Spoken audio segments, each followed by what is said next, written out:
welcome to today's presentation of Donkey Kong Bananza. This is our 12th sitting with the game, but more importantly, it's our third one in the post-credit content. And we're inching ever closer to 100%. Let's take a look at how we're doing. Currently at 762 out of 777 of the banana objectives. We know exactly which ones we're missing at this point. We're missing 2 in the first zone in Ingot Isle because that is locked behind a payment to Grumpy Kong of 120k. We're not at 120k, but it's pretty easy to grind it out because we now have the tools to do it quickly. After that, we've cleared most things up until we get to what we're about to do today, which is the Snake Bananza rehearsal in the Radiance layer. I believe that is going to account for everything here in this block. After that, we have one in the Groove layer, which is dependent on fossil collection and moreover paying every type of fossil to the shops. We got a little bit stuck on that at the end of the previous stream because we were looking for one critical fossil and was rather in a pickle with that, in that we were stuck looking for the critical piece unsuccessfully for about an hour in the Feast layer. So we'll go back to that. We'll hopefully sort that out without being too mired and trying to punch every wall in from the side. After that, we've got 3 more in the planet core. One here that is newly available in 1605. And then 2 more at the end that rather conspicuously are placed after the final boss in the main story, which tells me that at least one of them might be something like a hard mode rematch, as was the case with the rematch against Bowser in Super Mario Odyssey, which was at the tail end of the full completion. So we know pretty much what to aim for when it comes to the bananas. As far as the fossils go, we've done everything up until the last 3 layers. The cathode ray tube in the Feast layer was the thing that stuck us for about an hour yesterday, and we'll hopefully get over that roadblock. There's a lot missing in the Forbidden layer, and in particular there's one that I had trouble collecting even though I spotted it, and so we'll see if we can sort that out as well, because that's another potential roadblock. And then finally we have the sweep of the planet core, and we'll go back and do that as well. So these should be pretty simple to put together. I think we can make a pretty good stab at getting quite close to 100% today, depending on the difficulty of, well, first of all, some of the missing fossils, and secondly, whatever is on the other end of that 120,000 payment. Let's begin with a snake. Let's get in and play. What am I even wearing right now? Oh yes, that's right, we're still on the treasure tie. For the purposes of the Snake Bananza, it might be a better idea to switch off of the treasure tie as long as I switch back to it. But let's play, we'll find out. It's good to be. So what have we learned about the Donkey Kong series timeline? We've learned quite a lot, actually. I hear you're super famous on the surface now. I do love hanging out with stars. It's good to see you again, Elder. So, hey! You don't have to tell me. I already know what you need. You need inspiration for a song, isn't that right? You couldn't have come to a better snake. I know how to ignite the artist inside you. It's simple. You want to go my Bananza rehearsal. Think of it like music practice. If you want to become a maestro, you must rehearse rigorously, you see. Rehearse with me, and I'm certain a light bulb will shine above your head and a song will grow in your heart. I myself trained for many days and nights to become the underworld-renowned DJ I am. To undergo my Snake Bananza training, you must have eaten 600 bananas. Well, we're well over the line for that, so... But fine, once you're stuffed, just slither on by and talk to me. And indeed, we're going to take some bananas. So yeah, we're at 907 out of 600. We are diving in right away. Now, with the Snake Bananza rehearsal, I'm sure there's going to be quite a lot that's dependent on things like the slow time. We're prepared for that. Let's do it. Sensational. You stuffed yourself in true snake form. You may proceed.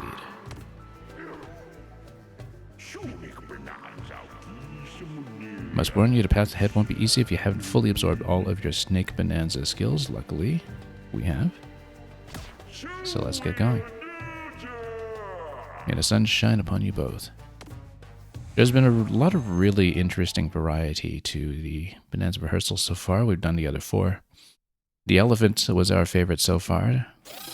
No surprise since it's a bit more puzzle-oriented.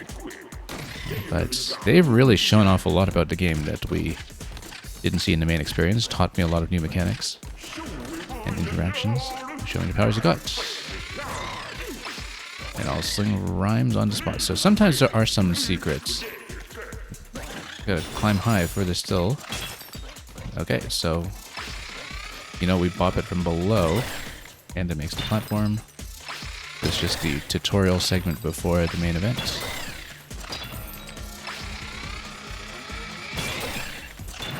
Oh, we should probably wait a little longer over that.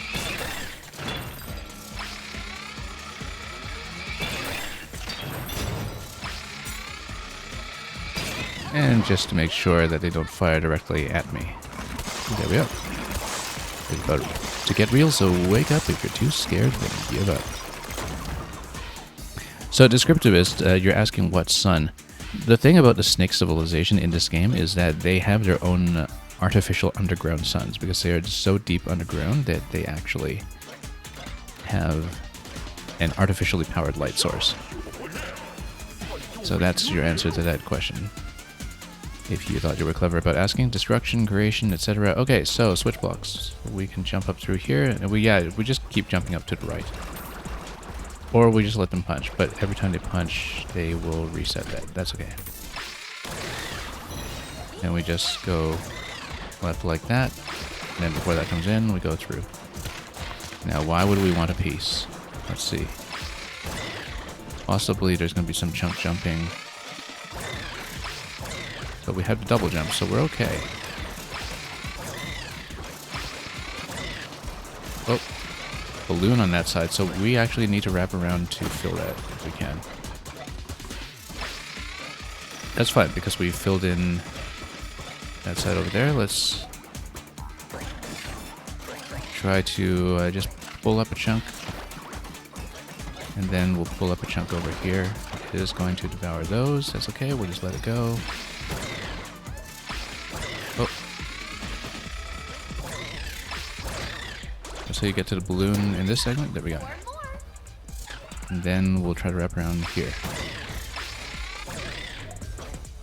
Now, right, and we need to punch through the top here. That's how. There we go. See balloons in purple and blue. If you pop 5, I'll lay a disc on you. Okay, so to eliminate those unevenly, that's okay. We just need to basically make a row and then go through center that way. And we can also do the slow time if we need.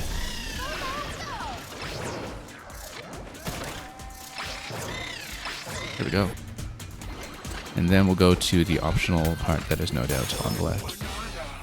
Rendiverse scale. I love how the theme here is, of course, musical scales in keeping with snakes. Think you got skills? Spring that way. Let's do it.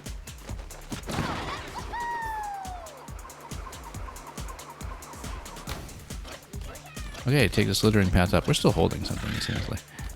Ah, I see. This is going to zigzag on upwards.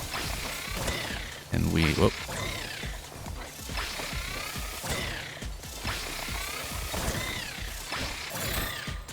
Oh, I see. Simple enough. So we did a sneaking path. Don't know if there would be a bonus objective beyond that. Probably not, by the looks of it. Always worth checking, though.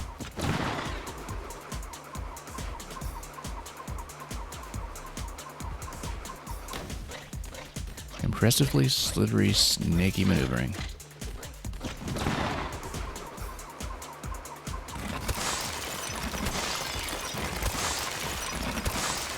Bust through all the walls. Okay, second scale. Spiky walls go slipping by. Break them down. Dare to try.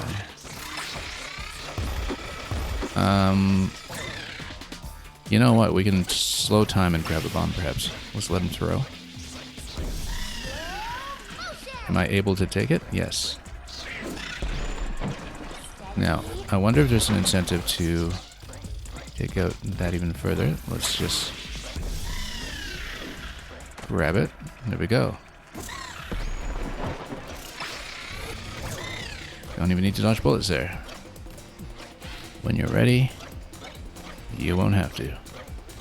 Now let's do this bit again. We'll break the wall first. We did a slow time a little early that time. That's okay, we can recharge it. You see, this is another interaction that the main game never shows you. That you can catch objects in slow time that are typically chucked at you. But that's the thing that's been really nice about the Bananza rehearsals across the board. Is that they show off a lot of mechanical depth in this game that was, up to this point, totally optional. Partly because of some of the things they show off being dependent on the skill trees. You know what, why don't we just jump up here this way with a double jump?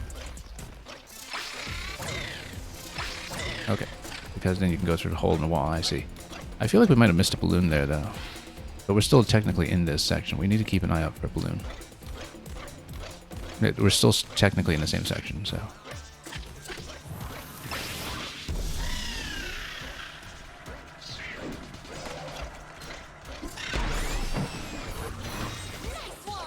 Whoop.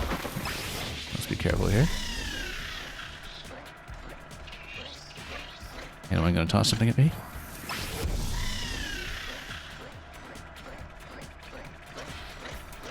One came in, you're saying that we're Bananza-ing it. Are we really? Oops. Okay, let's let these respond. Nope, too late.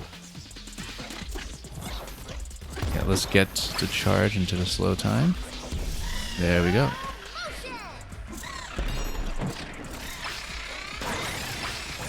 And then we bust through here to chase it. But I feel like we need to go slow motion again.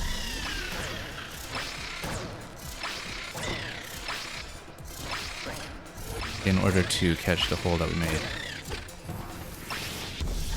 Then where's my balloon? I still don't see it. Second scale coda. No balloon in that section, it seems. That seems odd. I feel like we should have one. That maybe there's something that comes out from below. Yeah, there's a balloon below. You see that? I wonder if I can go back there and find the place in the wall where we can enter. Because that's where the balloon is located. So, are we able to find something to toss back? Like, if this is able to give me the same hole that I destroyed earlier by cycling back, we'll go through it. But I don't know if it will, since we're past that point. I would like to do this without resetting. We had previously done all balloons in the other challenges without any kind of reset. Failing that, we'll just need to take something else to bomb that out. But yeah, it does seem like we missed an opportunity here. And we can try to take a dive down below to see what's going on. We have no balloons though. But it really feels like the entry was just on the other side and we straight up missed it. But am I able to ask for a reset? Because sometimes these let you go back. That's unfortunate. I don't want to reset the whole thing necessarily, just because we missed that wall. Typically, the game doesn't force that. I wonder if we can... Yeah, so there's a ledge back there. We don't really have a good way back there, though. Too bad. That seemed missable. We'll have to come back for it, or we can come back this way and maybe... we can see some other way to reset through that. Let's do the optional part first. Let's just do the bananas first. We'll have to come back in for the balloons. Unless we just reset the entire sequence. But then we should do this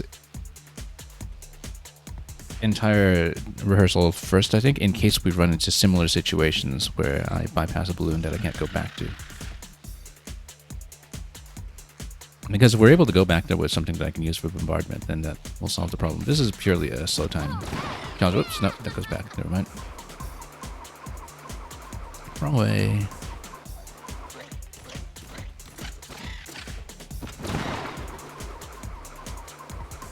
Okay. Right, so this is liftoff 4.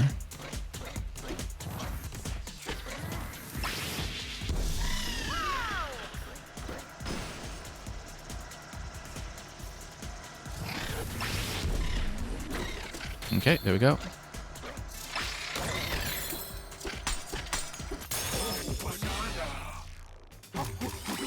Float to the loft with laser precision. That was fun. And return barrel cannon. Let's just take it. Doesn't look like it's going to get me to that balloon, though. I feel like we did have to approach it from the previous section.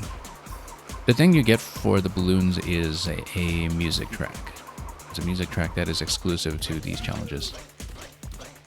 And that's why we want to do it, because that's another vector of 100% completion that we'd really like to catch. And this is unfortunate. I thought that the part we destroyed would remain open and that we could back through it. But anyway, let's go bananas first, and if we need to redo the challenges, then we can skip the optional challenges on the way over, since those bananas will already have been collected.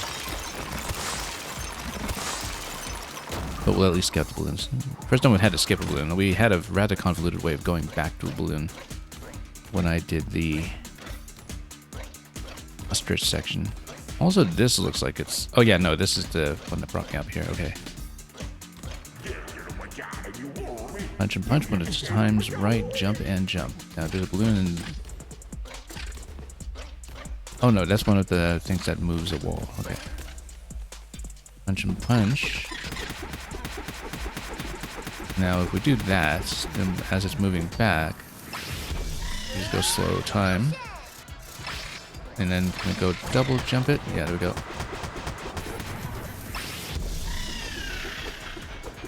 Oh, come on. Except, of course, slow time affects movement in that direction, too. Come on. There we go.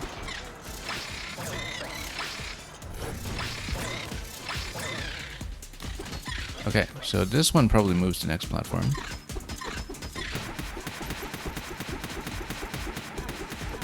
And we'll just let it go slow time like this.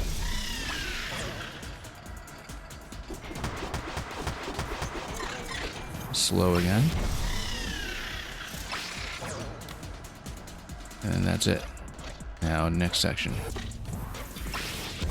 What's my least favorite Bananza? In terms of control, I think I actually want to say Zebra. And it's a hard thing to say because Zebra has the best music. But I found that with the Zebra challenges in particular, that they were very dependent on how the player loses control from the charge speed. The fast charge that you get. Like, the whole idea is to kind of take away a bit of player control in exchange for burst of speed. And I'm generally not as fond of mechanics like that, even though they do make for some unique platforming challenges. It was very akin to the dash panel segment of Champions Road in 3D World. That's the thing that I was reminded of the whole way. Oh, come on. Oh. We're in 3 dimensions here. We have to mind the sides. Okay, that's unfortunate. That's okay. We'll just move center again. Yeah, sometimes we're hugging the wall a little bit too close and we redo the section.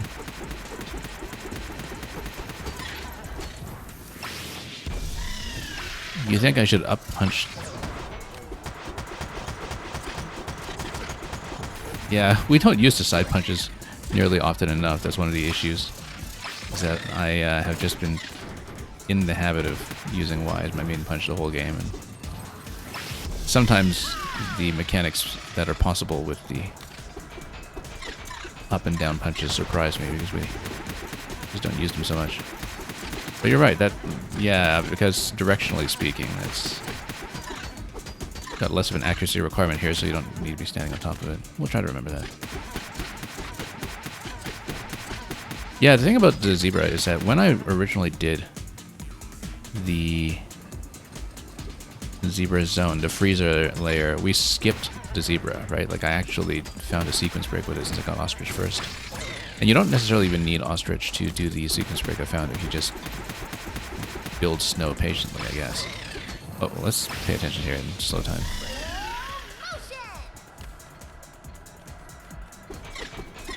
But yeah, the zebra, you know, it's mostly there to give you speed, but then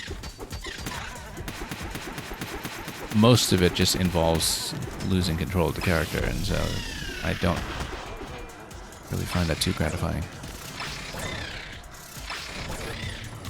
Oh. Hang on. We missed a punch on that one. That's okay. We can do this. We just need to pay attention. Yeah, too bad about the balloon we missed in this section. We'll have to redo this anyway, so we might as well learn it.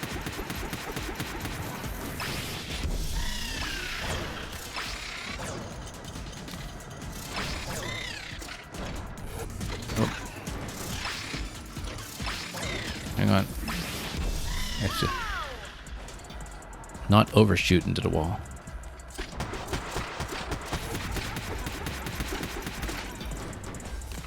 Hang on.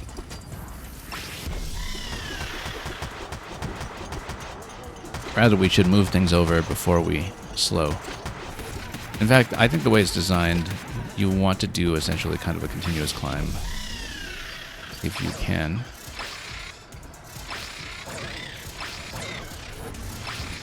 Nope. Oh, nope. Wrong way. Come on, get out. Yeah, I keep kind of budging around the side of the platform and going too deep into the slippery Neptunite wall instead.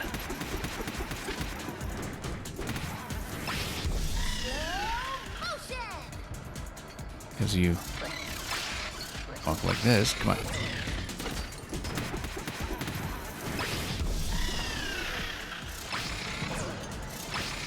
Yeah, I'm hugging the wall too much. I don't quite know how to get away from the wall. This is actually a bit of an issue sometimes with sections that effectively feel kind of like 2D, except you're still in 3D space, and so the depth starts to become a liability. Because, yeah, you just hug too close.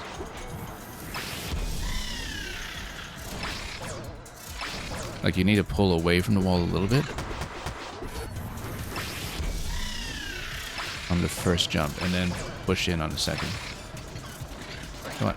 And then not wrap around like that, because otherwise, yeah, that's the problem. Is that I just keep getting stuck on the edge. Okay.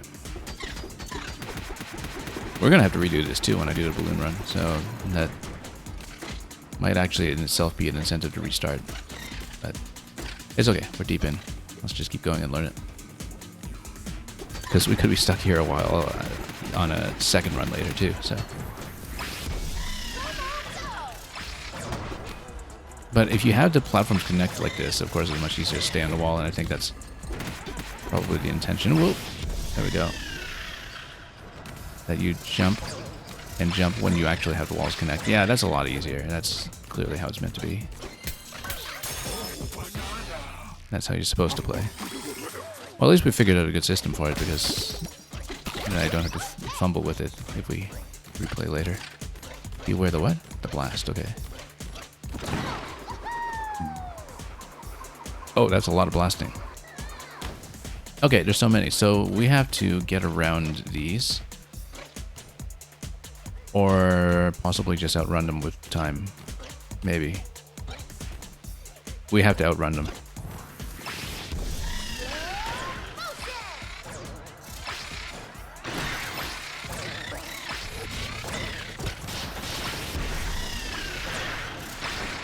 There we go. Not bad at all, actually. Snake bite without going boom. Oh, it's going boom alright. We just weren't there to see it. Also, did I miss another balloon in that section? I didn't even stop to take a look. Way there. Yeah, because we've missed so many balloons already. There's usually sort of one per main section on average. And so, I'm a little concerned that we're far off from the music track. That's okay. Was that as satisfying as it looked? Yes, it was. Yeah, Yeah, we need to keep our eyes peeled for the balloons for sure.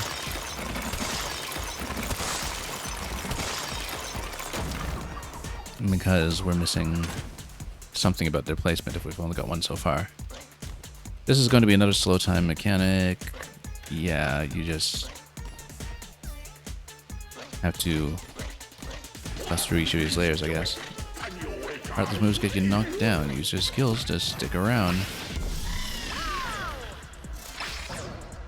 Okay, can we actually bust through the ceiling? Yes, we can.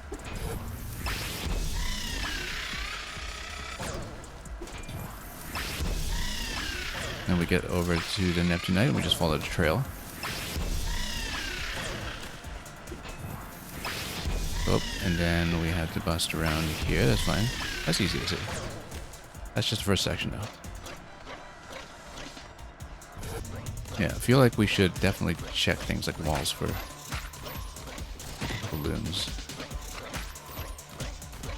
Oh, okay. Wow, okay. We'll have to be careful. They don't always alternate. We do, in fact, have to look up to see what's happening. Yeah, it's not a very regular pattern as far as I can tell. And Mario, I did see that Nintendo just released Mario Paint. That was something that was very hotly expected as soon as they revealed that the Joy-Cons had most functionality, so I'm just very pleased that they delivered it so soon. It is very much Mario Maker Zero.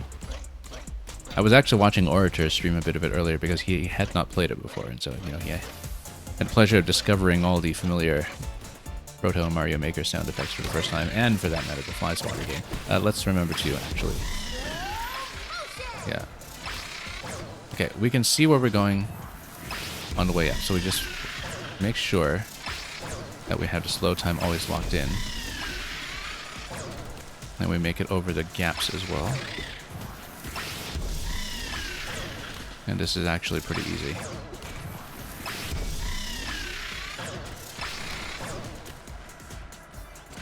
Not bad at all, except we still don't have a balloon. We're still only on one balloon here. That's telling me that we'll have to hunt.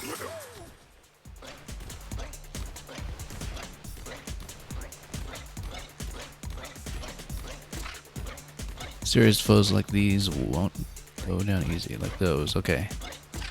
Well, let's see. How serious? Why so serious? A bunch of hard heads. Okay. Water in here, oddly enough. Oh, we'll just need to pop them from below. That's not too much of an issue, except we do need to hit them accurately. So what we do is we just go beneath. And then, oh, we try to sink them, I think. Maybe. Yeah, we bait them in, and we create some water, and we sink them.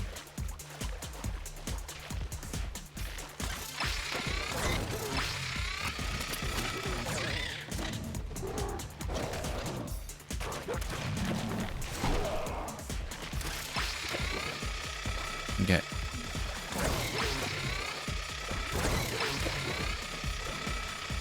I don't need to lure them. I think we're supposed to sink them in the center. It makes the most sense to me. Whether we can do it quickly is a different question. Come on, ground pound it. I mean, you can also ground pound through it, maybe. Oh.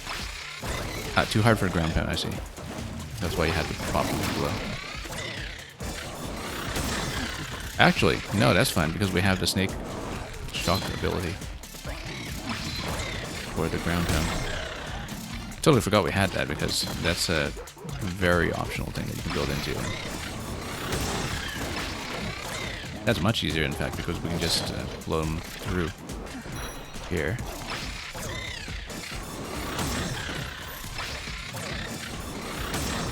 There we go, from a great height. We still don't have that balloon, though. Where are my balloons? I should scan below here, just in case. Because that kind of placement can happen.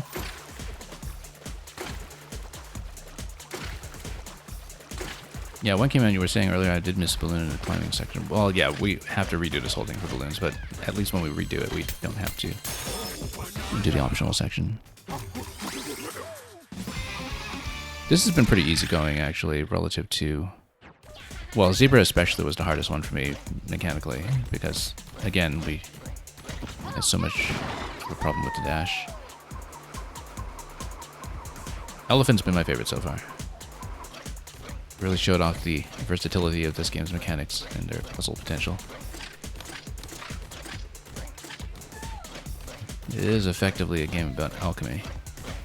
Anyway, oh, we should actually get some health in case we need it.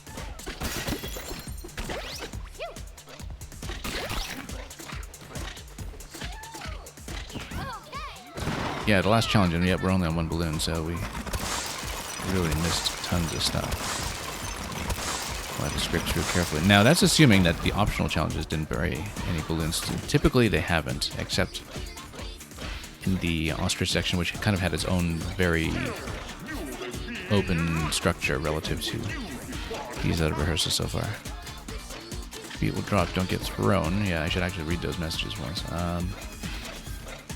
Don't get thrown, you're saying. Oh, I see. Yep, this is going to be switching, like it's a state switch mechanic. Oh, I see. No, it's actually the walls pushing if you land on them.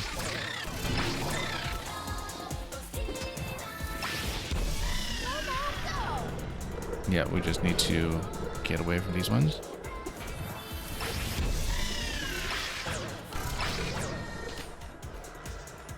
We should scan carefully because I feel like there's some balloon potential above one of these platforms if you just climb on top of one of them.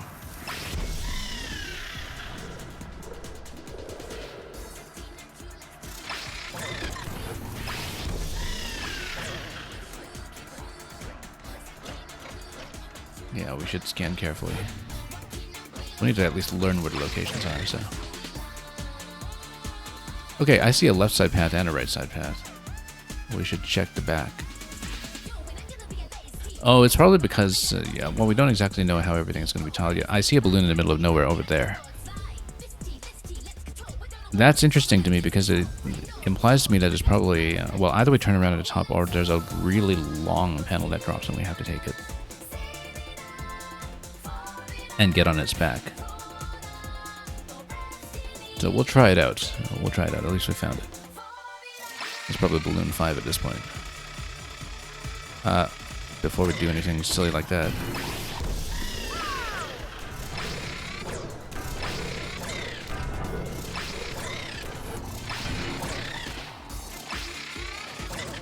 Yeah. Oh, not quite.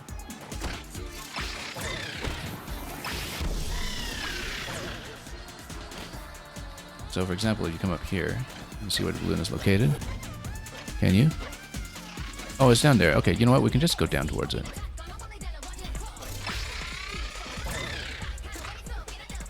And just pop it this way. Yeah, and that was balloon 5. Okay, at least we have a very easy method for it. We'll need to do it when we redo all. But that's simple. That's really simple. You just take a dive on top. Yeah, you keep the slow time charged up. This is easy. The snake rooms have been some of the easiest ones, actually. Did we miss something optional already, though? No, we didn't. This is the last one.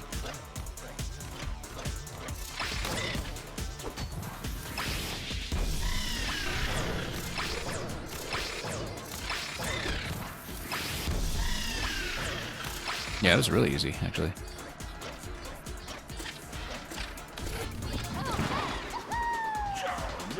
By riffs and hooks, he is sprang past all expectations. Take a bow. But, you know, we say that it's easy, but we also missed half the balloons, unlike all the other challenges, so we should actually go back and scan carefully.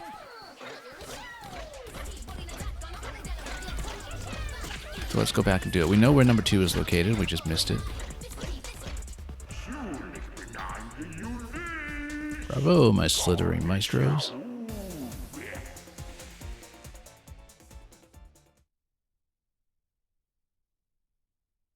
Yeah, that was absolutely one of the simpler ones. Wow, DK, great work. Now let's see what the snake gets as its final power, as its Did it. gold farming I've power. been trained by the elders. And my singing has gotten so much better thanks to all that hard work. She still doesn't have a song though, does she? Well, we'll see. But that new song I've been chasing. I mean, you know, here we are playing the snake challenge, and what are we doing but jumping up Superstar?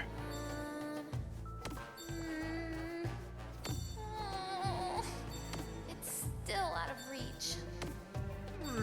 She'll get there. No, I'm close. But I just don't know, DK. Well then, what's the next step of her quest? We'll find out. New outfit for Pauline, we should check that out. There has to be something else we can try. Try going deeper or visit a planet core. We'll probably visit a planet core, but...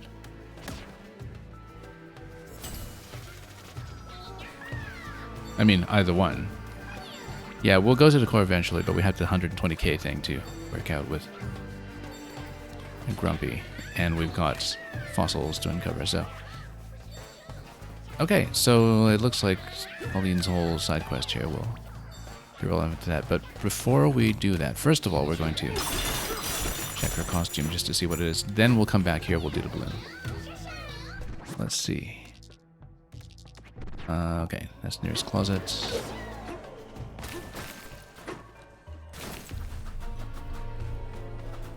And also, let's take a look at what the snake has. Because we do have 5 points. Jump bursts and meteor punches will change the surrounding terrain into pure gold. That's not bad either. I don't think it farms quite as easily as the golden punch. But it's the least situational of the 3 that are available, I think, in terms of being able to actually collect what we get. So we're going to take it. Might even be immediately useful when we get back into the challenge, so... Oh, whoops. Didn't mean to bop him on the head.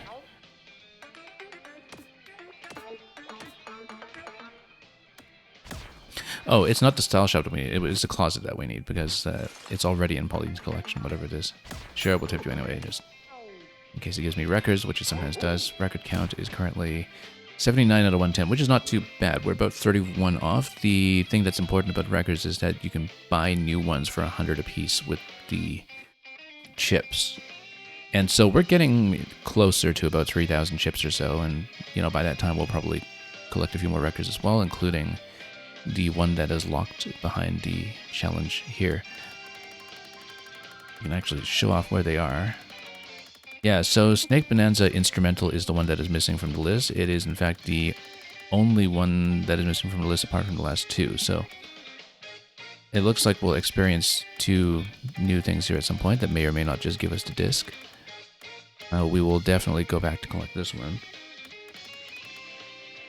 And if that accounts for a few, you know, by the time we're at the end of this, we should actually have just the right number of the Bananium chips to fill out the music collection. It does mean we probably won't have the number of Bananium chips to get the remaining points to fill out the skill tree, but then we don't know how many bunches of bananas we get off of each of the remaining objectives. So let's take a look at Pauline's outfit first, just to see what we're dealing with.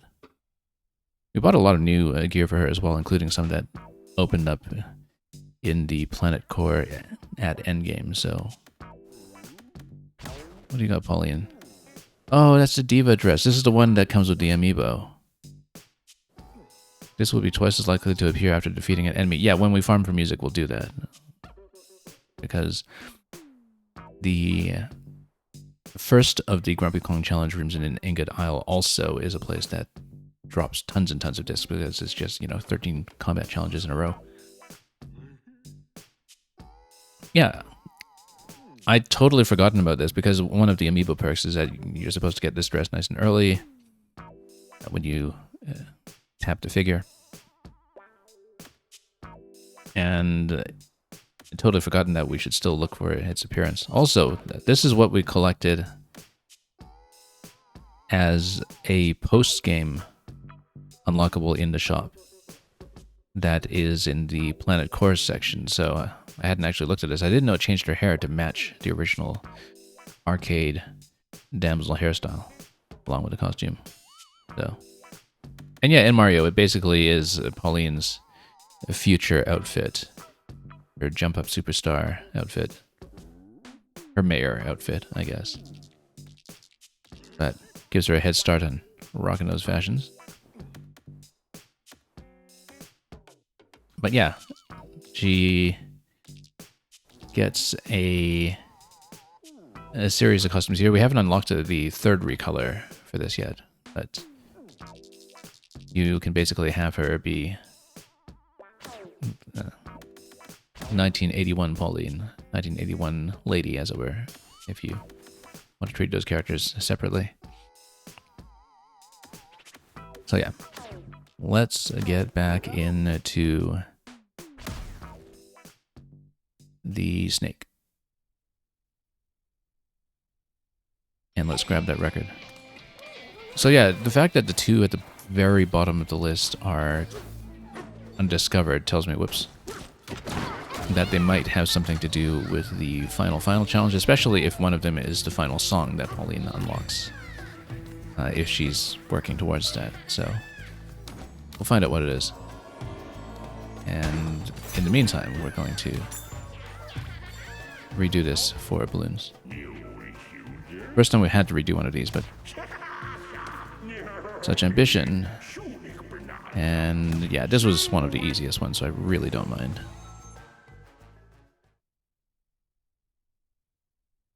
Might be the easiest one overall, actually, of the 5 Bananzas. We do need to get past the first section without being zapped, of course, but yeah, it's too bad that you can't really take stock of where the balloons are until you've already passed the opportunity. In all of the other ones, when I missed balloons, I was able to just go backwards into them, even though the way to do that for the ostrich was a little bit convoluted. And we'll just keep going.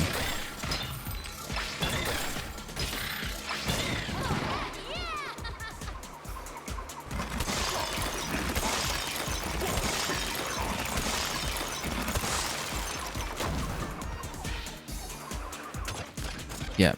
So the balloons, by the way, that you previously collected stay collected, so we don't need to redo number 1 and number 5. That's something we didn't know as well, because, you know, we have never had to redo these, so.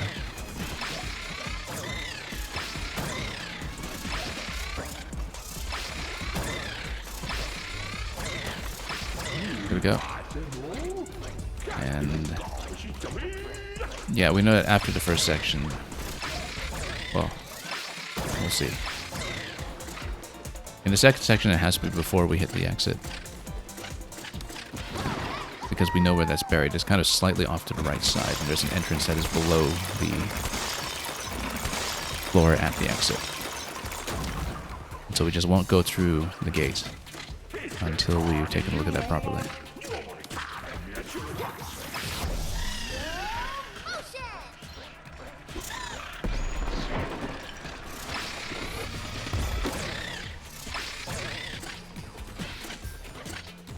So yeah, this is section 2. Oh.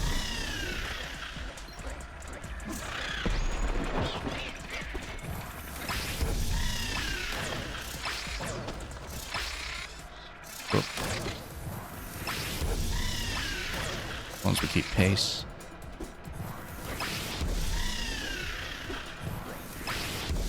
Yeah, we just maintain the slow time, even if it's not the quickest way to get through this, and it'll be good practice for the section where we really need to do this. Now, this isn't the exit yet. I believe there's one more of these, so yeah, so it's this one on the right side. Yeah, okay, I see. There's a circle on the right side that was separate from the other ones. Now, that's interesting, because it implies to me that we need to blow open a wall on the right side and we need to race it up. And we can do that. But it means we can't necessarily estimate whether we are on pace. That's okay. So we take out the rightmost section as much as we can. Either that or we take bombs with us, but I don't think that'll work because it is a little off to the side, though. That's okay. We will try it either way. What?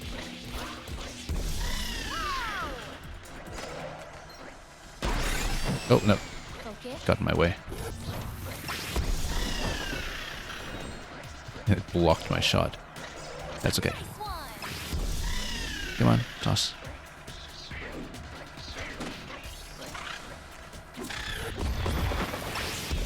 Okay, now we need to raise it up.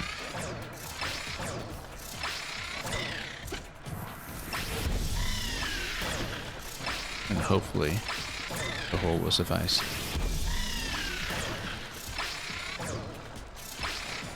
No, hang on.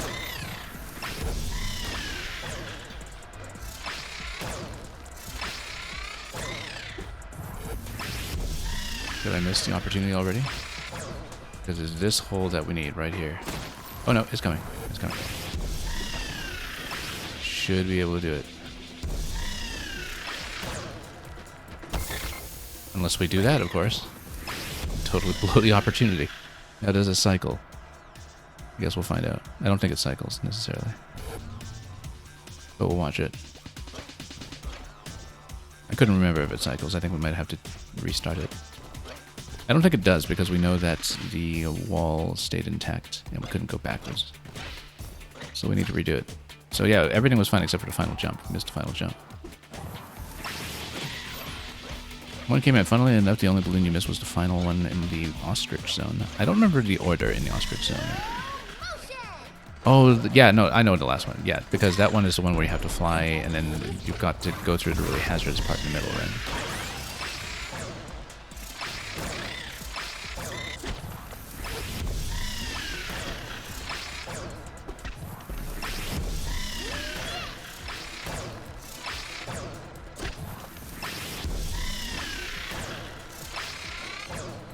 Okay.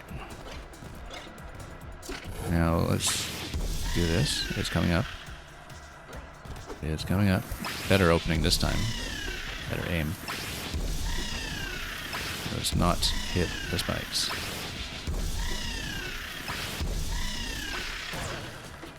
There we go.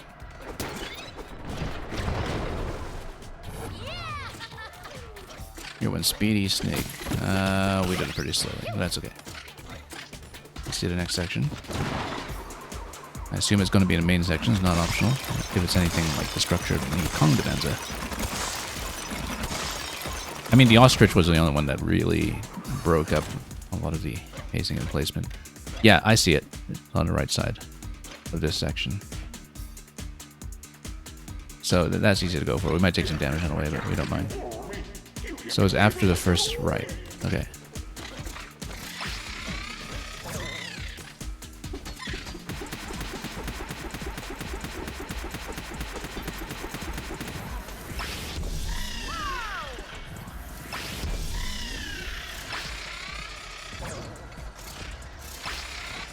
Nope. Come on. Again, we have to remember to pull away from the wall slightly. And not hit that.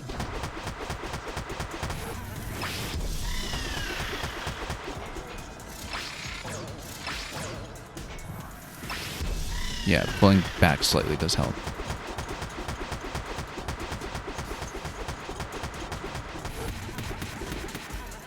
Right, and then we just need to send that one across when we get on it. Oh. Boosted into that a little too aggressively.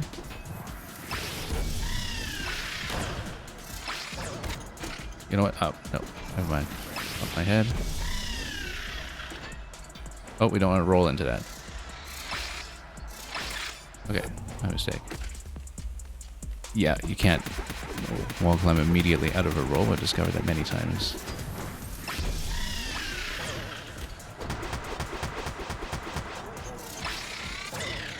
Yeah, it's very tempting to press up when you're going up, even though you don't need to. And that's one of the issues here, is because when we press up, we push into the wall. So we really have to avoid a temptation to press this stick up. Oh. Oh, that doesn't go nearly far enough. Okay, so we do need to, in fact, take it way over. And then what? Doing that.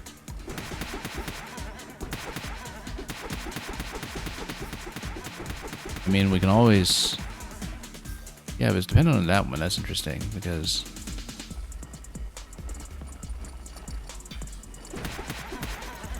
Then what does pressing that balloon do? It's not... Okay, no, we just didn't hit it accurately earlier. That's... Yeah, we just missed it completely, that's why.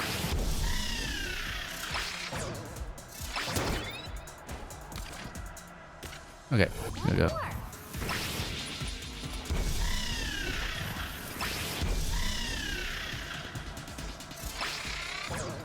Yeah, we just need to avoid the habit of pushing into the wall. Okay, I don't see it in the first section here. We will have to look carefully in future sections, probably. So yeah, again, this one here.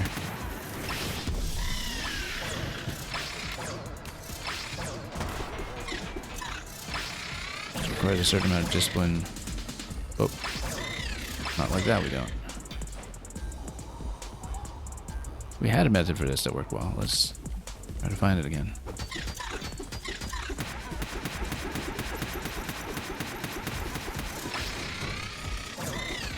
No, let's remember to slow time, of course.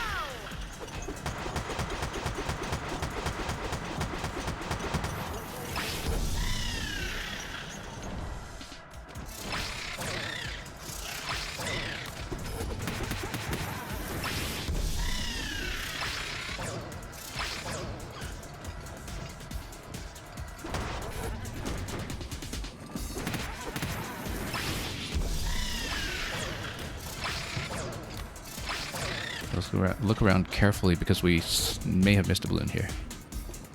Let's take a look at the backside. And let's take a look very carefully. It may have been something that was off to the side. Or, yeah. I don't think it was on the optional section. Let's just go back down and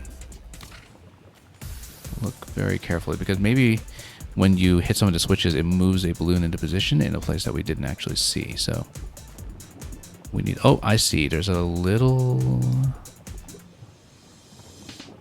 I was looking at the floor down to the lightning floor and wondering if there was something close by. I don't think it's that. Let's just go back down. Let's look very carefully at whether a balloon moves into place. Oh, we're not this far down. Oh, I see. No. I see. No. This was the sec... Okay, we already got a balloon in this section. This is still section 3. I totally forgot that this is still section 3. I thought it was already the next one. Oh. Yeah, no, we're fine. I totally forgot that we hadn't really exited section 3 where we got the balloon. So I guess we'll redo the whole thing.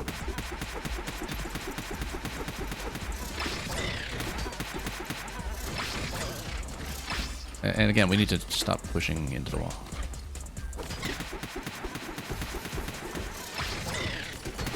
Yeah, very hard to avoid a temptation to press up all the time when jumping up.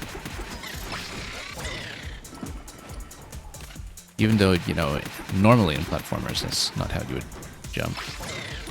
You would just use a jump button, right? You wouldn't need to hold up unless you're trying to climb a vine, but still so tempting to just push forward at all times, you know? And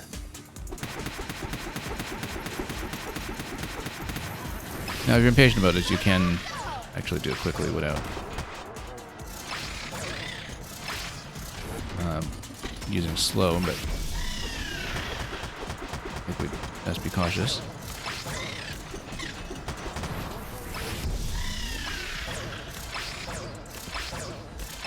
And actually get into section 4. Let's actually get some help too. Okay, so it's in the next section that we need to look for something.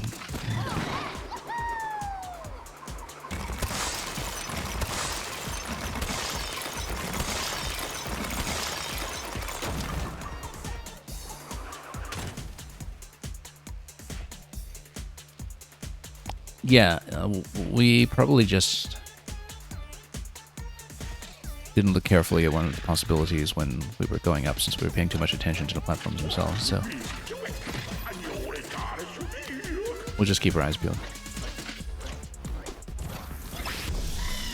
Yeah, this one's really easy. You just maintain slow the entire time, and there's absolutely no issue with it.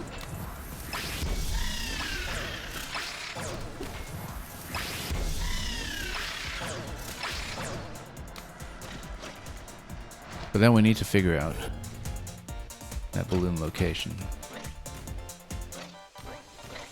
And if we need to jump back down to the top, we will jump back down to the top just to see it properly. I'm looking at the wall to see if there's anything that would be something like an opening on the wall.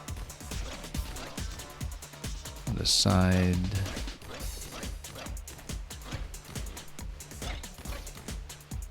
Or even below any of the platforms.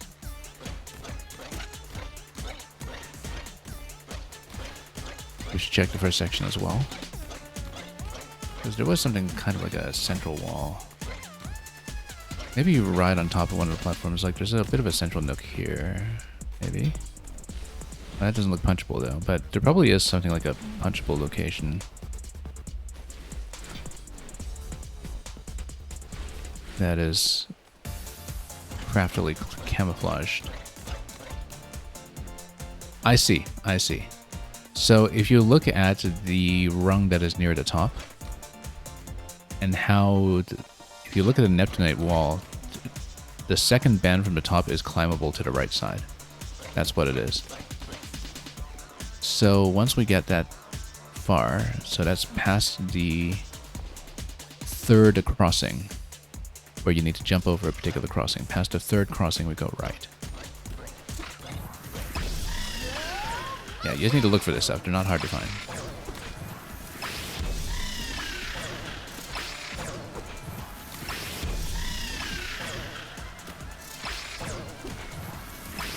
That's one crossing, second, third, and we go right. There we go. Easy. There's the disc. Oh, we might as well close it out.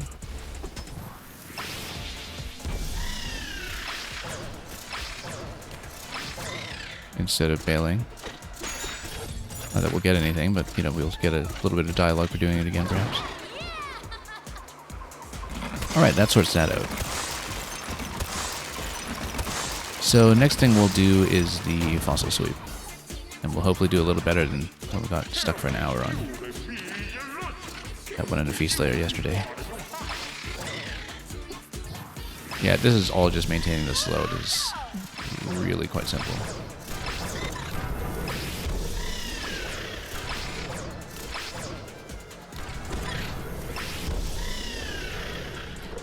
Like, despite the recommendation to have the character be fully upgraded for this, I wonder if it's tuned around the possibility that you won't have upgraded at all. And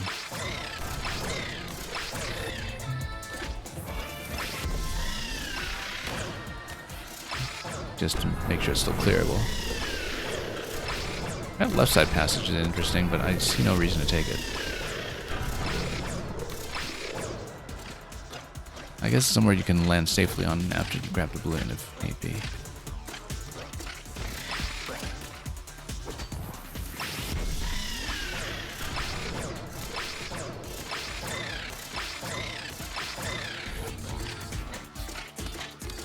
Okay, really simple.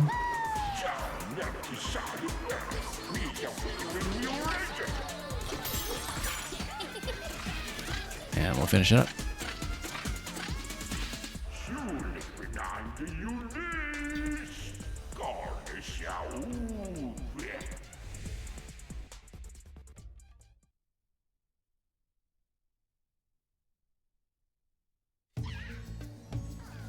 Okay, that's done. No new dialogue, in fact. We just finish it.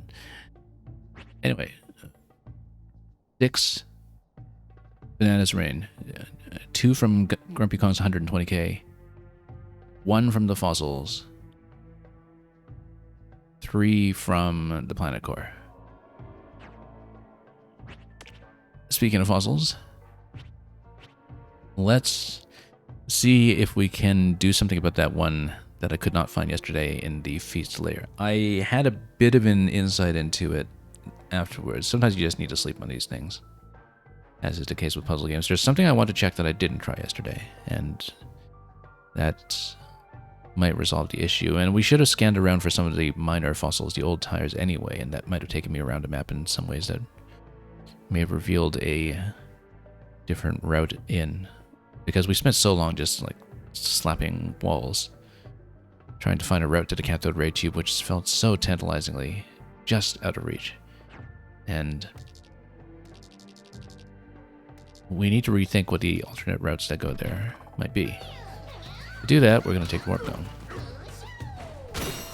And we'll go down to the feast layer. And yeah, at some point we will farm for that 120. It will not take long.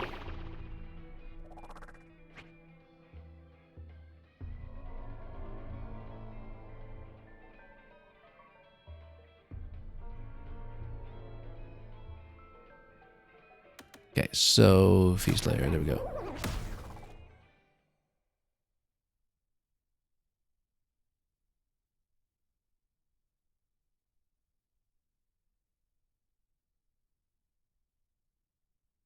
I only just noticed that the loading shows you the elevator tunneling downward. The loading animation in the bottom corner. We never bothered to look at that, so. Okay, well, let's clean up fossils. It's funny because I see one immediately on this opening screen here. So. Okay, so the one that I had trouble with yesterday, which we scanned for repeatedly for about an hour, was this cathode ray tube. Look at that. It seems like it's behind this wall. We came down to this wall. We punched through it. We hit metal, but we could ping it. We could feel it with radar. Very close. We rotated around the map. We tried to find a way in. Did not find a way in. Because we just don't have a way to reveal it inside this map. Except, look at this. I didn't try going this low into the cruise segment. Is that the cruise segment? I think it is. Because you can't actually peek in there with the map until you get in there, can you? But yeah, because basically if you dig down here, you hit metal. Because you hit metal that is aligned with the river of oil. And if you try to go through the side, you hit wall. And we're trying to find a way down because it seemed like you had to tunnel down somehow. And we couldn't see it. I didn't look nearly far enough. What we should have done is go all the way off of here to see what was below the ceiling that is created by what is holding up the river of oil. And it didn't occur to me to check that it might have been one of these. Yeah, Royal Oil Cruise is actually here. I think this is the entry point. Didn't occur to me that this would actually send you to the lower layer because, of course, it's completely obstructed by the map unless you rotate to this specific location. So I think we're going to try that, and we're going to see if we reveal that fossil. I actually want to try it first, so while we have the idea in mind, and then we'll come around and scan the other ones, which should all be pretty easy, given that we've mapped them out. So Should we teleport there? let's see if this is an improvement. Because we spent so long looking for this one thing that, you know, there was no way I was taking the right approach. And yeah, look at that. You can see it. It's right there. We didn't even think to check this. Anyway, we're going to that. And we need some salt to get through muck, but that's okay. Let's ride.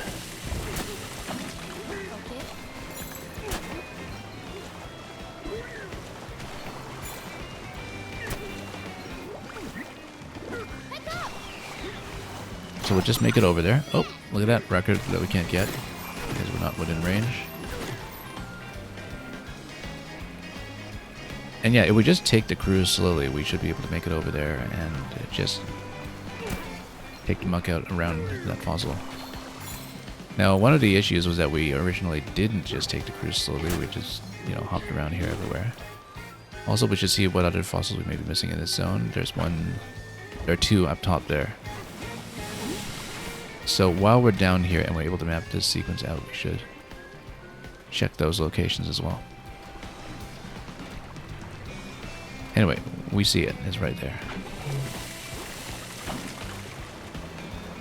I'm actually relieved we found it so quickly because I was very much concerned that this would be our roadblock to 100%. We need it for 100% because of the fossil collection in the museum, and we already spent all the other ones with this type. All the mid-tier rare ones in this layer, and so until we spend one more of these, we can't spend the highest tier rare, also the extra rare one. Okay, so we'll just whack it like this. Can I? Oh, we have to do it again. Hang on, we need to do it again then. We might need to snake away past. Okay, you know what? We're going snake. I'm gonna float back here. I'm gonna do this again. Do it all around the side. We should actually go back to snake to go slow motion. I didn't think about that.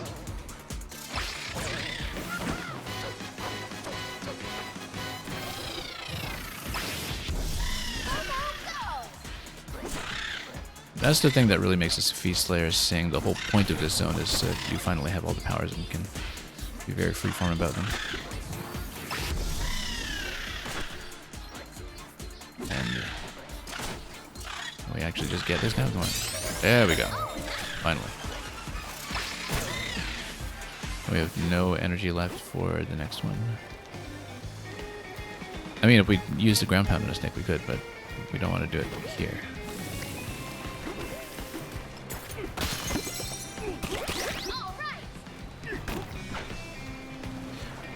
Okay, so I don't know if those fossils are actually in this layer or outside. This one is outside. That one might also be outside. Let's point at it. Actually, all these look like they're too far away to be in this zone here. They would be within 100 or 200 if they were in fact in this layer. So we should go back out and then...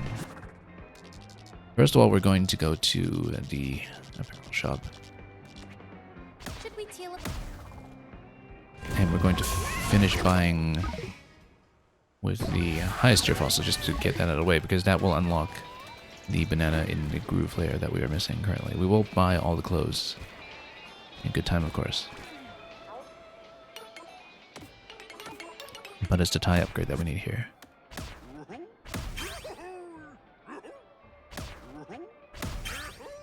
And we'll buy the rest once we collect the rest. Okay.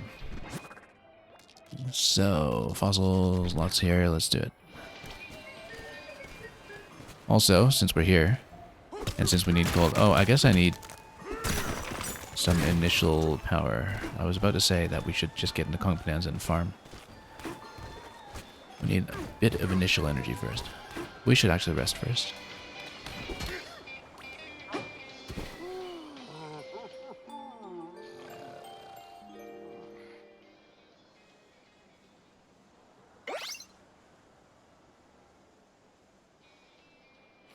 Resting actually refills your meter, which means that we're going to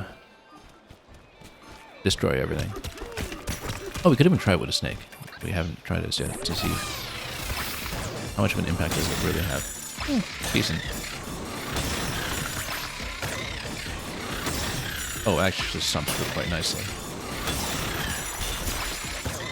Might even be more effective than Kong. Just because of how deeply you can dig.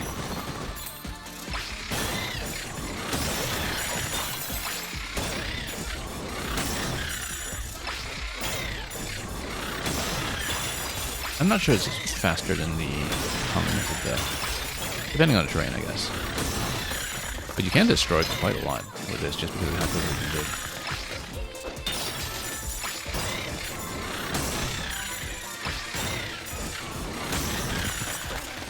And of course, you're gonna stay on it, right?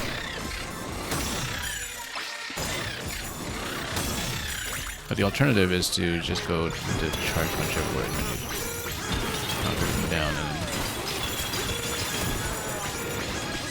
yeah, I don't know that's faster. We don't need to farm right this minute, but you know, it's just worth taking towards the fossils anyway. Yeah, I think Kong's gonna be faster. Kong's quite a bit faster.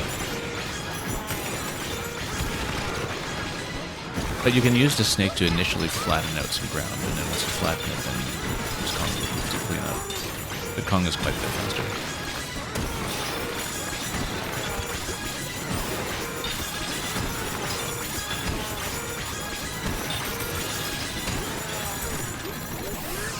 And then you can just, you know, keep recharging death with it because you pick up so much gold to recharge immediately. You just destroy the lair. And in doing so, just reveal the map of fossils anyway, so. The idea is that when we did this previously, we also picked up lots of other things like the juice and balloons, and that could be useful in the longer run. Sorry, Fuse Lair, we hardly knew.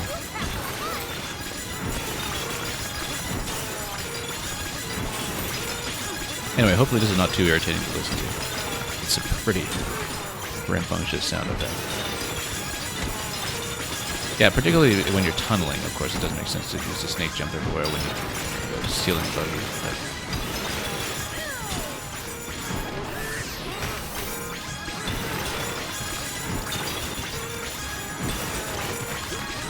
just be careful not to punch into the mud. I can hardly see where I'm going, of course. Just destroying every wall.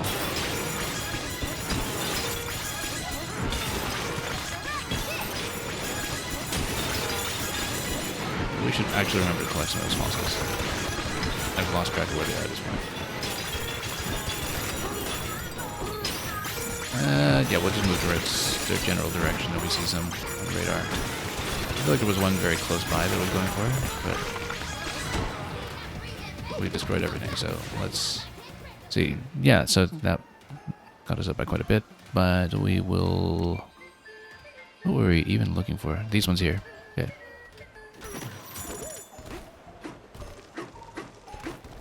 Okay. Just needed to express ourselves a little first.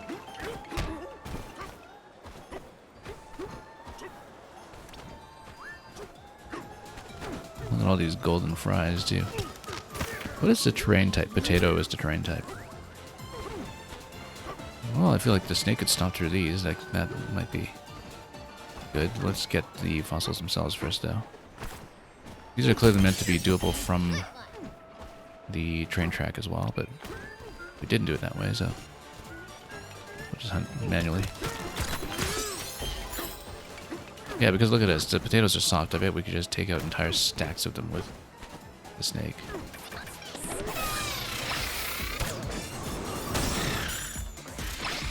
Pretty close. You can turn fries into gold, which just makes them even better fries.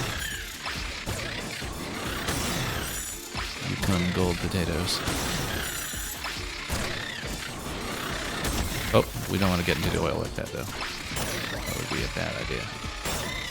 And that the fries are still dipped in them. But the nice thing about the snake is that you can really kind of flatten out a layer, and if you do that, then it's easier to continue with Kong Bananza afterwards, maybe. Like that, because you can kind of flatten and make it more traversable. Definitely doesn't farm nearly as quickly, though. That's the thing.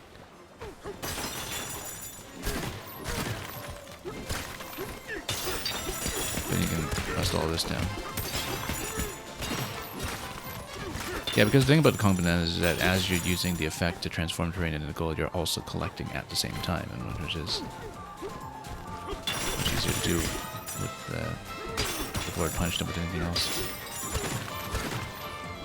Oh yeah, fossils. Let's go for 3 more on that side.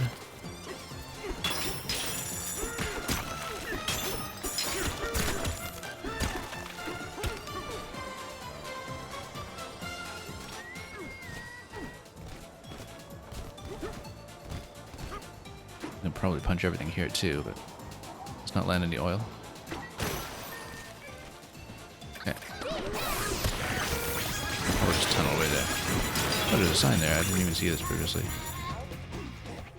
Caution. No running in all. Oh, yeah, I've seen that. What hall? I don't see a hall. Don't halls have walls?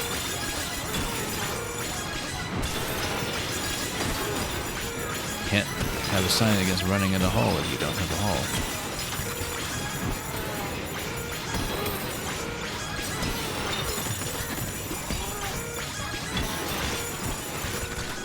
Yeah, we'll just punch away towards whatever that is.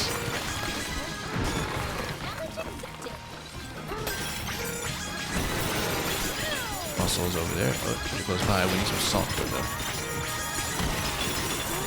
So we probably shouldn't eliminate all possible salt. Okay.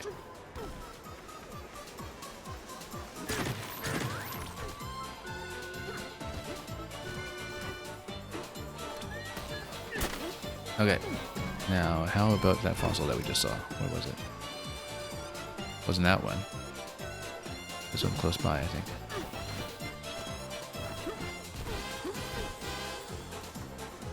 There we go. Steady. And of course, I don't even know if we landed a hit there. Not really. Maybe I shouldn't have destroyed quite that much terrain. Now it's a little difficult to walk back there. That's okay. We got more salt.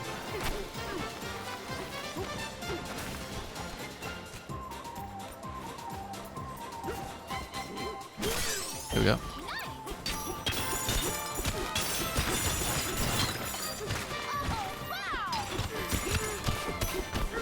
Yeah, more melon juice that we don't have the capacity to hold because we make that such a low priority upgrade.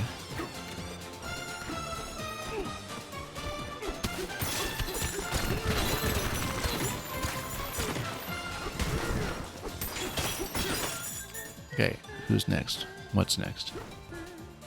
That one's pretty high up. Oh, these ones are pretty close. This one's right here, in fact.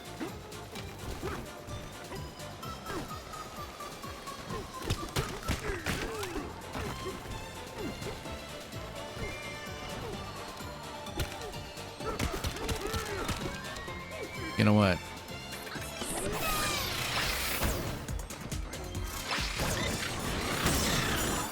And I still managed to miss. Okay. There we go. Okay, now let's reload the rest.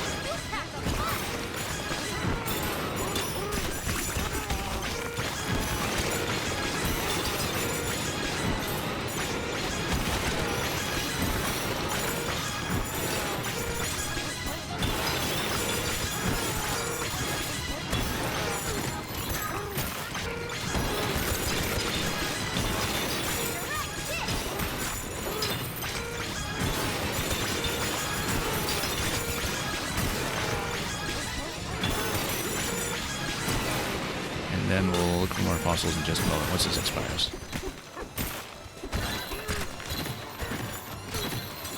But since we're here punching towards fossils anyway, we might as well just farm now.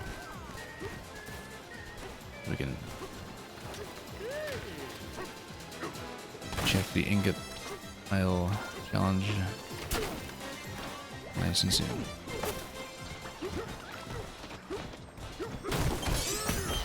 Okay, what's next?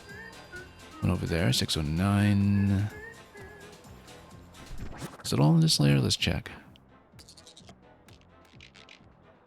One fossil mapped there, one fossil mapped on the next level. And is that it? Yeah, two more. Okay, let's just port over there then. Should we teal up?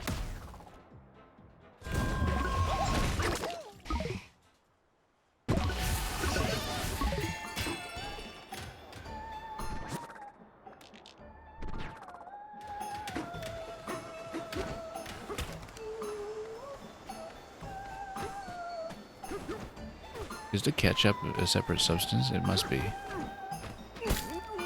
Focus. Yeah, not the most common material. I guess we can add that to the log.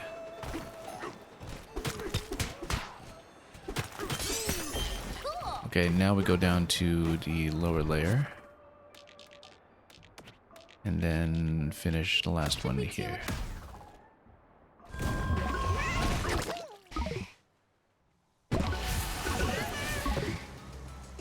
Can't scratch kitchen.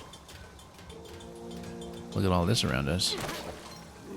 It's melty cheese. I mean, it looks like gold, right? Well, you know what? We'll turn cheese into gold. Can we? Yeah. This cheese looks like gold. Guess what? It is gold. The best kind of cheddar. Soft and malleable. Offers full of it at Fort Knox.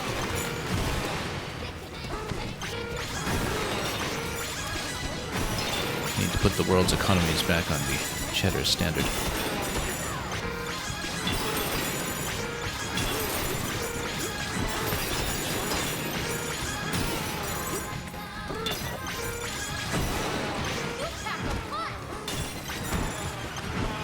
Okay, we're out of gas.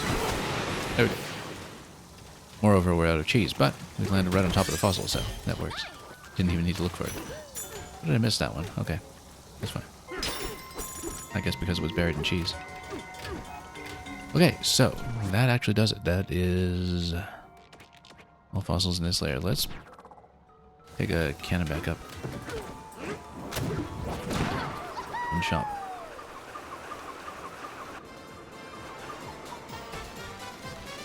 We probably didn't even need to do that, but we'll go somewhere nice.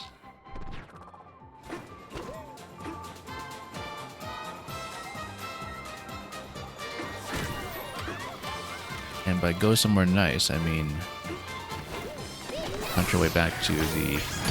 Oh, treasure chest menu. Or one of those that were revealed earlier. Maybe. No, there's a standard one. Actually, yeah, it's on the other side. Doesn't matter, so we can't reach that. I'm gonna reach this one then. In all this time, we haven't picked up any apple juice or blues, but oh well. It's actually the cash that we want. A moment, so punch our way back to the apparel vendor. If we can. Maybe get up to 120k now, so we just worry about it.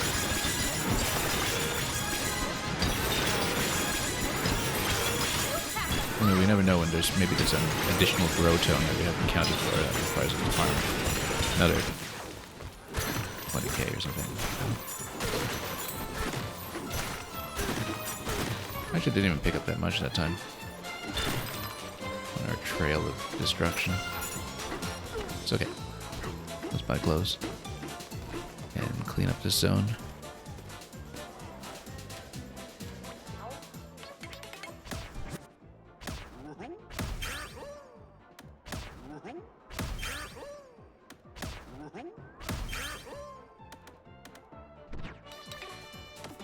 At this point, we should be able to go up to the groove layer to collect the museum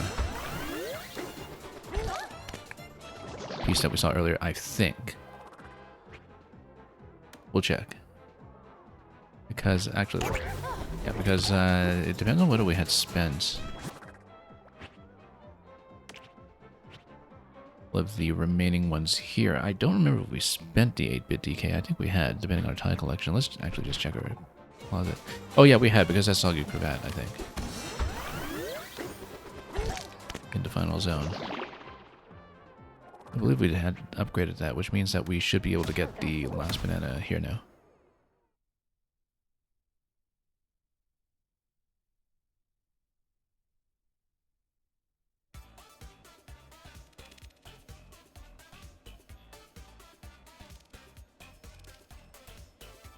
And the party is back in order, and it's going to stay that way.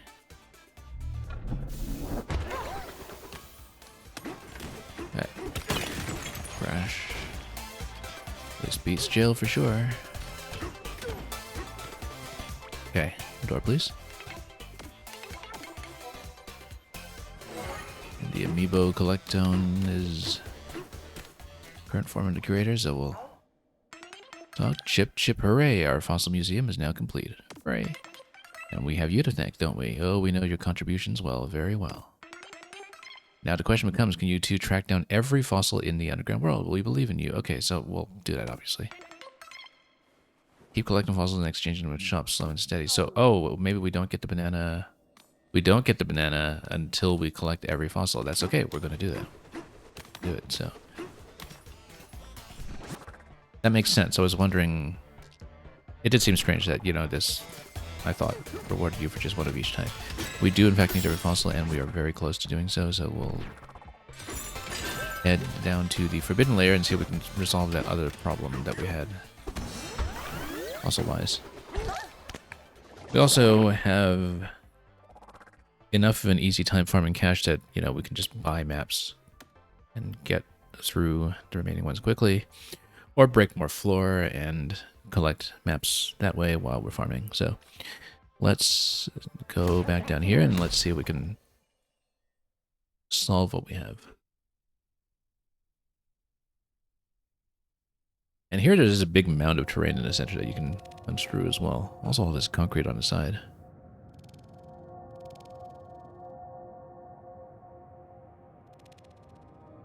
So this might just be a very farmable location in its own right. Like if you just, you know, knock everything down. Well, of course, that's just the concrete framing on the outside. It's an unbreakable Neptunite in the middle, so it's not that helpful. Yeah, it was just the outside wall, really.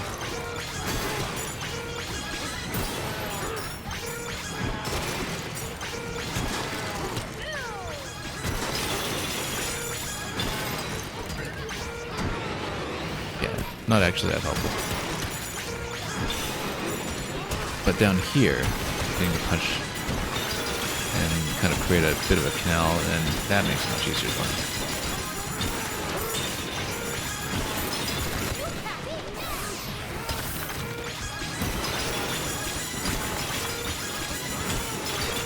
Yeah, we'll be at 120k in no time. We'll give ourselves a bit of a buffer beyond that for maps. And we'll see about those fossils too. Yeah, because here is just lots of really accessible terrain, right? So, makes a certain amount of sense. There's your 120k right here.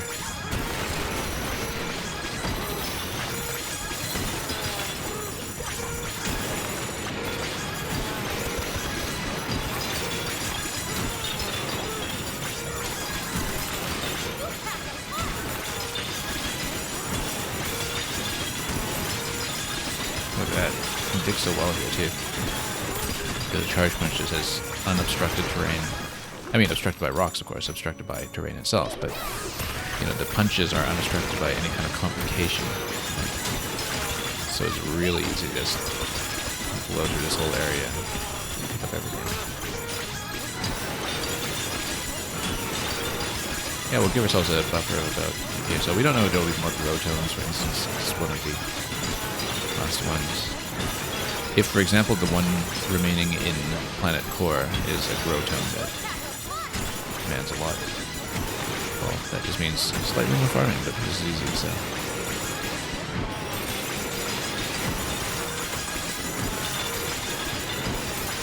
Anyway, this is probably sufficient for now, and then we'll go to the actual fossil collecting part.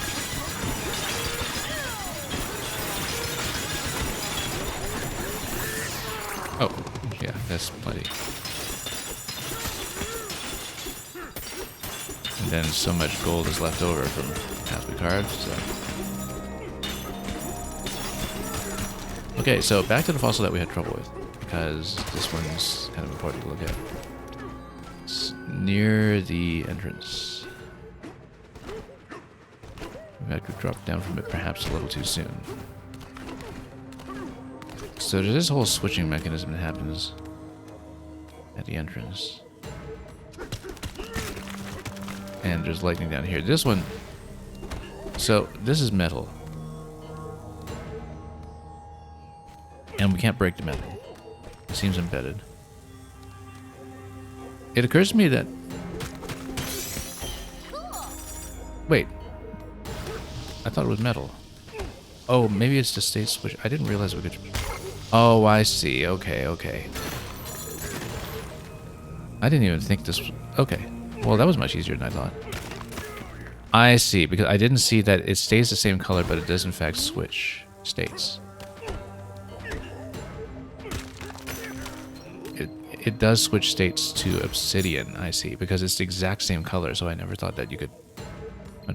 I came here trying this and thinking that it would work too, like, you know, taking advantage of the state switch to see if we could do something, but I guess it's perfectly disguised if it's switching between metal and obsidian, and that's how this one works. Okay, so that's another major worry out of the way. And that's... At least we did that one, and we're stuck with it. So we have quite a few remaining in this section. Let's see if we have anything mapped. Because I went back to that one so many times, and we did try to punch through it, and for some reason, we never successfully did it. Anyway, we're buying maps, so let's go over here and ease our way to the full fossil collection.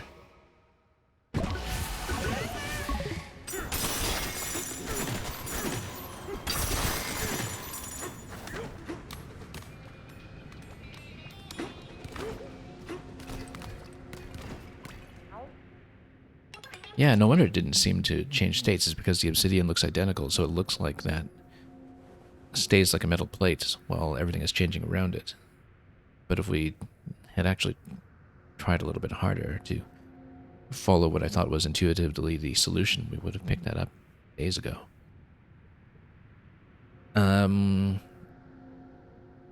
We actually need maps, so not this vendor. Just too busy thinking and talking.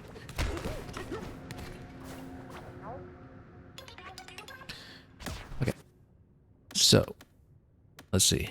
We'll just buy every fossil map. I think we need about 8 of them. We're missing quite a bit in this section, so...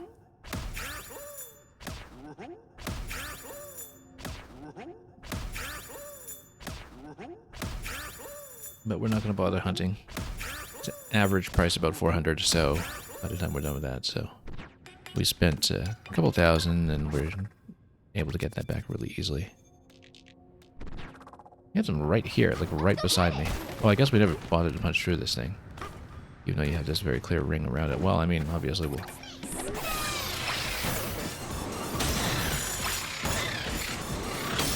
This is a perfect moment for the snake. Make more craters.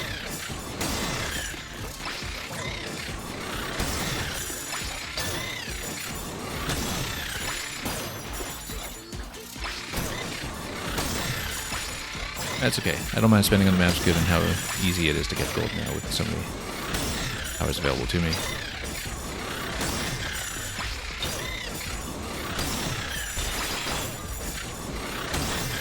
Yeah, the snake carves out nice flat terrain very nicely, and so that's one of the reasons why it's actually not bad for the farming either. Not that we need to farm at this point. We're just expending the power and then getting into more fossils.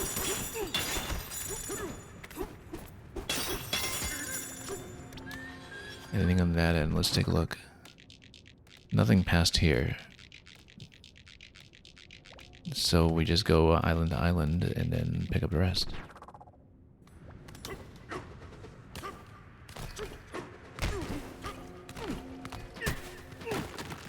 Oh.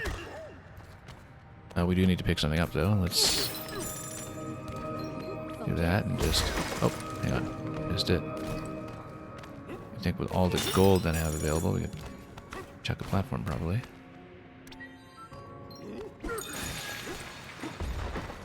And we'll just take down the whole pentagon here as well. If... Oh, we don't need to. We can just do this.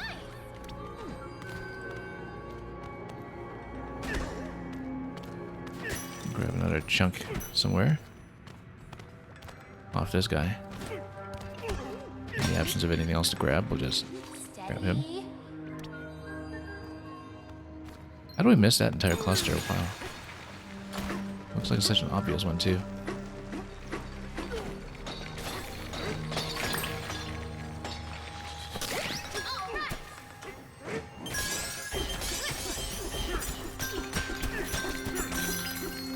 And to think we bought 3 separate maps just to pick these up. That's okay, we got the gold back, so not a problem. One more in that area. At this point, we might as well just port over here.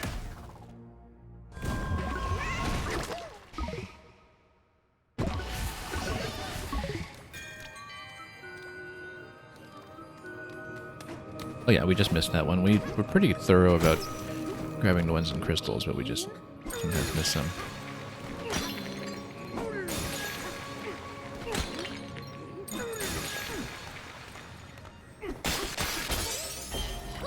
That's 30 out of 30. That's done. Now let's buy. Should we teleport? Everything here, and then we'll finish up the last few fossils in the core section as well.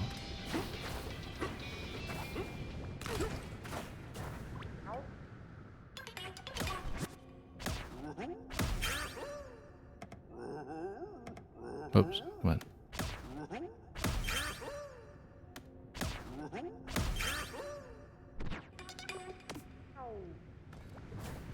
Okay, that's done. Let's take a look. So now, in terms of fossils, we're just missing 7 more in the final layer, which we can take. I know I'd spotted some that I missed on my way through some of the combat challenges, and that's probably going to be something that we need to work through section by section. But we'll just map those out and take them easily, I think. So let's get back down there. I guess we'll also at that time get a good look at what number 13 could be at the beginning of that section, because that's something that was new in the post-game. And yeah, Pauline's quest will wind up here. We should decide whether to do that first or do Ingot Isle first. I think it makes sense to do Ingot Isle first in case this feels more like an ending capstone. But hard to make that call. So we will go down to the core layer first. I mean,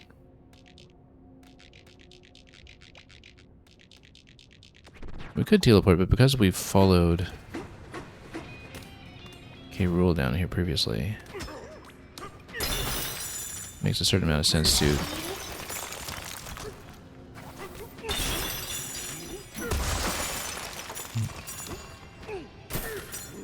try to dive down that tunnel again just to see if there's any new dialogue from having completed it. And most tunnels don't give you anything new. This one might at least give you some gold on the way down because there's so much. And of course we're not going down under similar story-driven circumstances anymore, so... And Pauline has a reason to go to the core, so let's do that. And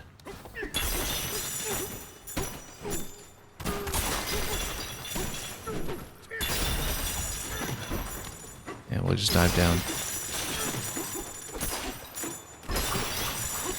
Did he escape route?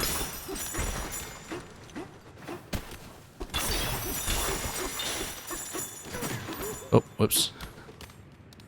Nearly dove right into the middle of nowhere here. Didn't even think about that. That's okay, we'll do things the easy way. Which means we can even get a nice big stomp. I said a nice big stomp. There we go. And we'll just punch our way to the hole. Because why not? We don't need to cash at this point, but... I mean, I guess we're buying 2 maps for the rare fossils. That's about 2k by itself, and then a couple more maps after that. We're spending about maybe 4k on the next set of fossil maps, so... We want a little bit of a buffer just in case we, you know, have lots and lots of deaths for 500. In whatever comes after this. Let's just dive down and find out what happens.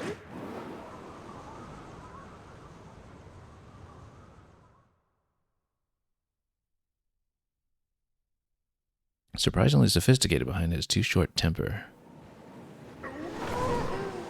Most pirate captains are. Look at that. The Banandium is just gone all rotten.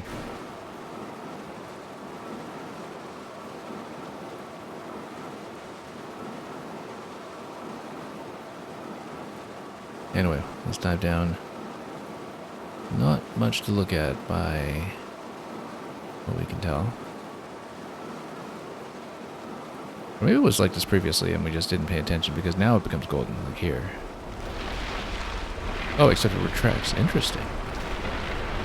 Didn't it do that? Yeah, no, it did do that previously. Because this is how it reveals the core. Yeah, no, I just forgot how it looked in the previous dive. When you get into the chase. Can't really hit any of that. You're sort of bounded. On your way down.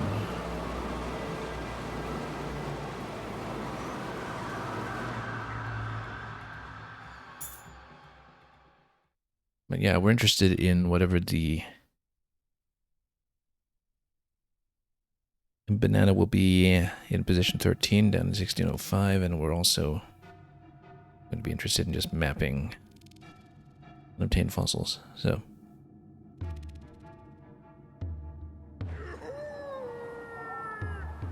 let's just do it. I don't know if there were. Yeah, there's a fossil map there already that we didn't touch previously, so. Reached a heart of gold, yeah.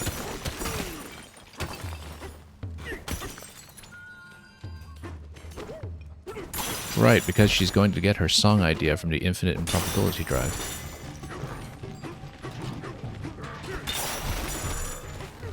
Okay, let's get up here. And touch this one. Read that side previously? We must have.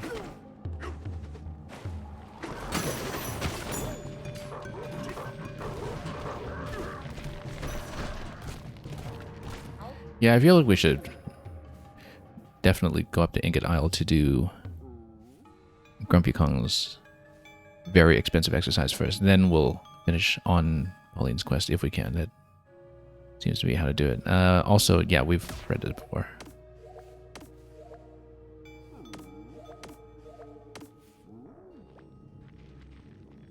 Okay. At this point, gold is also less critical than either music discs or banana chips for the music discs. And so, actually, given how many enemies are in this section, we should put Pauline's clothes on the diva dress for the music collection buff. So, in order to do that, we will go. Well, first of all, what's on 1605? This section. There's a getaway over here, which means we can buy maps there while we're looking at what the potential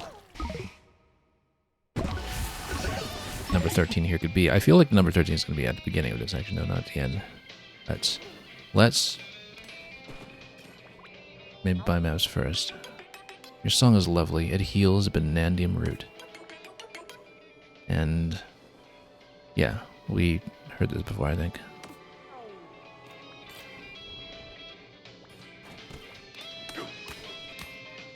Okay, in that case. Yeah, so we're going to be looking for a banana challenge somewhere here. But before we do that, we're going to go for stuff. And we'll buy all of the fossil maps. Since we don't need that many.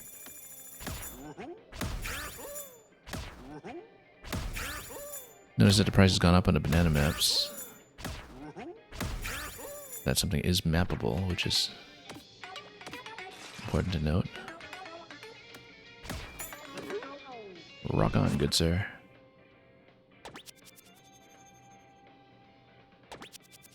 Yeah, a couple of different locations, including in this section. They're all over the place, really. What is this? Wow, this is quite close to the bottom. But let's do this section first. So if we came in through here, we should check this area for where the banana could be. What's it doing there? What's what doing there? And why is this something post-game dependent, if you're asking me? We're going through. Hang on, let's scan.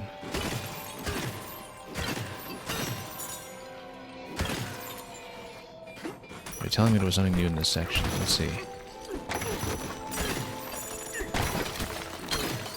We should map that out as well. It's going to cost 1,000. We don't care. Also, we forgot to put Pauline on the Diva dress.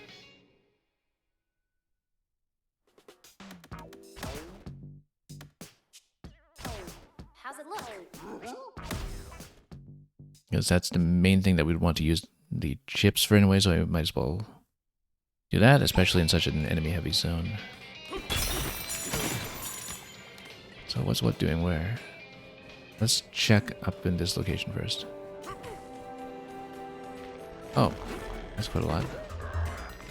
Maybe we need to get rid of these. Let's see. Yeah, because that one looks rather nervous there. Maybe it gives us a banana for clearing this section.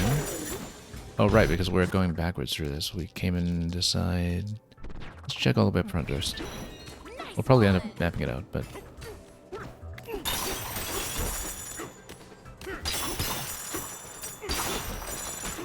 we'll deal with the zingers first. Great family resemblance to the sting bees of recent 3D Mario.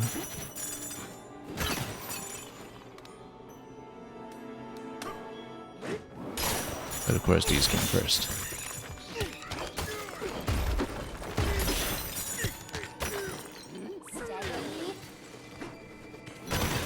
Then... oh, I see, because this will give you lots of work up here.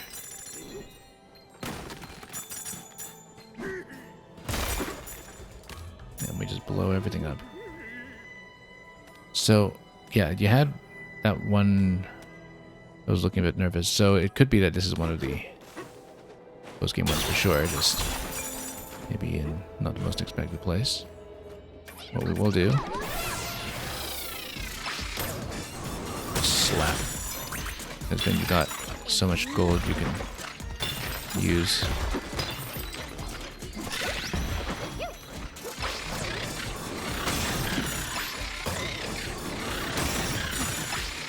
Wow, we actually punched through way too much of this.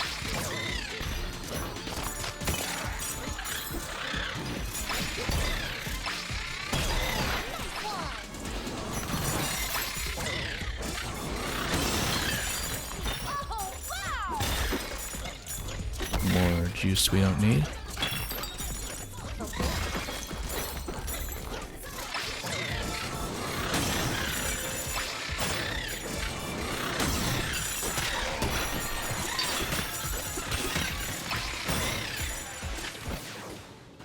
There's no one left in this area. Can't even tell we destroyed so much. What was that one fractone that was hanging out here looking all worried?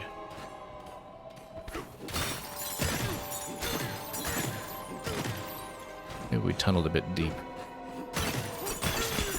Anyway, it has to be something that was post-game only. So I don't know if that qualifies. Spiked concrete? I mean, this one's still alive. I feel like we only defeated 2.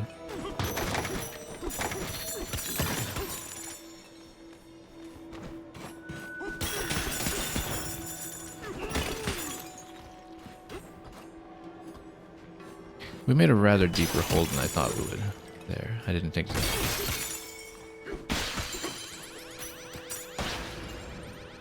Snake would actually take us down that far, but I think we should maybe just map this one out.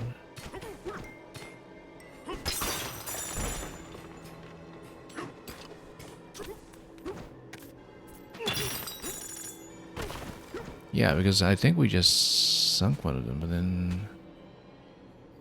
No music, so maybe we did defeat them. Oh well. Steady. Let's go down and see if there's anything new to talk to in town, maybe. There's something here, like a fashion shack or something else that was the objective here. Realistically, let's just buy the map. Can't be bothered to check further. Oh, there's this one here. That might be new. Oh no, that's the same one we talked to earlier.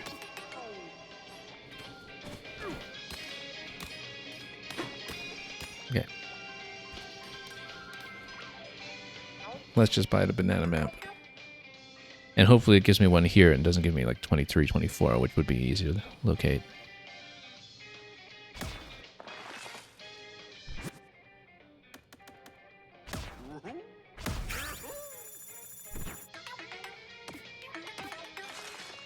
Is this close by? We'll find out. Oh, it's just on that side there. We should have just checked across when we went through the fossil. Okay. So we didn't need to spend it at all. We just don't mind because money is no object at this point. So, is it a Stump and Clumper rematch? Is it a challenge? What is this? It's, oh, something new. Oh. Capable of having some golden walls here. Okay. Oh, I see. It's just a combat challenge. That's fine. We can do that. And specifically... Well, let's get some hearts first.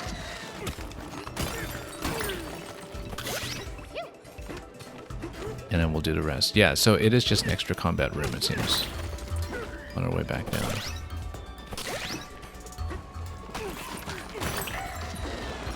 Steady.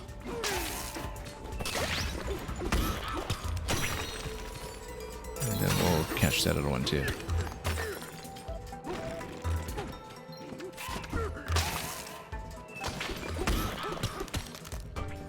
Give those neckies what they deserve.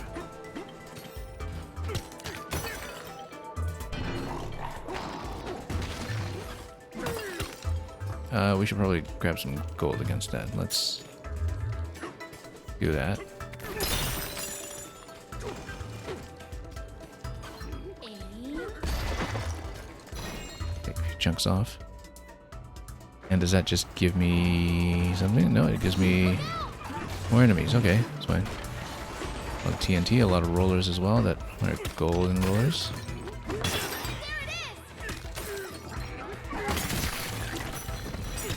Then we just rolled them.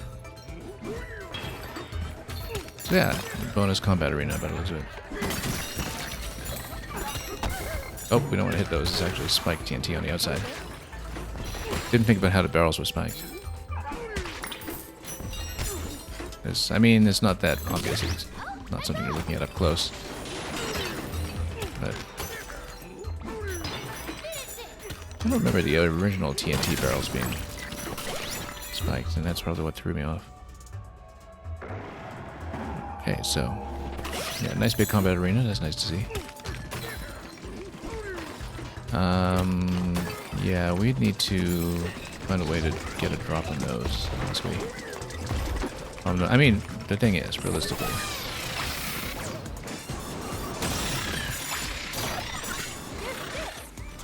Yeah.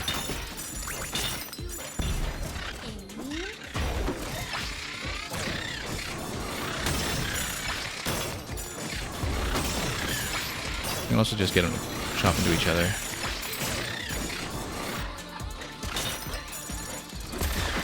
There we go.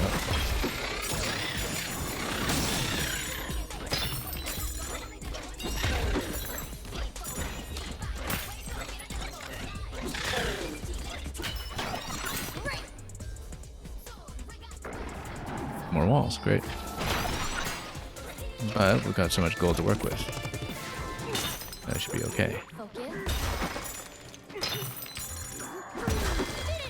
Because we just made so much gold for ourselves at this point. I guess if you don't do the Bananza rehearsals, then it's kind of a different story. You can't just make so much gold on demand. For easy explosives.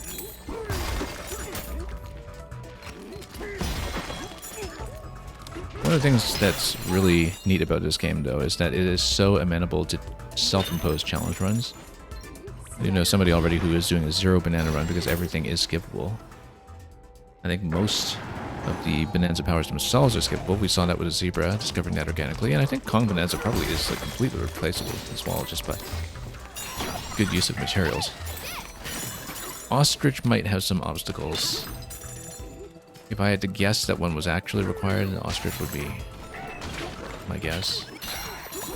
Zebra is clearly not actually that required. There's usually alternatives around it, even if you are perhaps dependent on other powers to make that happen. But anyway, you know, we're having an easy time of it because we're fully kitted out, but maybe that's just also the game's way of saying, well, you know, some players aren't necessarily expected to have that. It's still playable. I feel like figuring out some self-imposed challenge runs might be a fun long-term activity with this game. How much of that we'll do on stream, I don't know, but, you know, we'll see what we can do. Yeah, it's just gold everywhere, so we'll just make it explode. We made so much gold just with a snake that is letting me coast through the entire fight. We didn't really even use the elephant power either yet.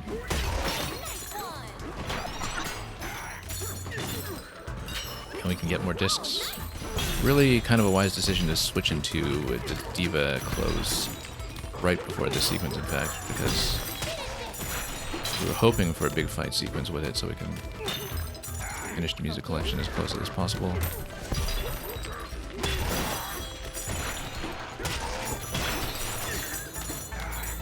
I love how you can just zip around with all these movements while get out of the enemies and then get right back into their faces. There's a lot about this game, actually, with the transformations that reminds me of a lot of the powers and weapon sets in Bayonetta 3. 3 specifically, because of how the different weapons change everything about your movement properties, like the different kinds of double jumps that you can do, and so on, as you summon all your demonic animal familiars. Anyway, so that was... Let's take a look. That's number 13, and the Kremlin crew's last stand. Yeah, their last-ditch effort to do something to us, not knowing that, of course, we can just generate tons and tons of gold and take them out accordingly. So that was a post-game only one, as we knew, and one that if you were playing without fast travel and you wanted to take Pauline's adventure down to the planet core, it would be something interesting to hit. So let's go layer by layer now and go for fossils. Neki Skyway, yeah, we'll need to do this bit. I remember missing this on the way over. Should we teal up?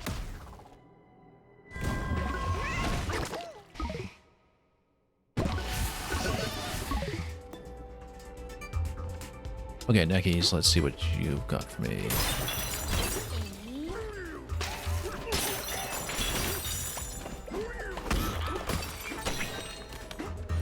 You don't need to throw gold necessarily, you just need to throw something. Drop them.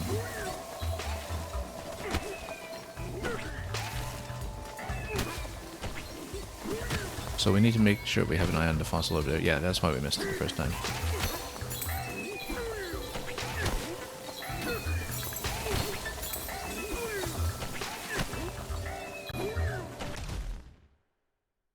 Just one moment, I might need to take care of something. Give me 1 minute.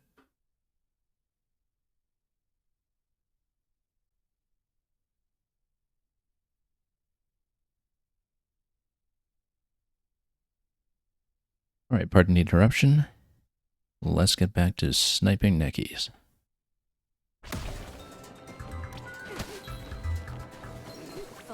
Or fossils for that matter. Let's... Oh, we got it. Good. Was a bit concerned for a moment there, since we came right back from pause. Exactly in the position I needed. Oh, we could just port out of here, but we might as well just take the ending first, since we're here. we'll see about whether we have fossils to hunt in the next layer. Nope. And not here either, so the next one down is pretty far. 2 that are right around this gateway, so let's take those. Should we teleport?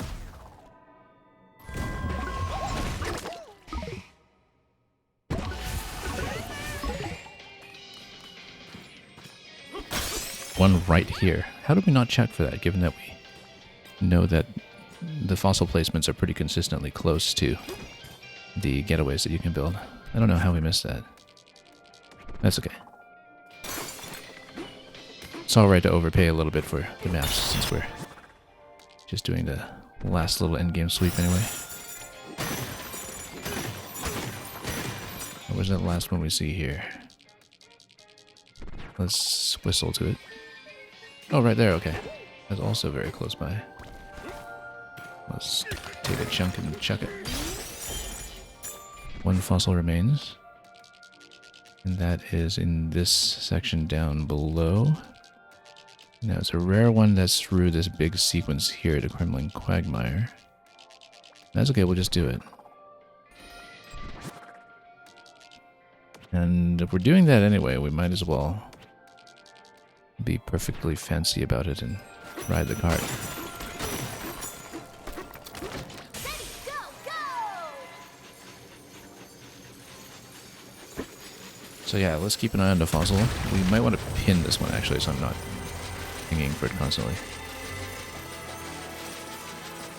Because we get to see this little animation again as we get ever closer to the core. Okay, there we are.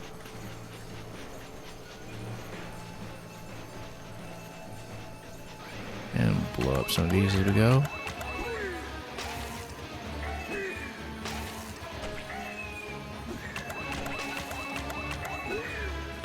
It was kind of interesting that with the bat enemies up above, starting in the Tempest layer, where thereabouts, that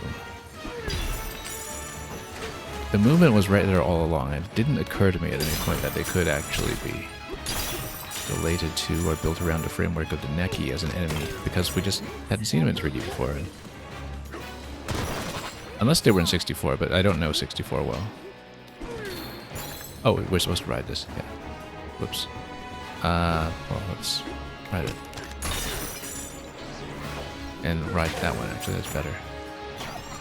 Okay, now we're riding this, let's pin the remaining fossils so we don't miss it. We'll just ride it. And not attempt to do anything, whoops, like accidentally dive off. Yep. We'll ping it. We'll just blow through all these as we go. And there's not much else we need to worry about here since we have bananas. Now, actually obtaining this fossil though requires me to take that guy out.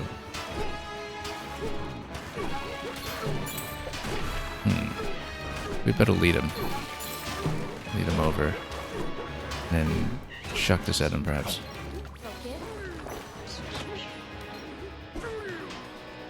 What material even is that, then? Oh, no, that's still on Florence. Let's not do that.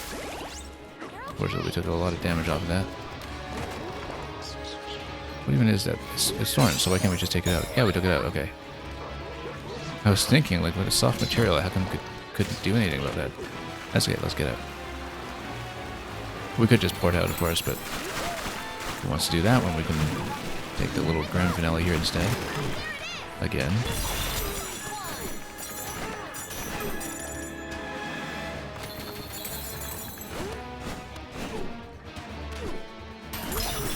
Oh, nope.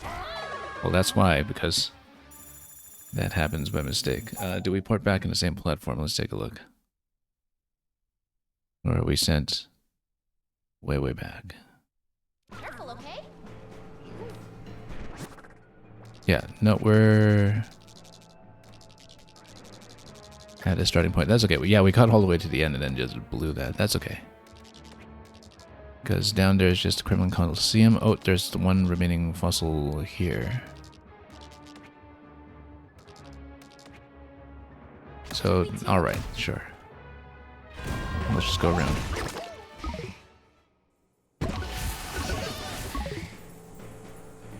Right. One remaining one at the top. We'll take it. Then Ingot Isle with 120k will be next.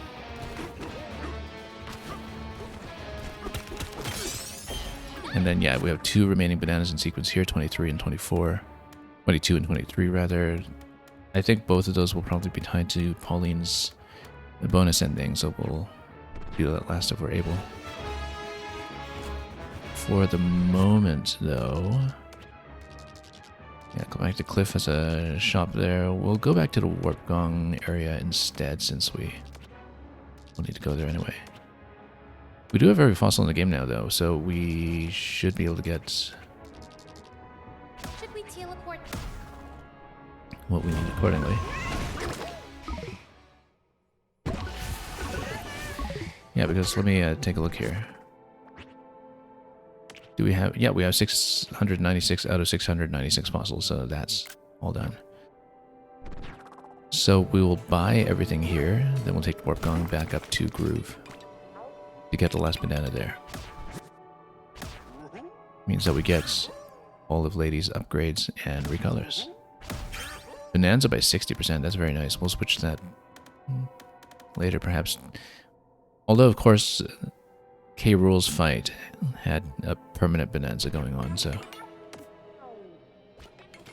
maybe we don't necessarily need that. What we should look at is our music collection to see how I'm doing. I can probably afford the rest with chips at this point, but if we can just pick them up naturally, that might be better. 88 out of 110, so yeah, with only 22 remaining, we actually can afford the rest, but we might as well pick up what we can from combat while we're able to. And again, we have at this point heard all of the available music except for 109, 110, which are probably tied to whatever the endgame sequences are. You know, if one of them is Jump Up Superstar or something, then I don't really mean that, but you know, if one of them is Pauline's final song, whatever it turns out to be, and if one of them is perhaps something that's specific to either Grumpy's special bonus stage or the ending that awaits us, we'll find out. And we don't exactly know what kind of hump we'll have to get over when it comes to difficulty either, so... Because the 3D Mario games preceding this one, of course, were well known for leaving such a strong last impression with their marathon finales. Rather different story, perhaps, when you have so many hit points on DK as opposed to Mario not having much of a safety net. In terms of what kind of marathon challenge you can make and how you could tune the difficulty, but I guess we'll find out. So, back to the Groove layer we go first, and then let's go to the museum.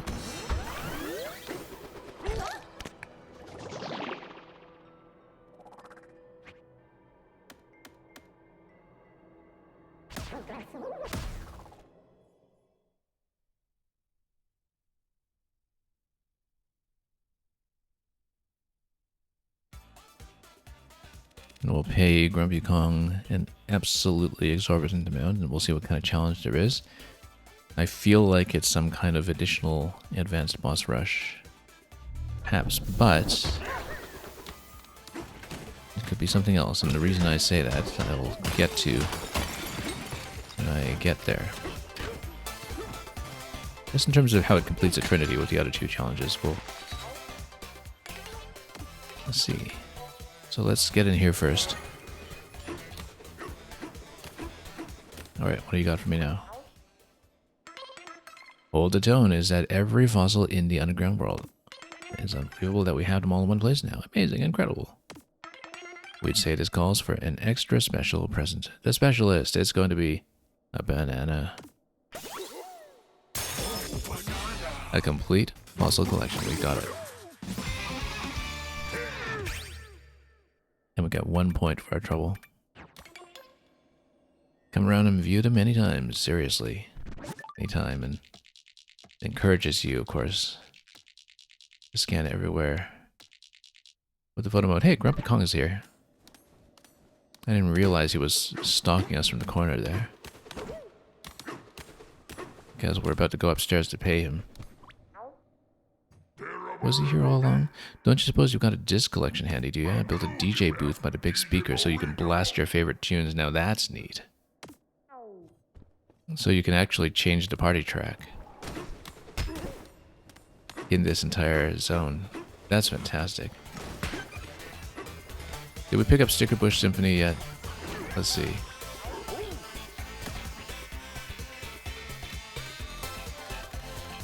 Classic 2 is what it would be. We don't have it. Of all the things we don't have, we still miss Sticker Bush Symphony. Oh well, that's fine. I guess we'll have to pick something else.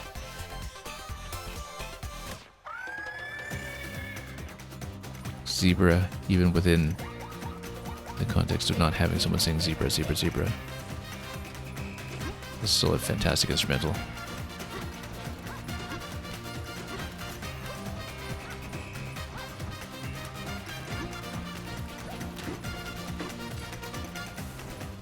Okay, I think we'll leave it.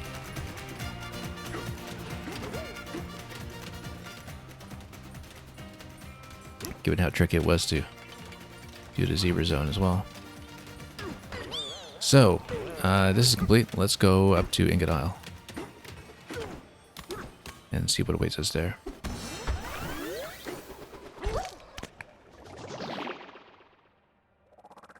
Maybe it's a marathon challenge. I would love it to be a marathon challenge. Those were consistently my favorite thing about a lot of recent 3D Marios.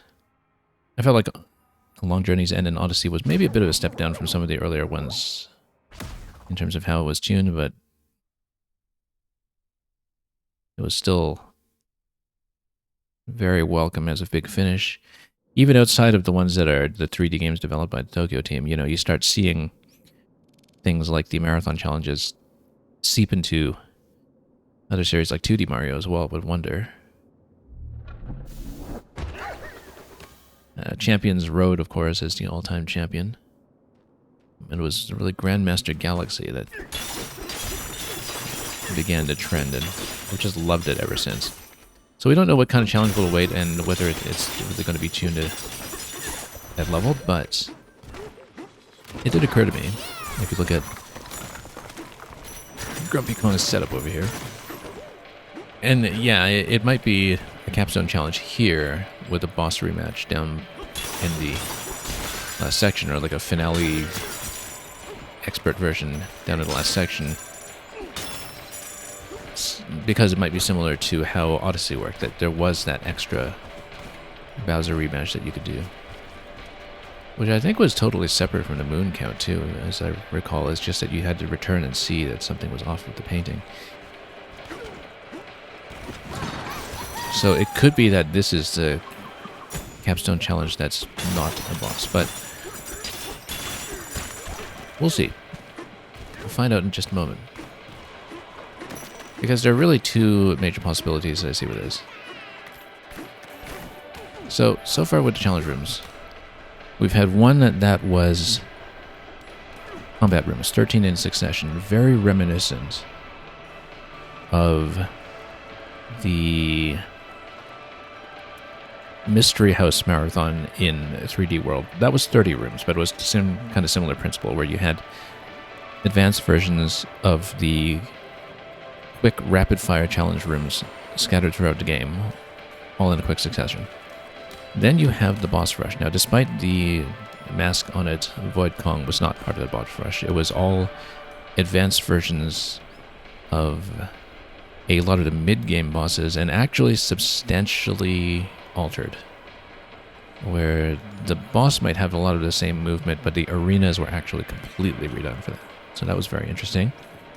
That could be kind of seen as analogous to the World Crown Boss Rush in 3D World, although that one, you know, the interesting thing about that one was that it was under a very tight timer, and actually just having good strategies to beat the timer was the essence of that challenge. Now, of course, I mention this because, you know, in World Crown and 3D World, that completed a certain trinity. You would have the Rapid Fire Mystery House, you would have the Boss Rush, and, of course, you would have Champions Road. So we're asking ourselves, what could possibly cost 120k? Is it something that's going to finish with some variant of the conspicuously missing final bosses, or are those being saved for Planet Core? Or is it some kind of big capstone challenge that is going to test us in a bit of everything? Well, let's see. And let's pay.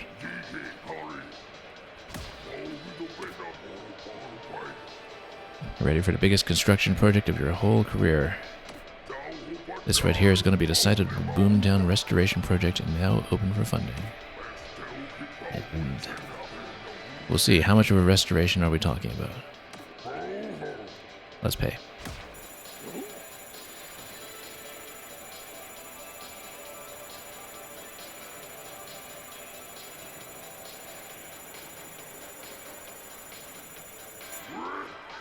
You got yourself a deal, DK. Time to go to work now. What's he going to do? Alright.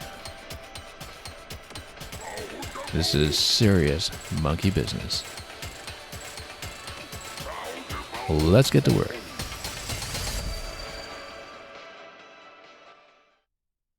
Yeah, so Mario, you said earlier, you realize this game has a bunch of triangles in it. Yeah. Love how that comes together in, what is it, the groove layer. So, it's like new, so is this some kind of platform challenge where you can reach a banana at the end, given that we have a big sequence now with heading up Ingot Isle? Well, very similar to what it was before, just with a new sign, but is there something we have to reach? Let's talk. Good as new, eh? If you take a look around, you might even find a surprise or two. The top, it felt like it wanted a little something extra, you know? So there's a banana on top of that. But then there's an extra challenge beyond that. It kept tugging at me, so I took the initiative. I figured it's a good spot for a tribute to the no-good musclehead who punched right through everyone's problems. But do we have something challenging to do there? Or is this just a reward for paying tons of gold? I put a lot of hard work into this one. Go on, appreciate the craftsmanship. Well, it counts for one banana. I feel like Poppy Kong's going to tell me about another one. I do love it when clients aren't afraid to spend freely. I have a gift for a loyal customer like you here. So it's just going to be a... You got a new piece of neckwear. Okay. What could it possibly be? It's a prototype necktie, you see, or perhaps you won't... Oh, it's invisibility, I bet. It's invisibility. Just like how you get invisibility as the final unlock in Odyssey. By the way, enjoy. So we've got one banana that's at the top of the statue that, as 06i just said, you can punch that statue you worked so hard for. Oh yeah, but you know, we paid for it. It's ours to do with as we wish.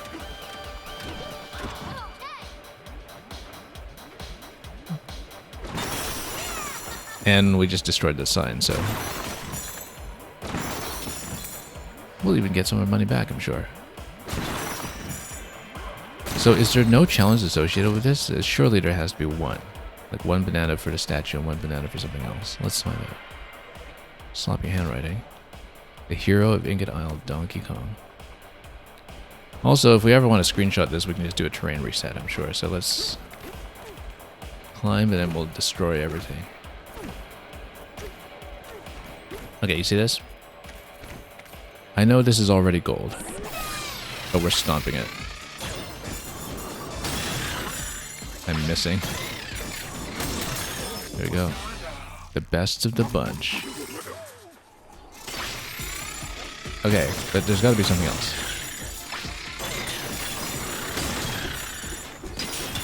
Is that a reward just for paying? What number is this? Was this the last one or second last one? It's second last one.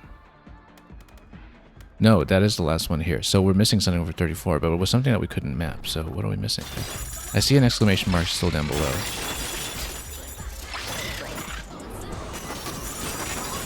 Okay.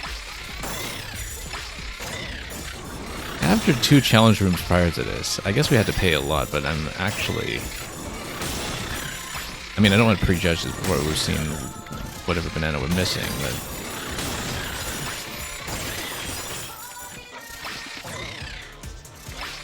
I will say that I was kind of hoping for something akin to Champions Row.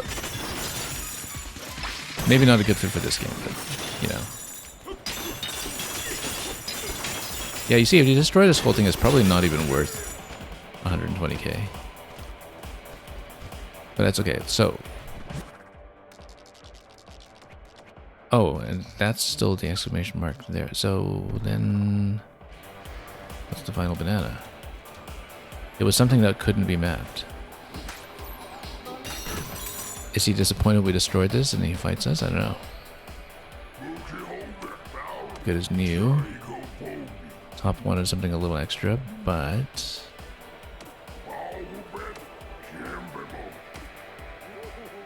What else can we do here? There's gotta be something secret on the way. Given that that's 35, but then what's 34? 33. Somewhere in this area. Well, let's see about that invisibility tie, I guess. If that is what it is. Because we couldn't map the remaining banana previously, but I wonder if that's because it was dependent on a state change in the level. So we should see if we're allowed to map it.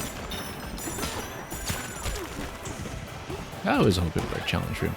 Maybe if you go back down to just another challenge room that opens up as part of that trinity, it would make sense if that were the case.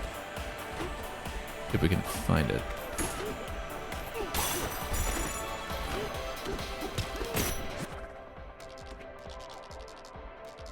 Because... yeah, if we go back here...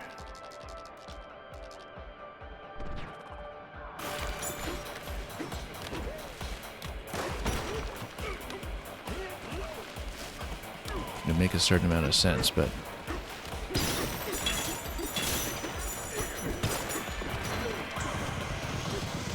anyway, let's just head back.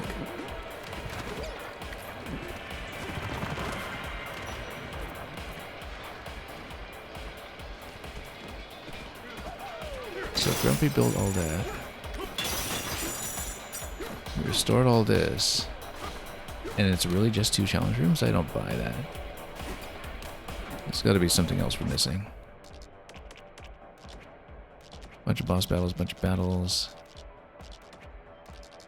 33 again was here.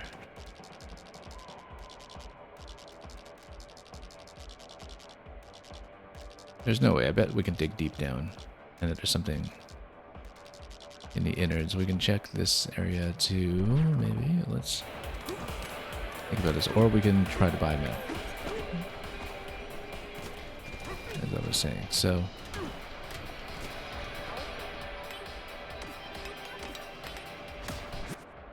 yeah, but, okay, so it does open up a map for the remaining one.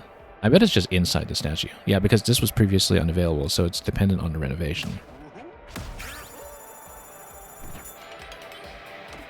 But I bet it's just inside the statue.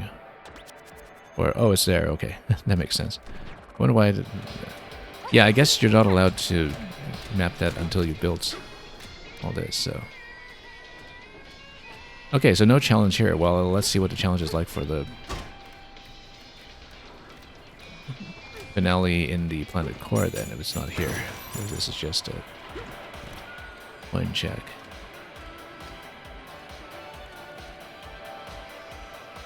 And as we still have 23 and 24 to deal with, and surely that must be something substantial. Where do we even put that? Over there, okay. Yeah, because this is part of the whole reconstruction, so...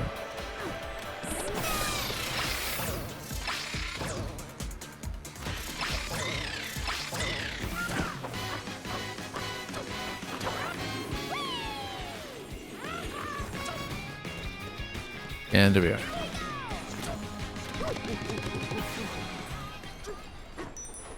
A banana! Claimed on the crane.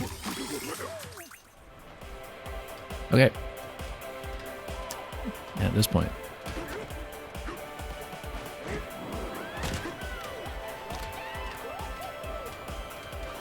Option 1, we put Pauline on the Bananza extension of the arcade set.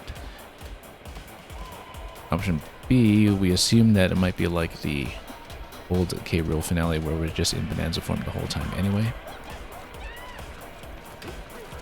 In which case we keep the Diva dress to grab CDs or anything else we might be fighting. Now, we can at this point actually afford the rest of the music if the cost stays flat at 100 per disc. I don't know if it stays flat, but if it does, we can buy the rest of the music collection. That said, let's go back down to the core. So we're pretty close to complete at this point then. 775 out of 777, and then it's just these two. Okay, so that was not the finale. That was just a massive pavement gate. For 100%. But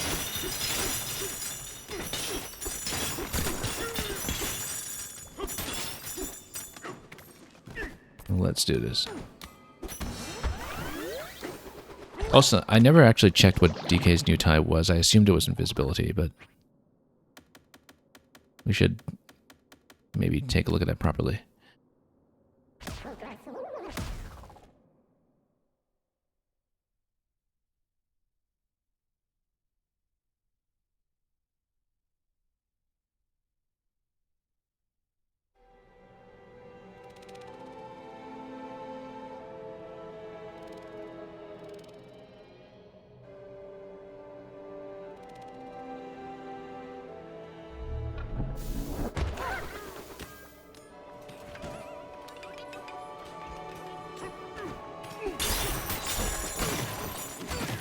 Okay, so will it close for you now? Yeah. Oh, right, because that's just referring to the arcade set that we already bought. So let's go to the changing area and see if we can get invisible DK. But does invisible DK mean invisible Pauline? That's the real question.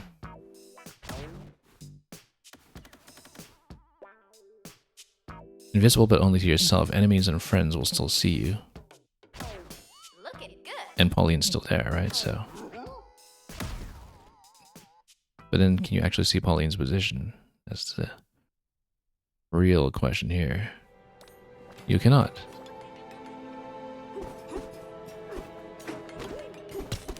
Now, not having seen the finale, maybe we should not do that invisibly yet. Maybe we should actually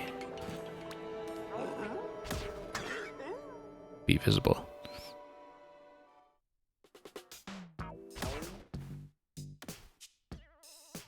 And then what do we want? We don't need treasure tie anymore because we were just using that for maps mostly.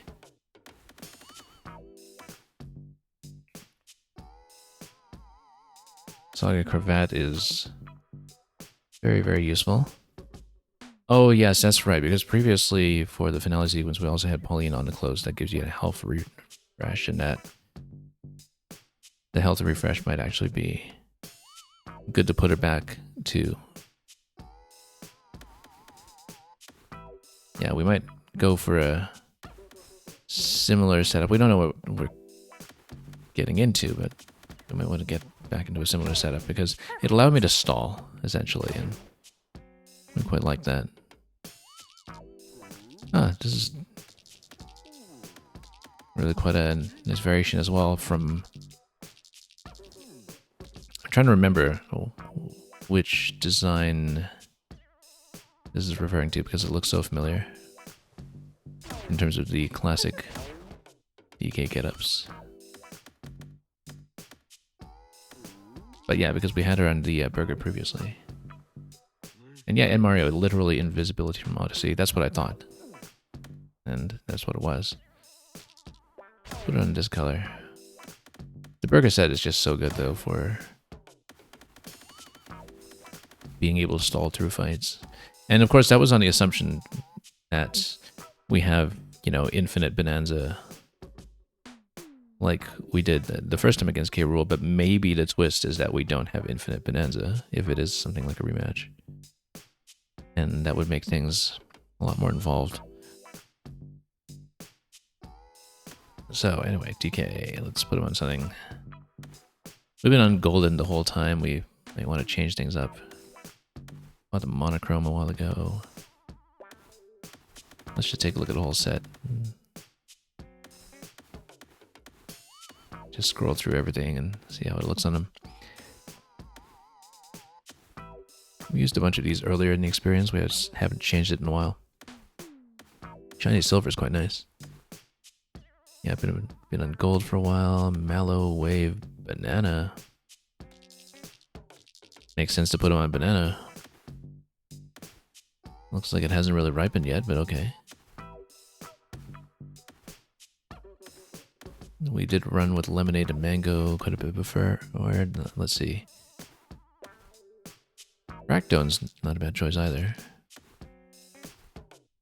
Guava, passion fruit, monochrome splits. We used monochrome split for the zebra effect earlier. Let's go. What is sesame? Mild and soothing, like the oil from the sesame seed. It's not bad. Let's go monochrome. Put him in Game Boy mode.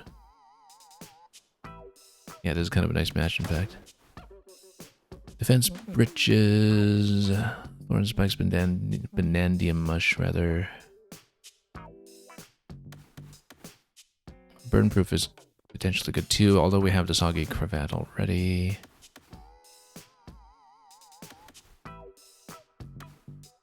Yeah, this is from enemies, not from environmental hazards. I'm gonna go with this. Back to this. Yeah, so almost identical to our setup from the last time we did the finale, in fact, but what else did I pick up? But it worked, and we don't know how different it'll be this time. If it's not infinite Bonanza like it was last time, then obviously this will be much less effective. Okay. So.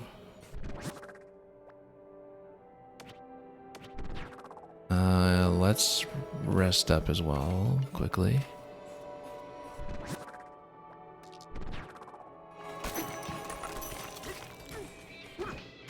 Might help to buy balloons or something, but nah, we'll just go into things raw. Why not? No balloons, no juice.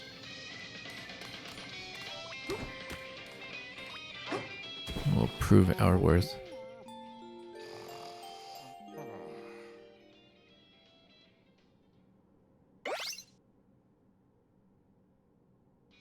Okay, so seeing as how 120k does not in fact buy us a Champion's Road. Let's see what the real core is. Berlin Coliseum, go back to Cliff Getaway.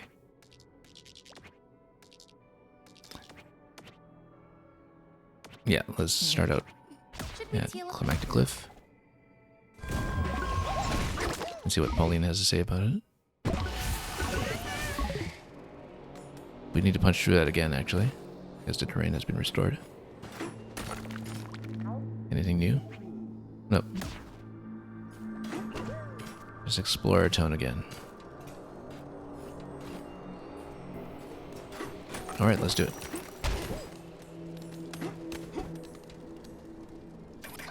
I mean, can we just send a card through? I don't think we can. I think we have to punch this first. I'm gonna try it. Yeah, we do in fact have to punch it.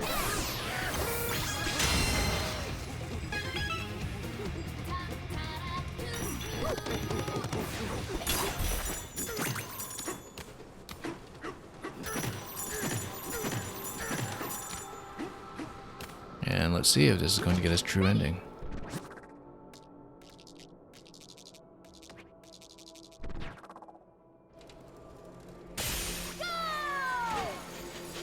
So, 2 separate banana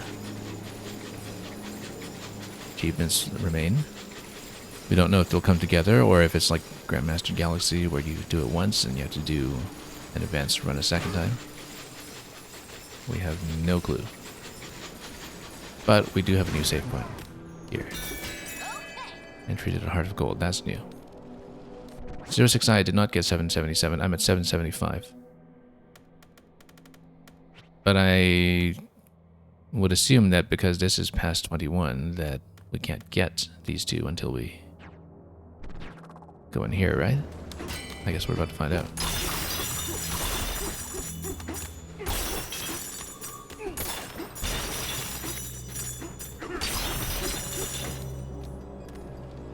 Yeah, because, you know, here's number 21 right here. We have shops, we have quest marker.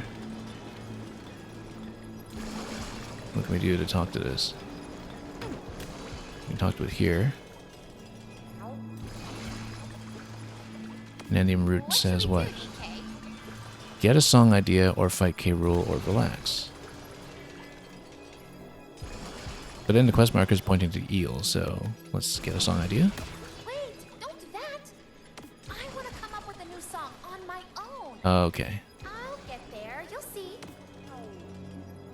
You do have the option to refight K. Rool potentially, though. I don't want to dive into that yet until we've had a chance to talk. I'm on pins and needles. Right, because she has to get her idea. I'm wiggling with excitement. My heart is pounding. Is the show starting soon?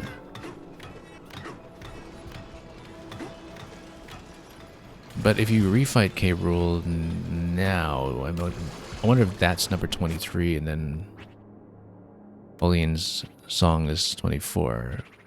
I guess we'll just have to refight him and find out, unless you just do it for fun. I bet it is a hard mode, but let's find out. Let's ask to refight him. We haven't seen him in a while. In a few days. What should we do, DK? Can we fight K. Rool? You ready for this? And, I mean, why not? But, yeah. If it's just a straight rematch, I wonder if it gets you anything. You're offered it. You're missing 2 bananas. It's gotta be this. And we'll finish with Pauline's quest. That makes a lot more sense to me. Please grant our wish. Our wish is to fight him again. Or does it just get you back into the same sequence? Let's see. Let's find out. Anything different? Oh, it actually sends you to this section.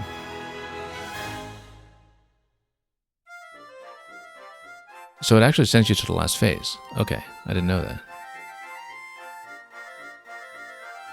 So if...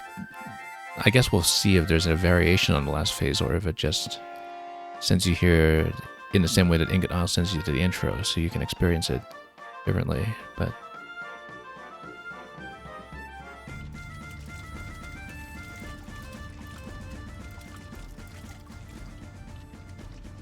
Well, let's find out.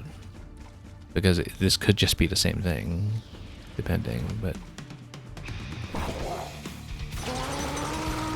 Yeah, because it sends you up into this segment here. Well, we'll fight him again anyway. It's a fun fight. Let's do it. And we'll just watch this again. I mean... Yeah, it could be that nothing's different here. So it's only phase 2, though. So...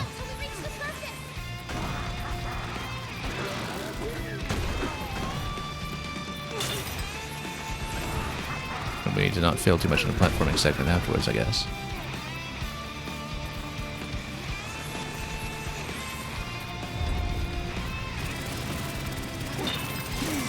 And we've got so many more powers at this stage, too. Where'd it go?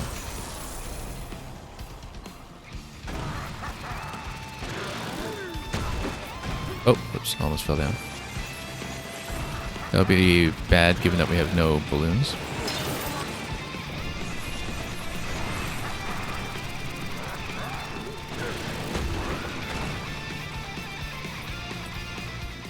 Didn't really get a chance to comment on how good this is musically, too, in terms of reworking at the boss material of the DKC. That Gangplank Galleon. And, oops.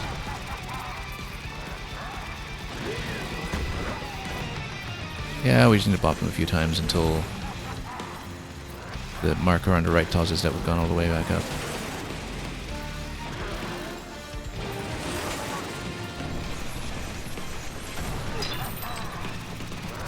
Oh. Yeah, as long as we don't slip, we're fine. So I wonder if anything will be different about the final phase, though, or if this is just a straight rematch.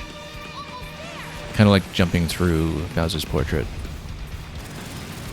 in Odyssey before it's the second version of the fight. Like, I hope we didn't just do this prematurely. But we'll figure it out.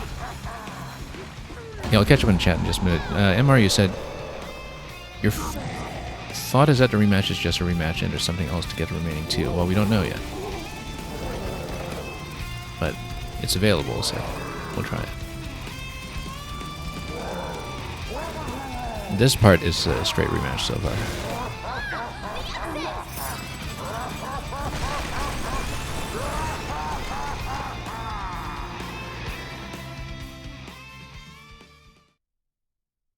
Now, previously we played mostly with Elephant. But with Kong Bananza as the counterpunch.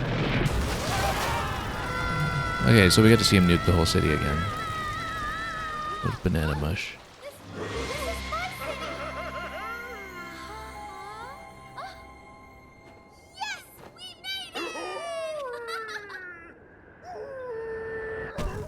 Yeah, let's see if it's just a straight fight.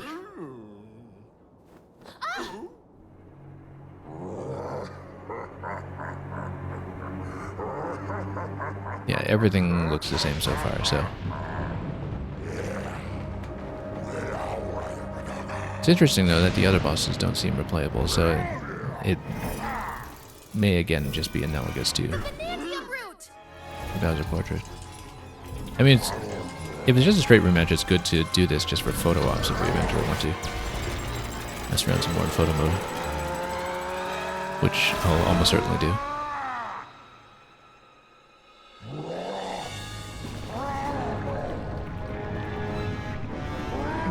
So anyway, the whole city's been engulfed.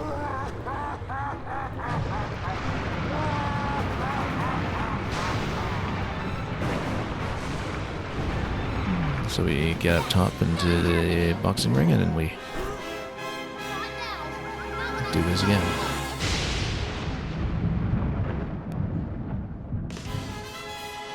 Okay, same sequence. Yeah, I guess it just lets you experience this again the way you can experience. And we can't touch that, can we? No, we can't. This is the mush. Hang on, it's the mush. Let's not touch it. We know that. We've done this before. Whoop. And then...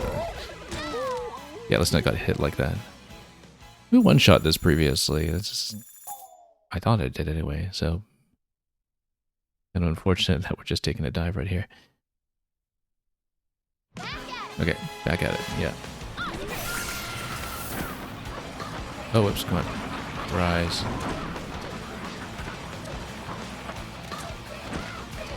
Of course, you can always do a jump as Snake for that additional height. And you don't need to deal with this crowd of bees at all. Whoops. There we go.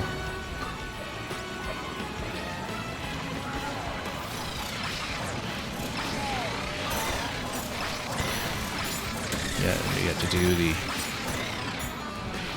climb here again, and then zebra, zebra, zebra.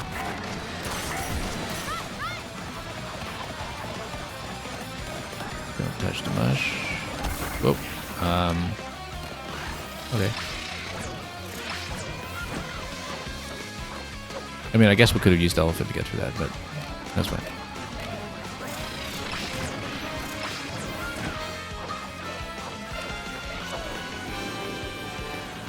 We have infinite power anyway. The snake an ostrich combo works pretty well. Whoa, that was right in front of my face.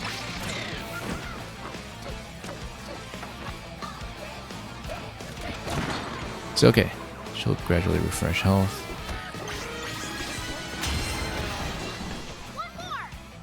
Let me just do this segment here.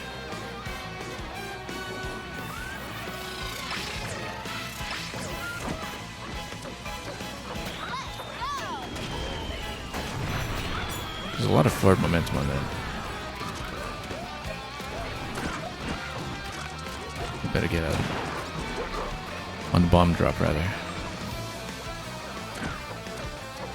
Yeah, and we just get straight into flight, and then we're alright.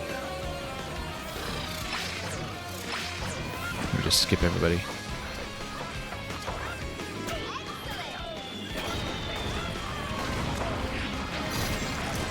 Oh.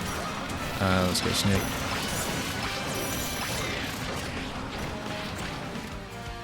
We can get some health. So yeah, everything identical so far. We'll see if it's also true here.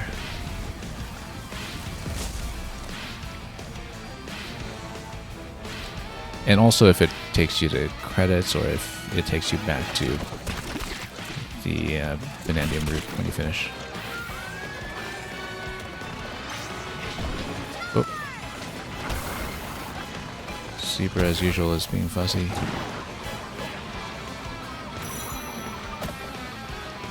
Let's just run it. No charge dash. Charge dash causes messes.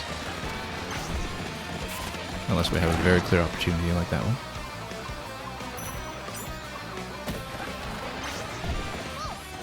Or this one. Yeah, and we get into this area here for the fight. You imagine his credits included? Yeah, because, you know, how else would you see the credits again? Unless, of course, you finish whatever Pauline's final objective is. Well, let's just see the fight and we'll find out. Because the advanced versions of all the other bosses in Grumpy Kong's challenge room were really quite interesting, so I was very curious. And of course with the Bowser fight in Odyssey, you know, it wasn't really obvious until you got into it that it was an enhanced fight. So maybe some things will be different. Let's see. Again, we have Pauline's health replenishment, so we can't afford to stall.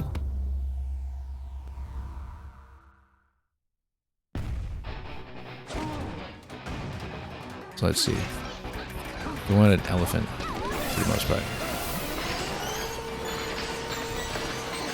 Because we can just whack him.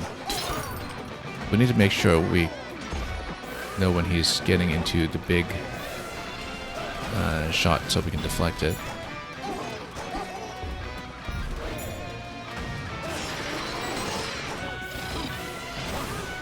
Yeah, because there's a particular shot that we can deflect using Kong Bananza instead. Whoop, there we go.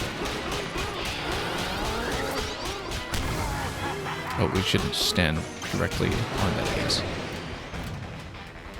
Yeah, there's a particular pattern that he does. Whoop. We should have gone zebra for that. Whoop. There we go.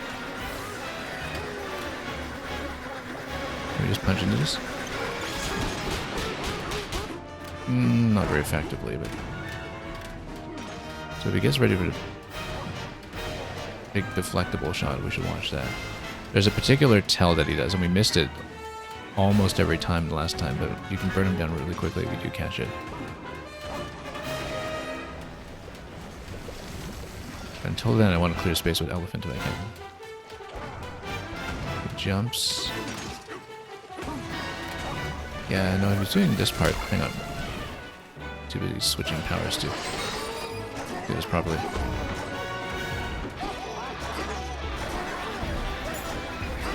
Also, due to my elephant power, I can turn a lot of things into gold. Hang on, I'm just running into this stuff constantly.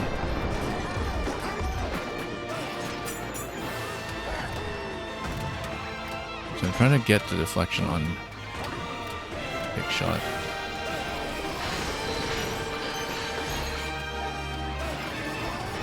Just gonna watch his pattern, see if we can catch it. No, it's not that. Maybe it's in a later part of the phase that it starts giving you that.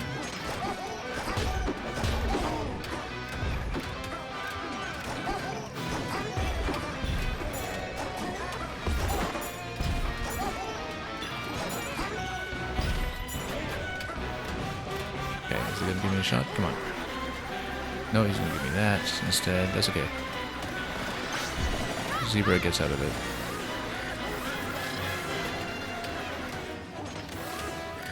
We should try to get him close. Now that he's cleared the arena.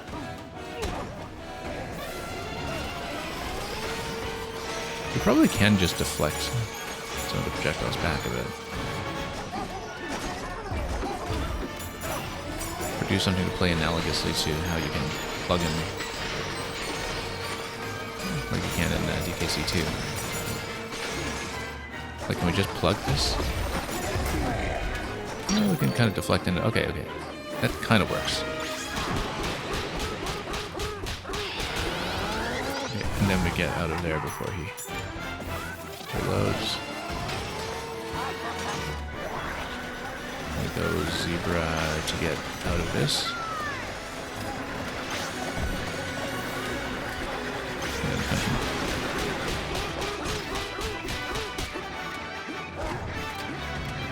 Okay.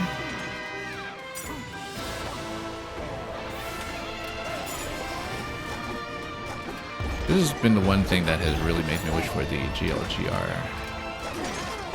To get on the Pro Controller, which I do not have. Switch to Pro Controller.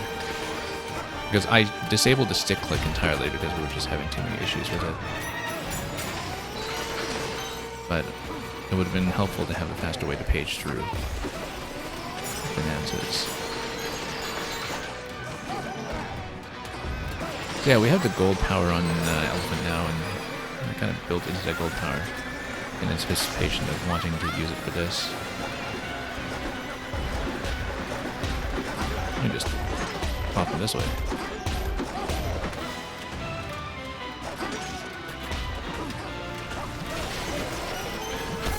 Oop, standing too close.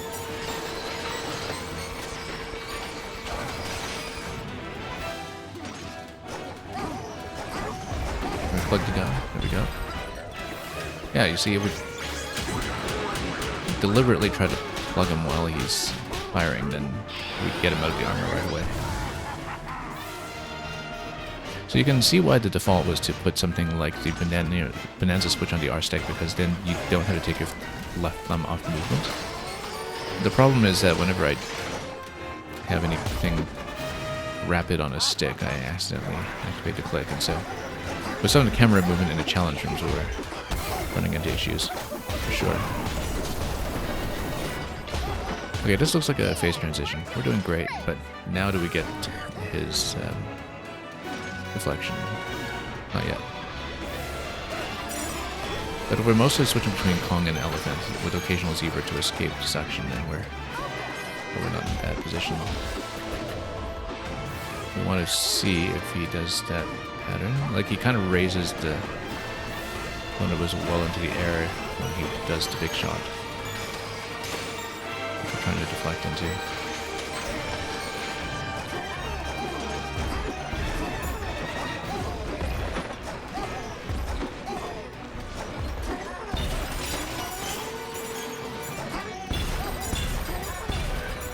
Oh, just hitting gold with that. Oh. Okay. Oh, right. Yeah, these projectiles. These are a problem sometimes. But then you can fly like this. Can I actually take these out? Or... yeah, you kind of can. Oh, and here's the hand face. Okay. So if it's the same fight, the question is whether I get a banana for refighting him. I assume that maybe I don't. Or maybe it's like Odyssey where you need to refight him after you complete the last bananas first. Ooh. This seems actually a little bit new. Or maybe we just didn't have problems with this pattern previously because we used elephants to grab everything.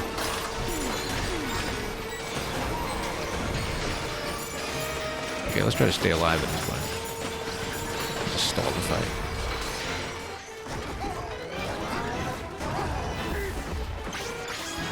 Deflect.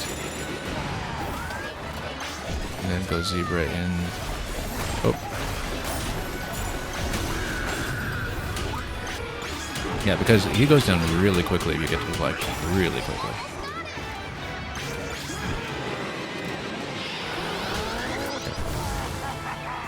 So if you can actually switch quickly to get deflection, then that resolves a lot of issues.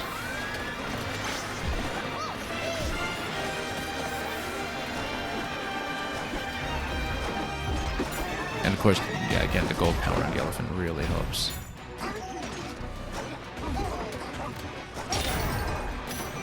Good. Now let's get in there.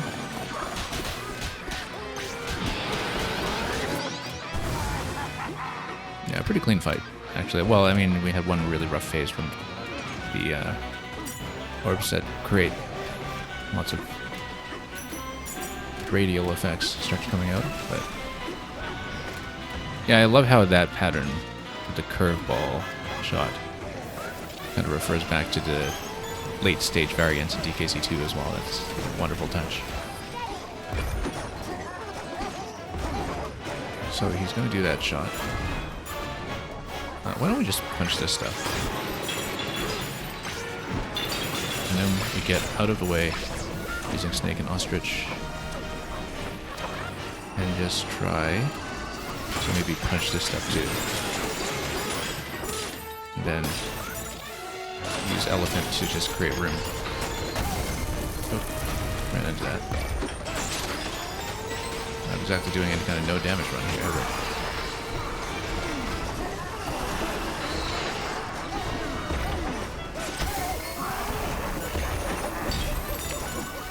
taking it this way. Can we? When's he gonna give me the big shot? Right now. Good, good. Let's do it. We can probably burn him down right now. Oh, missed it. Totally whiffed. Too bad. Completely whiffed it. That was such a clear opportunity to just take him down right now.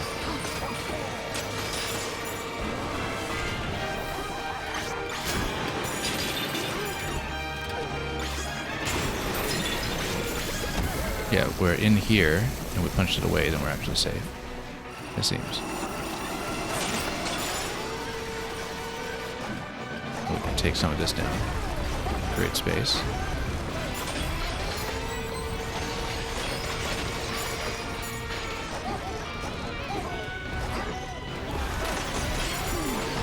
That was okay. I don't mind redoing the fight.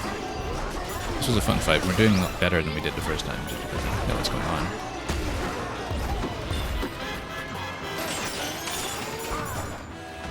Is he going to give me a big shot? Yes. Not to miss it this time.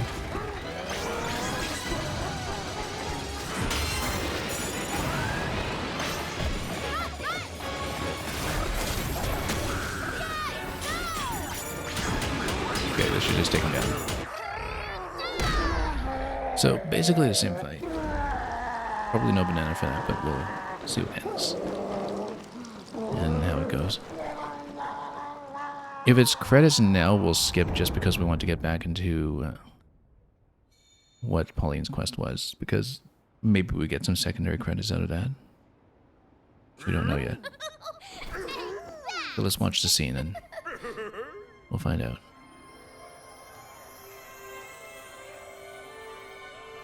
Yeah, we loved listening to the whole credits song the first time, but It's over. since we were just seeing if this is the same situation, we'll see where it takes us. Okay?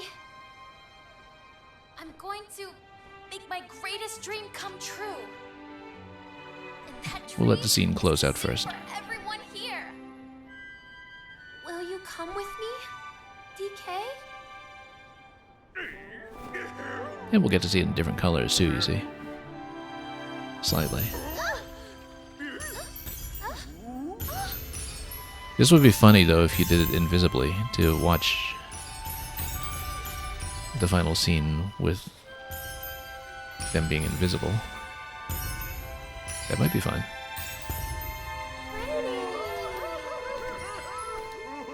I'm sure somebody's done that for YouTube already, but yeah, there's no banana off of this one, and we'll see if it's the final sequence with Pauline that gets you too. And then after that, we'll see if there's some reason to do this fight again, like how Bowser's rematch had to be after 100%. Sorry. Forget what I said before. You have to make your dreams come true. He's very shocked at this idea. Yeah, we'll close out the scene, but we'll skip credits. That will do it.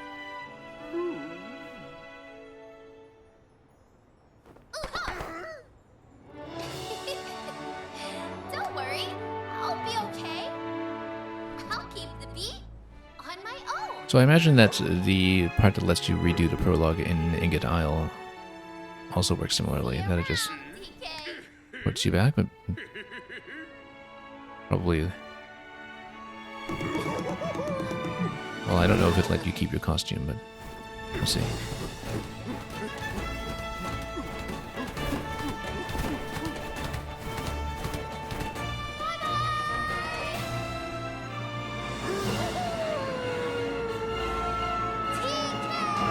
We'll see DK give the screen a punch with different colors this time, and then he's going to say Kong Bananza for real this time. And then let's see if we get a skip or if it goes straight back. Yeah, let's skip.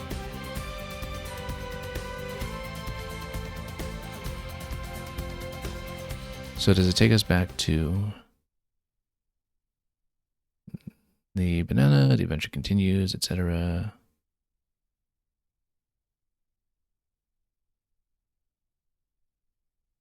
I bet we get a different screen though after 777.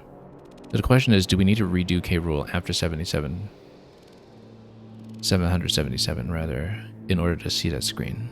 Going to have to find out. Because, yeah, no new banana, so we have to see what's happening.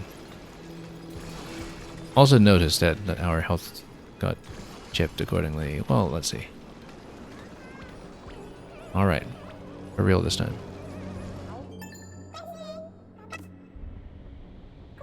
I know those echoes.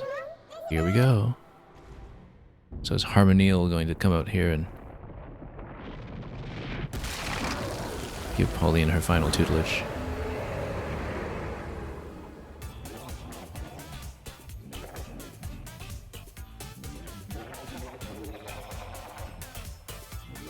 Oh, it's the great Harmonial. Hey. Are you that girl I swallowed a while back? I love his microphone, incidentally.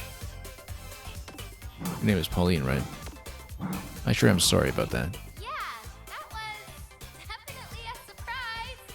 But don't worry, I'm totally fine. Besides, Boyd had you under his control, so it wasn't your fault. Oh, you're so nice. Thank you. Is there anything I can help you with yet? Give us a song. What? You need help in this song? You came to the right eel. I belted out tens of thousands of songs in my time. They don't call me the great Harmonial for nothing. Just jump inside my windpipe and you're sure to find whatever musical inspiration it is you seek. Oh. Yeah. I guess that could be inspiring. Okay. Alright, true ending. Let's go. Do it. This is it. The only challenge we have left. You and me, we got this. Okay?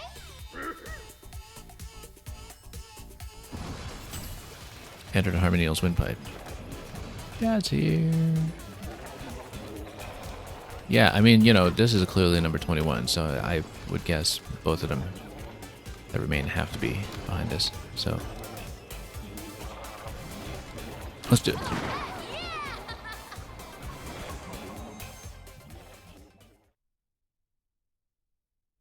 Final rehearsal and 2 bananas. Yeah, great Harmonial's windpipe. Alright, let's make this a good one. Welcome back to my mighty windpipe. Say, I just remembered. When that little guy was controlling me, he made my insides all weird. So watch your step in there. This all has some void to deal with. Okay, here we go. Armneal's Maw. And we're full up on Bananza, so... guess we just take Ostrich and then dive in.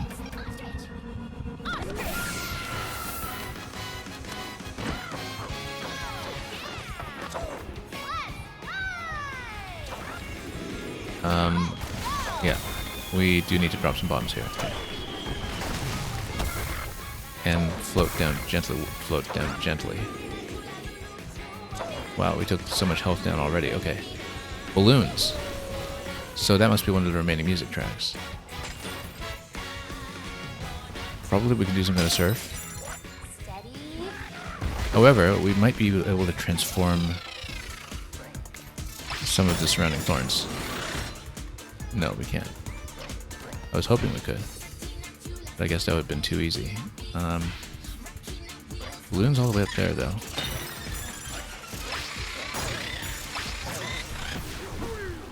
Oh, and of course it just had to be blocked. Oh, it moves, okay.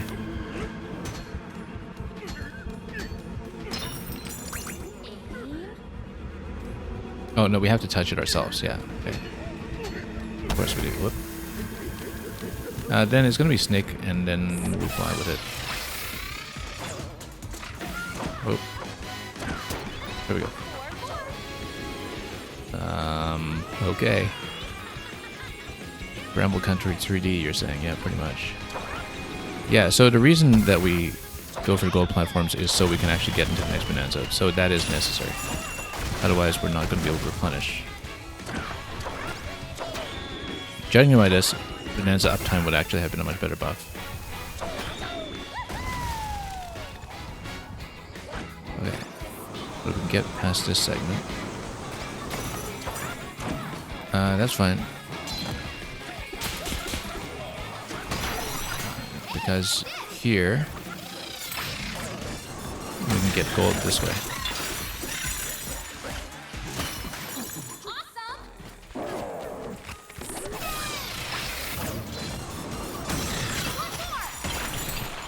Yeah, because the effect works here. In fact, you can even get... Actually, the strategic thing would be to let her replenish health using her power.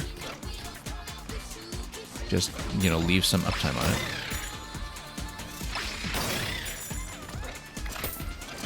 Meanwhile, we grab some gold and blow up spikes. We want to create a pit to land all those, as we've done previously. In sections like this.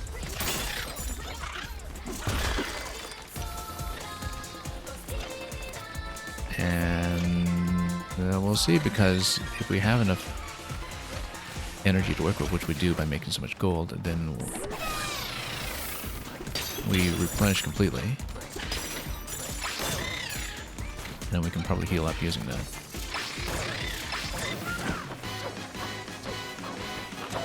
And then we go like this. Get into a safe spot if we can find one. And then see if we can go here. Now we only have one balloon so far. Wait, before we do anything.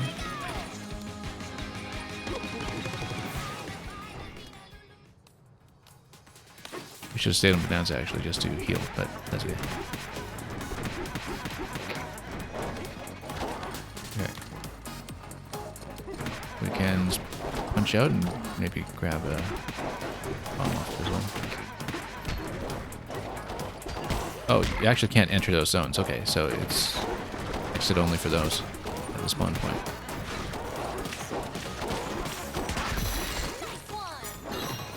And if you blow up your whole platform, that might not be good. But yeah, you're not allowed to enter the spawn points. That's new information. Well, in that case, it's actually better to try to stop all this stuff. And turn into gold? No, I guess we can't. Okay, never mind. That did not work out.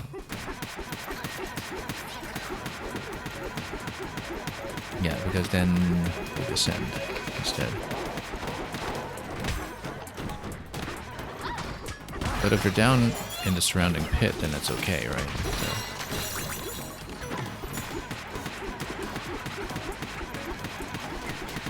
Okay, then we just go around and just everything again.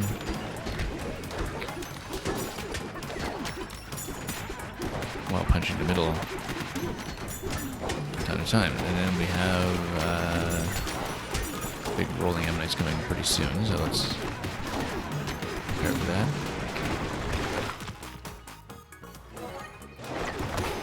Got one big opening over there. Remember, there's still one midpoint banana at some point. Might be midpoint, might be optional, we don't know. It probably is for the balloons, but the balloons might also be for a music track. So.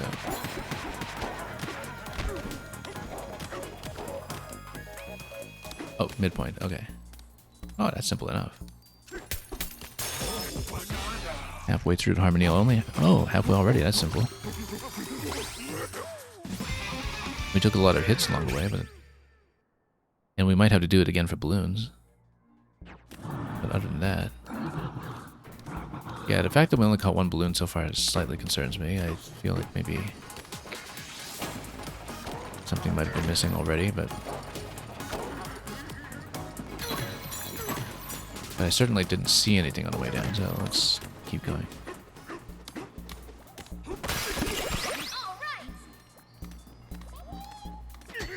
Halfway there.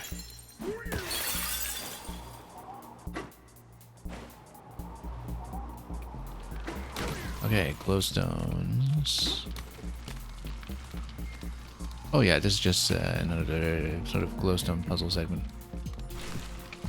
Could go elephant, or we could just pick up and go.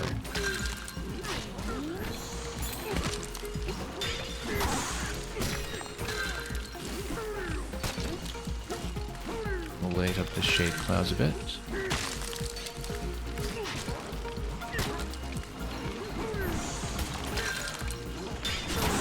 You don't want to overdo it. We're going to run out of platform.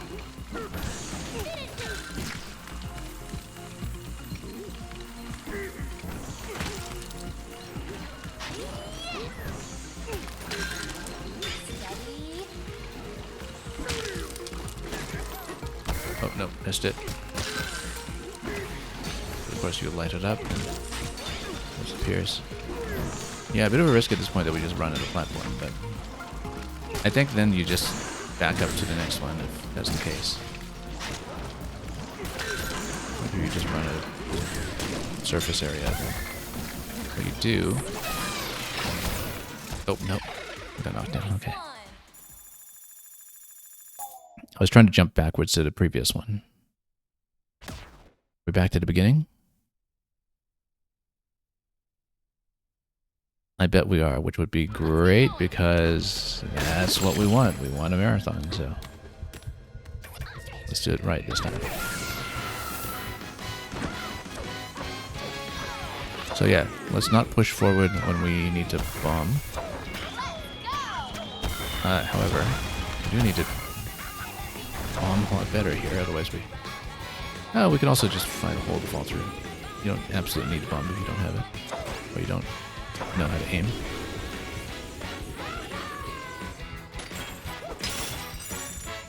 Okay.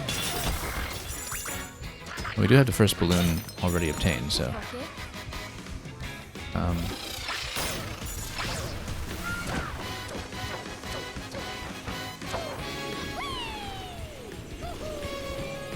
Okay, so we just try to fly carefully and go through that.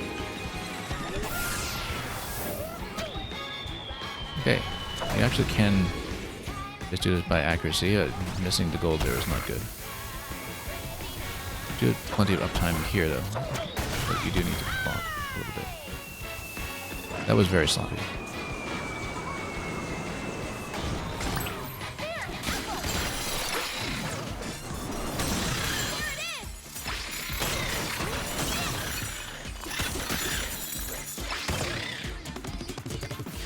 Okay, so we're going to do it again so we can grab health.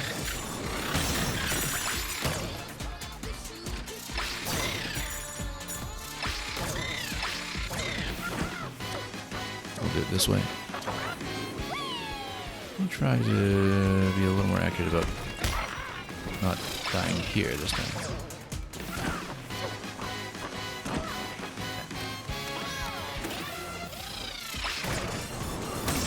I actually want to create all this space around his side first. The reason, because then everything falls into it.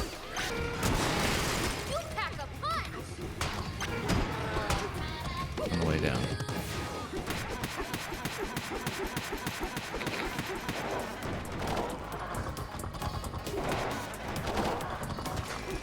Then we can kind of take them out slowly if we can.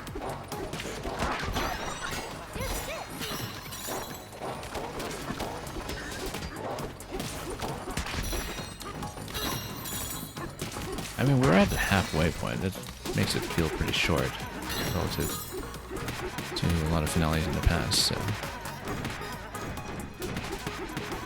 But you do have to be pretty exact, especially because we're playing with no balloons, to give us safety for any of the platforming sections.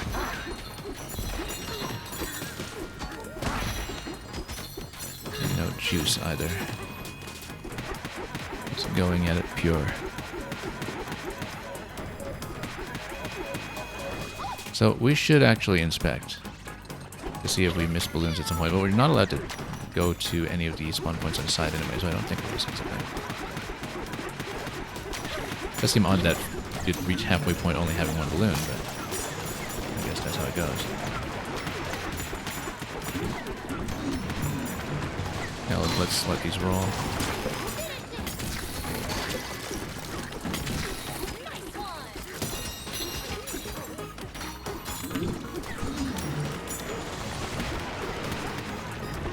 Yeah, if you just make the pit in advance, then these are not a problem.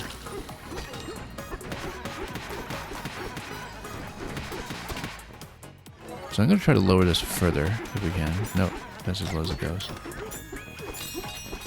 The thinking behind it was that maybe that's a balloon path. But... okay. Let's replenish.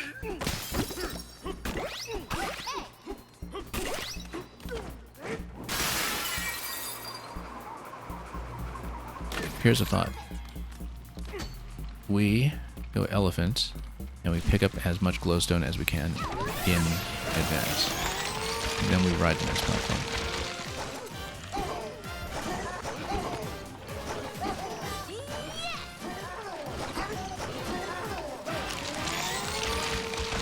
And maybe even the next one after this.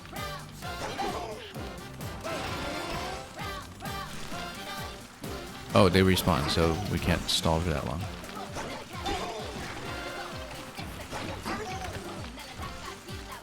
Also, you can just raise this, and then if you're holding it, then you can just go straight through.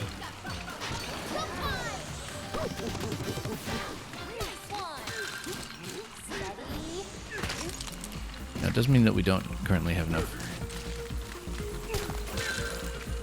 power to switch into snake and ostrich if we suddenly find ourselves in need of a big jump. Like here. Now if we raise this, we just go straight through that. There we go.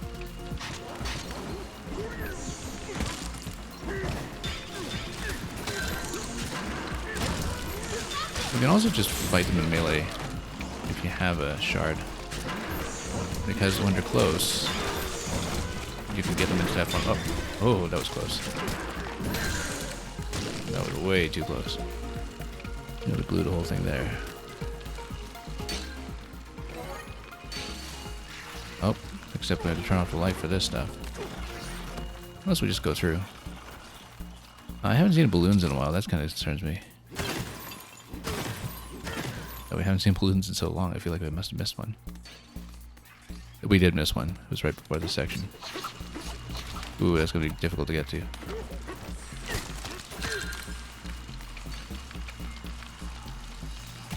Maybe if we go... that's going to be tricky. I'd like to go back to it. Since we're getting this far anyway.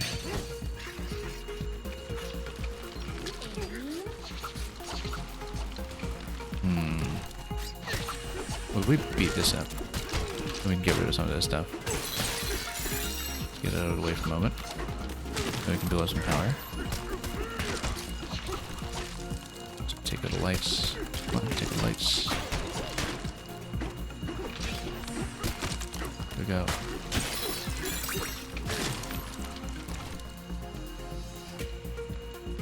Elephant and then ostrich. Hang on. We would need to pick up a stone. Pick up a stone.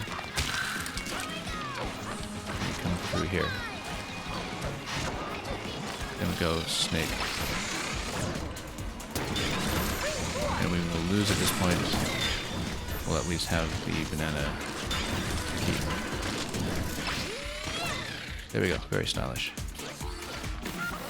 Now, we need to get rid of this thing again. Come on, get rid of it. Can we? No, they're still lit up. That's okay, let's just go to the next section and recharge. Supposed to be a minecart here, we think. Could just be a rail.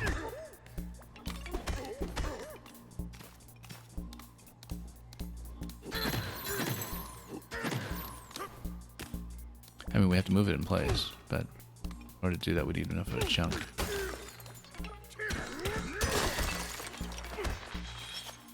I'd like to take that chunk and say, oh, what's this? No minecart. Guess you won't be able to move ahead then. Times like this call for a what's it? You know, well, whatchamacallit. Yeah, one of those, you can glide along the rail. No sweat, understand?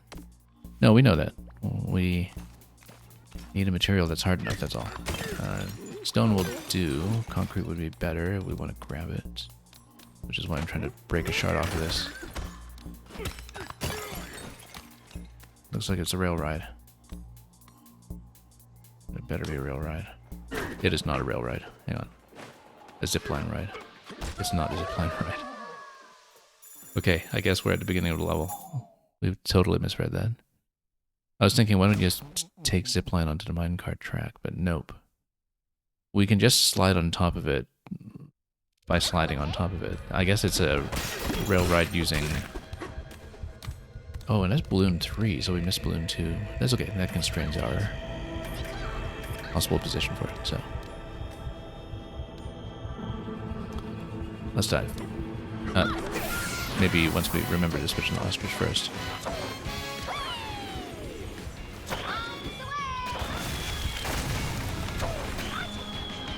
Missed. That's okay. Got through.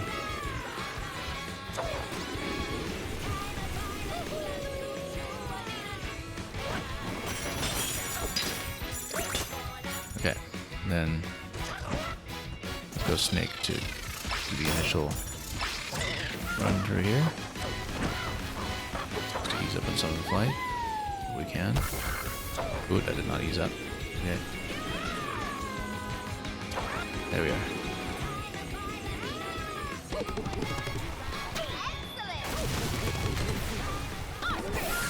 Okay. Yeah, meter was a problem there. Again, if we decide to do this with change of clothes, we'll put holding the cover down. Bananza extension rather than heal.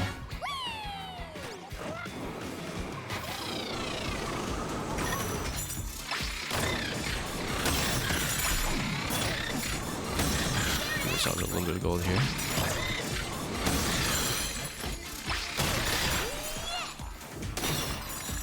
Okay, so we didn't see the balloon in this section, and we should maybe look for one. That's pretty low here. Okay, something tells me that's in this section that we missed it.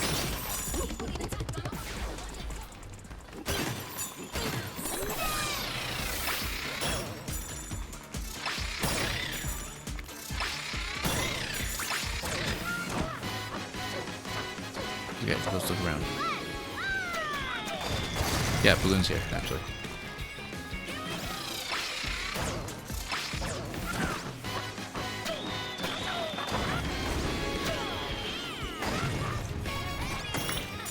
That's great. Because we even had this little pit here. And there's the balloon. Oh, except we blew this open. That's okay.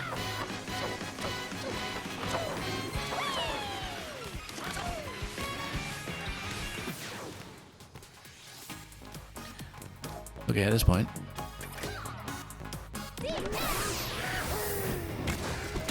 let's break this open first.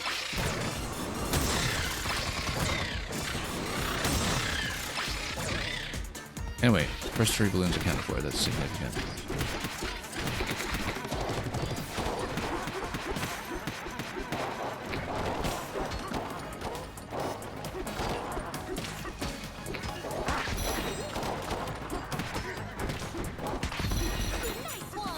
Okay, let's keep going.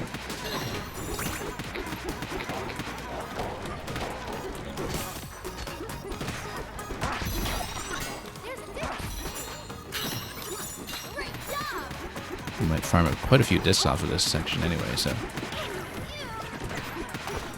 Yeah, I'm sure that the disc is for one of the final music tracks. Or the balloons, rather, are for one of the final music tracks, as with the rehearsals prior to this.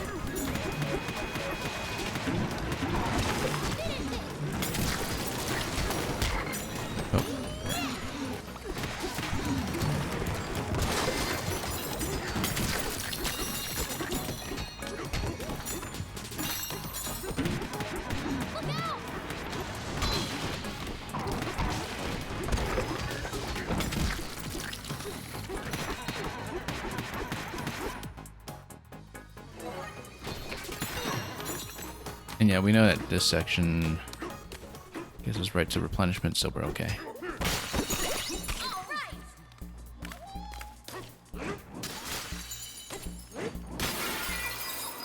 Glowstone section, we're not looking for a balloon this time, so we're still in better shape, but we will...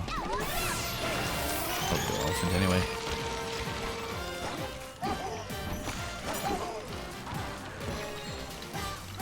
Ostrich is pretty good here too, potentially, just because you could...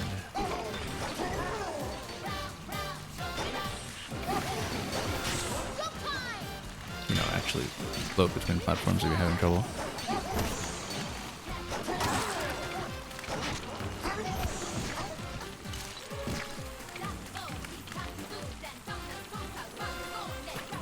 And indeed, you can move some of your own platform if you really wanted. Okay, that's not the smartest thing to do.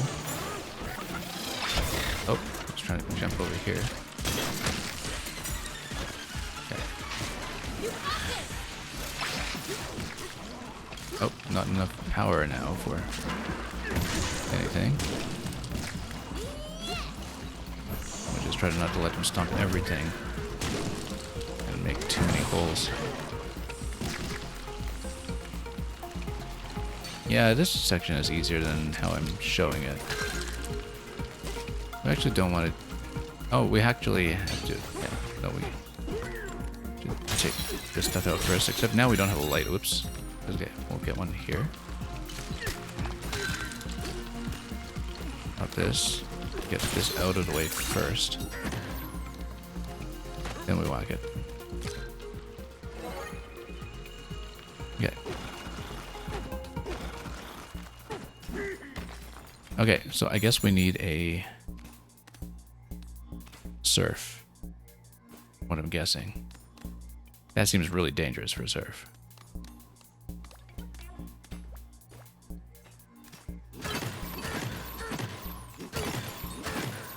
Without a minecart, just surfing directly on it?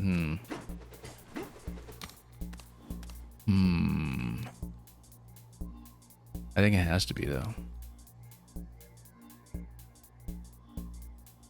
But then you'd have to jump rail to rail. How would you...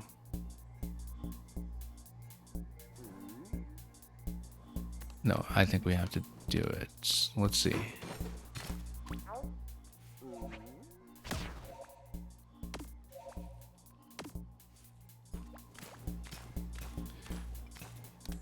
I think we need to grab this block, for sure. And then, just in case we run out of power, we'll go like this. Can we just surf along? Yes, we can. It magnetizes pretty well, actually. So, We just need to not get stopped.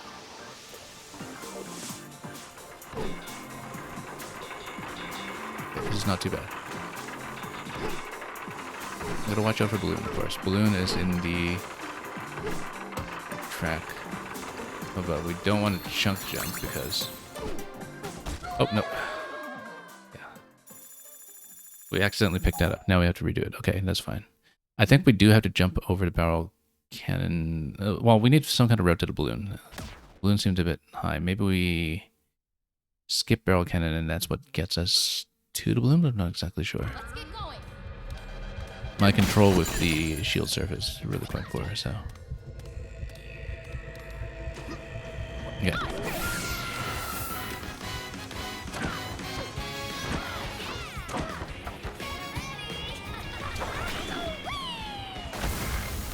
Nope. It's fine. Just keep up time on it as much as we can.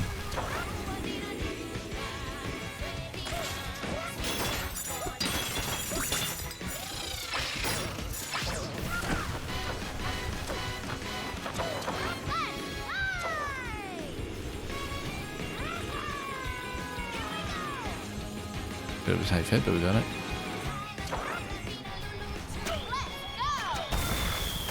Nope. We need to actually float to give ourselves enough room on the bomb.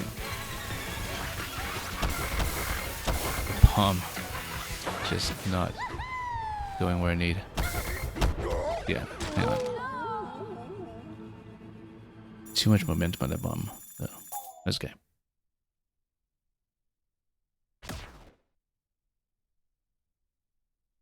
We don't want to give up and get out of here because I don't know if it serves balloons. Oh, I guess it would, given how the snake challenge worked earlier today.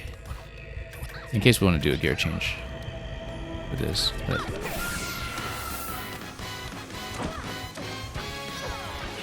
Okay, so we do need to slow down into bombs every time. Okay, good. Much better. Nope. It's okay. Not too much damage there.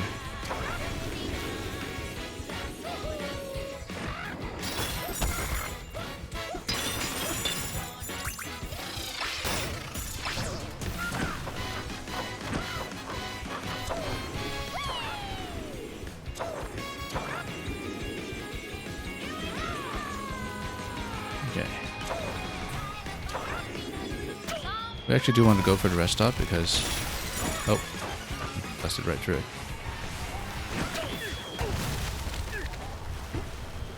Okay, we can fall gently this way.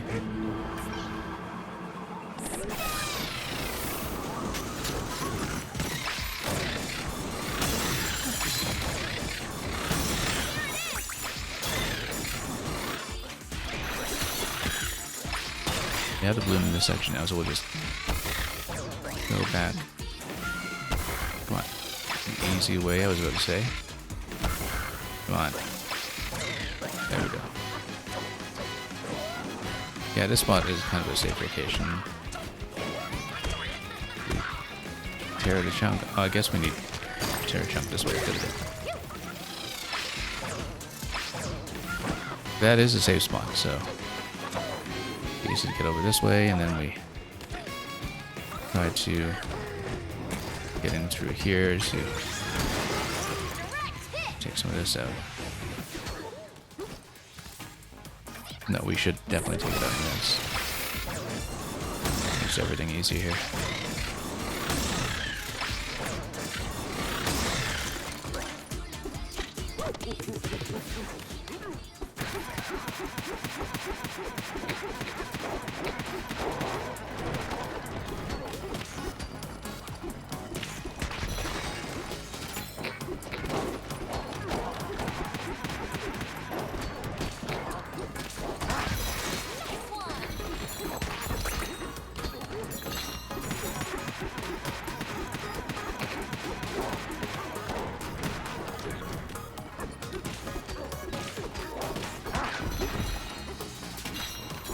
Okay, let's keep going.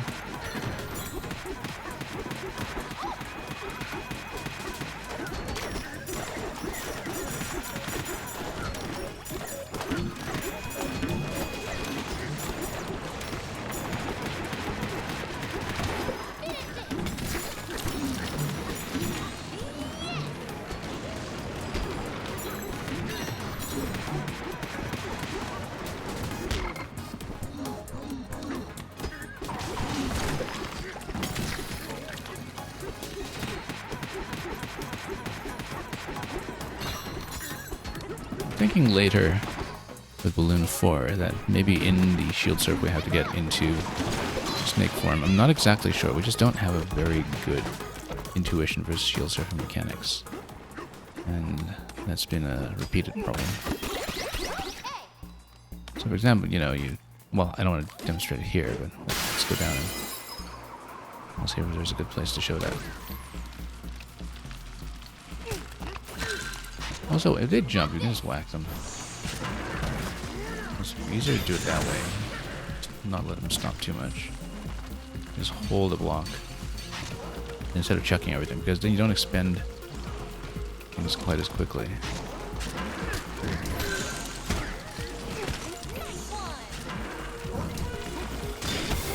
Oh, no. Okay. Yeah, no, the previous method was better, I think. Just try to chuck them off quickly.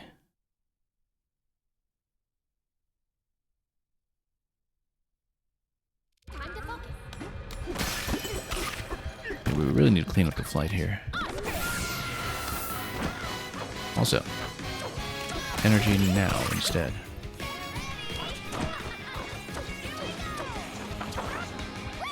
Like immediately after you transform. No, but keep missing. Because yeah, once you get into the glide, then the glide kind of takes you forward, and so it's difficult to aim with the egg.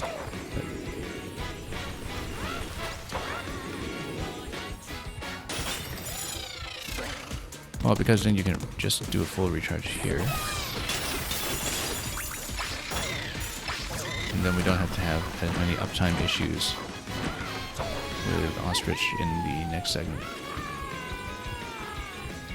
Because otherwise we have an expiry that happens right around here, and it's a bit of an issue. Okay, we'll just float down to the gaps. Instead of float down to the gaps. Come on. Unfortunately, the bonus just takes so long. That's okay. Got it.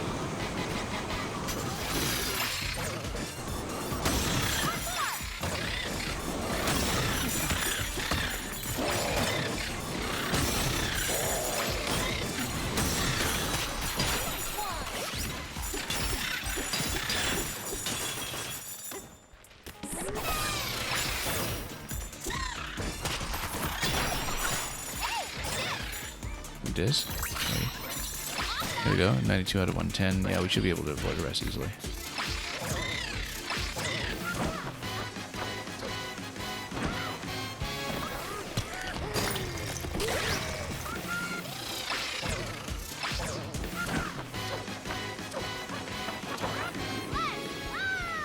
And we get some uptime going in here.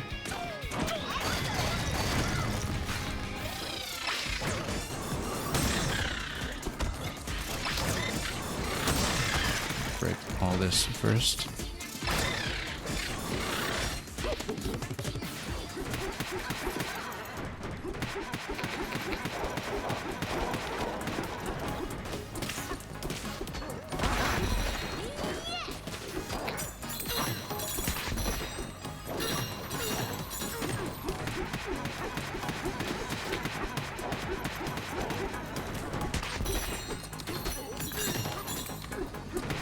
So yeah, at some point I want to test out something with the way shield surf works with a snake, because we haven't had much experience with that. I really need to get it down in muscle memory for the last segment. Maybe once we add a melon and we have a point at which I can actually try things.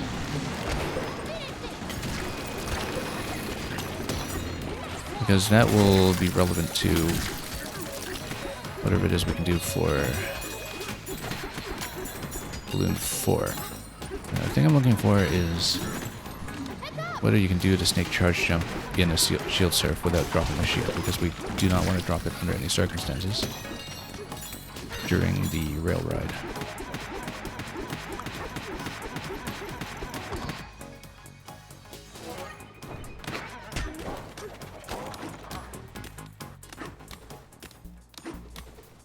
So, for example, you know, we have the ability to recharge here, so I can... I just want to take a chunk without falling. So let's see what we have with shield surf.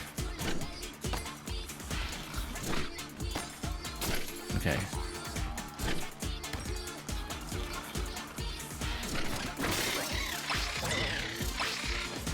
So you can do, yeah, you can do a kind of series, but let's say you get off a track.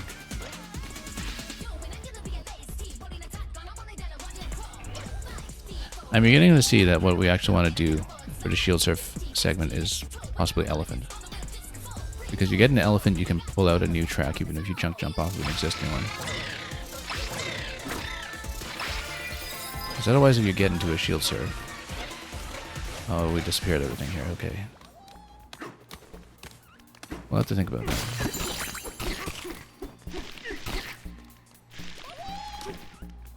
It can't be that advanced a maneuver just to get that one balloon.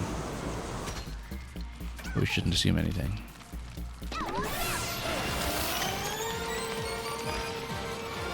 We should just stay on elephant in this segment, maybe.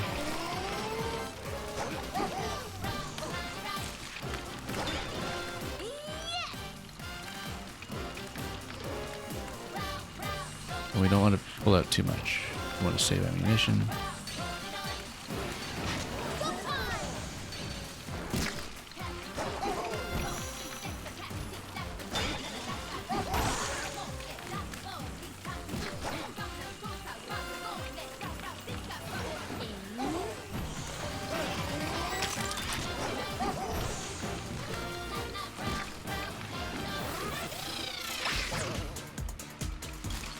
Okay. That works.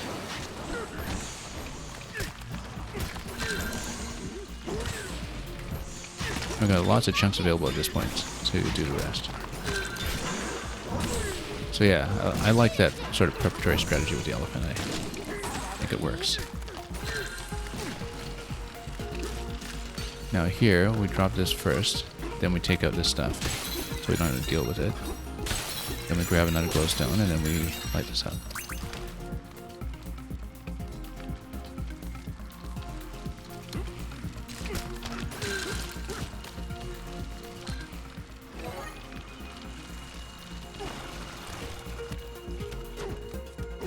Okay, here's rail ride.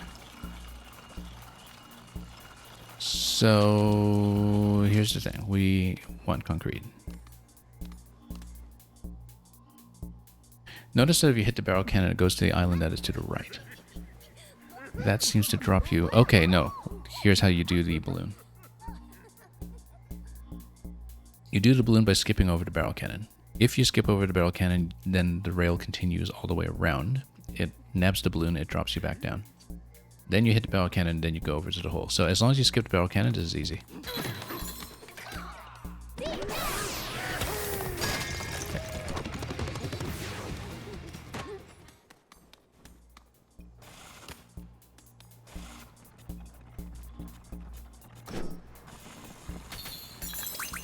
Yeah, we got to the barrel cannon previously, so this should not be difficult.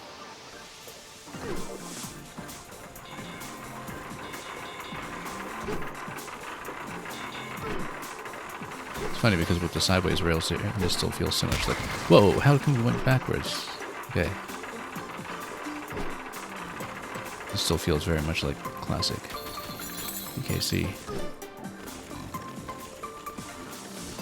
I mean, Tropical Freeze had a couple of those sideways rail rides like this. We dropped too much of this platform. This is... Yeah, because of the backwards movement and because we crashed along the way. So if we didn't have the accidental backwards movement and we hadn't crashed, and if we sped up a little bit, we would have had enough platform to work with there. But...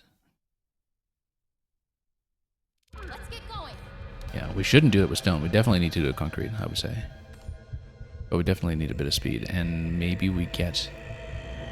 into ostrich form just in case, because if the platform is falling off, then we can still float our way back to the barrel cannon and possibly even through the balloon. Anyway, so that'll be the strategy. That's okay. We didn't know that the rail would wear down the concrete that quickly. That's just new information, and then we'll deal with it. Okay. Let's not fuss around with the bombs too much. We're gonna Avoid it.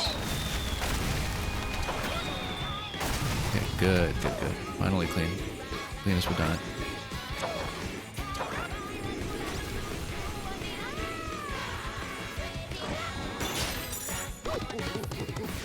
What we actually do here.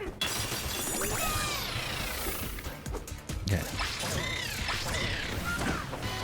We refresh the uptime on everything. Oh, come on.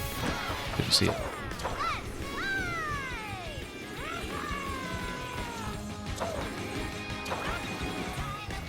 Yeah, but the uptime here is what matters, so whoop. Okay. Come on. Why isn't it in the bomb? I guess because you have to be in the glide to bomb.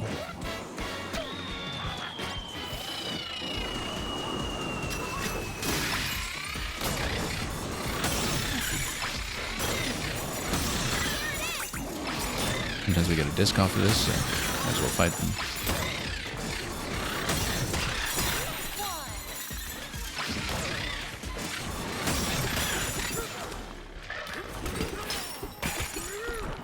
Come on. Okay.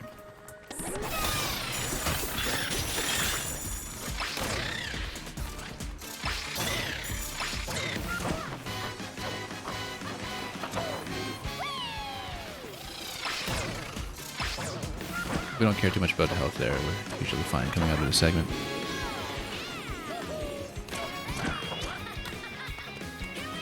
Okay. Here we must.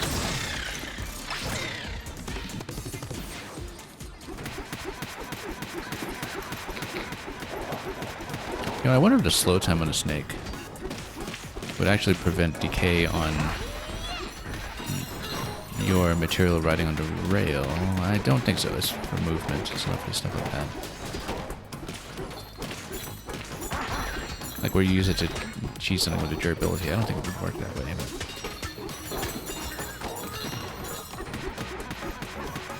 or no. Yeah, this one we're tossing around because we didn't manage to blow it up with bombs. That's okay.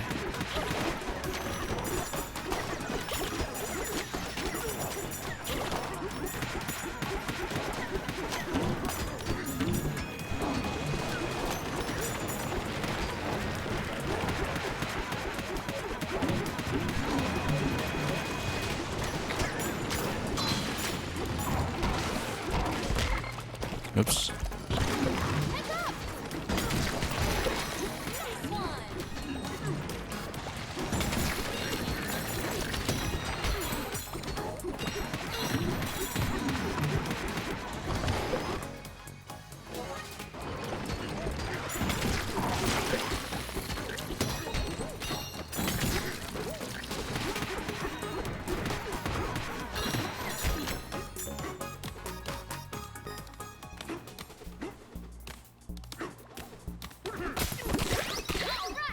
Okay, let's keep going.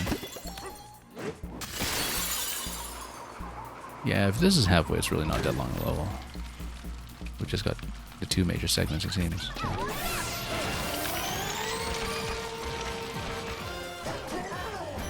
What we should do is get into Elephant early and then recharge on a melon up top, though. That's one optimization we might want to make. Also, we didn't really absorb enough ammunition here. That's okay. Can't see much in the camera.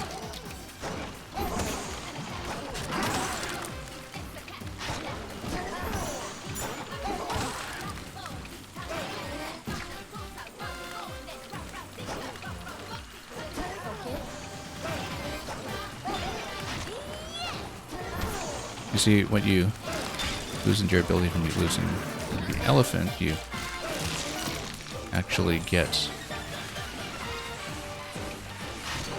in return. Whoop.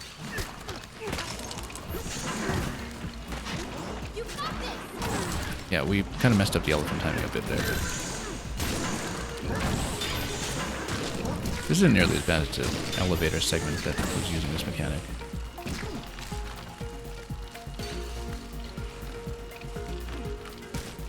The idea is that, you know, you soak up some durability using the elephant, But in return, you don't deal with the durability loss from the stompers actually coming in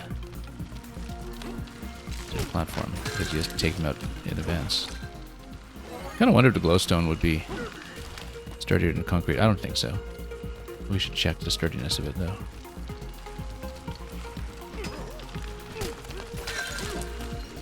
Yeah, it's just sturdy, same as stone. We can do better than that. We should use concrete. So this time we try not to ride backwards, and we also speed up where we're able to when we have a clear ride, so we can get to the balloon in time. And we also get into ostrich in advance, just in case, although I don't know if we'll have the gold for it, so...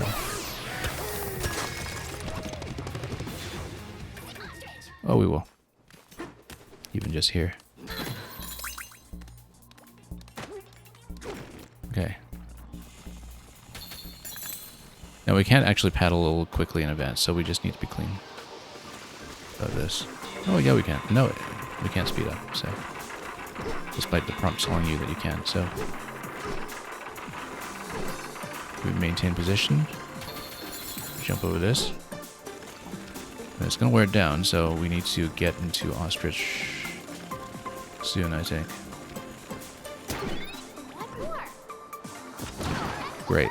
That's 4 balloons, so we don't need to deal with that a second time. Next time we just run into the barrel cannon.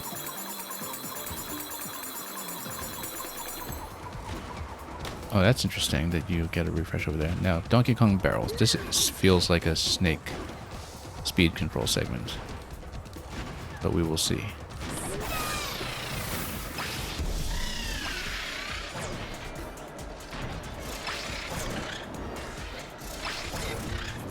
Oh, you can't break that with Snake.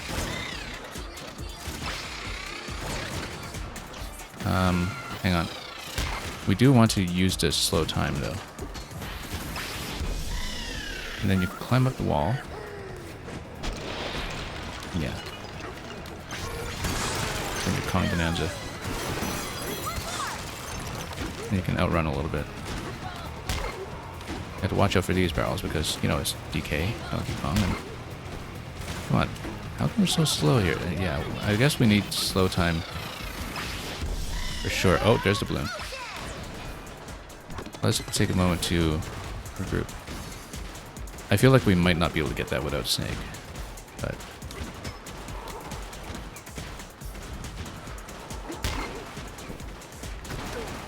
That's okay. We can get it.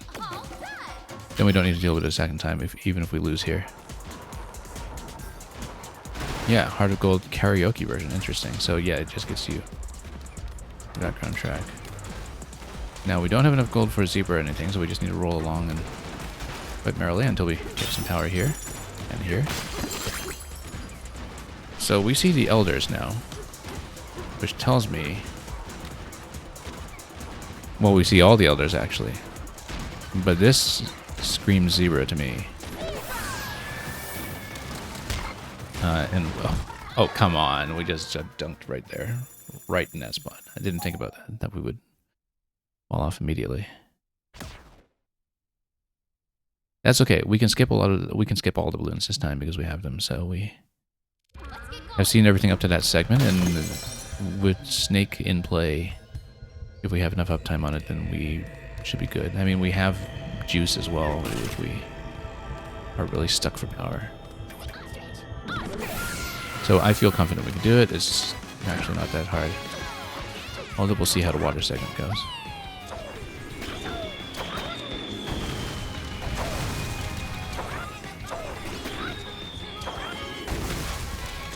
Oh, no, missed.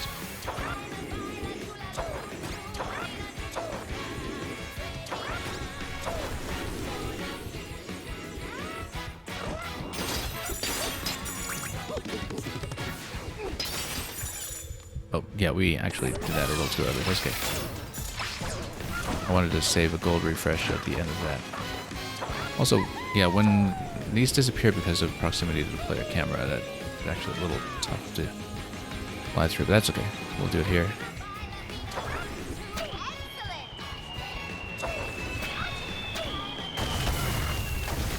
Yeah, the problem is that, like, we just outpaced the eggs.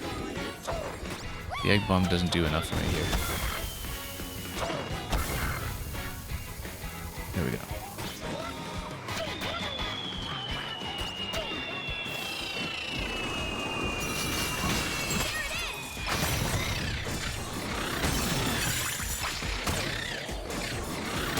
We took out way too much of the wall this time. It is metal at the bottom, at least. We should maybe get back in the snake just to get rid of this thing. Without missing.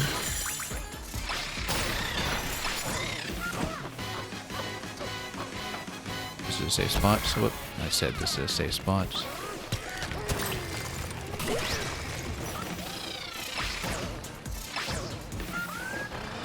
Oh. Way too low there. Yeah, that was a bit of a mistake. Okay.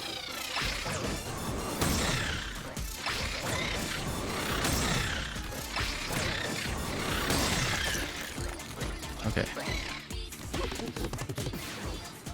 We're gonna take a chunk here.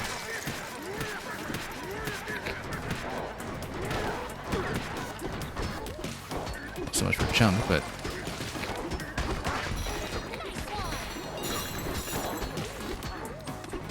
yeah, not much camera control that we can do here. We can only really rotate it. We can't pan it up, so just have to deal with it.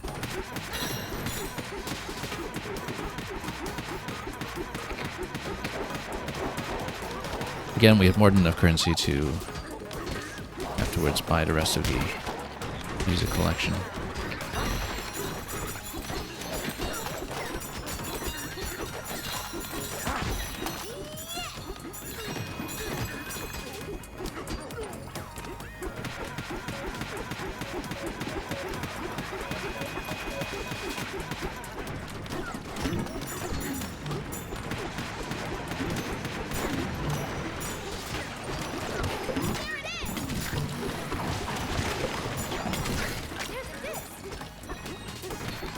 Let's grab the disc. 95 out of 110. Yeah, we'll easily be on pace to finish those up.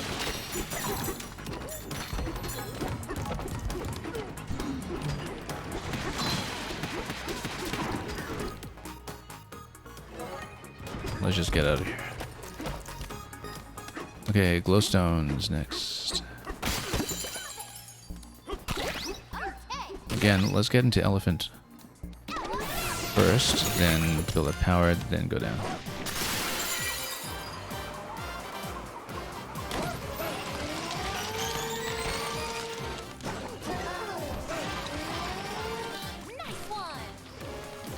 Okay. Then we have enough to have a second round of elephant uptime.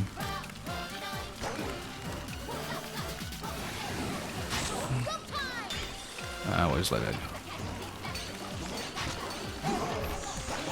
Maybe a mistake, but no, it's okay. It's way off.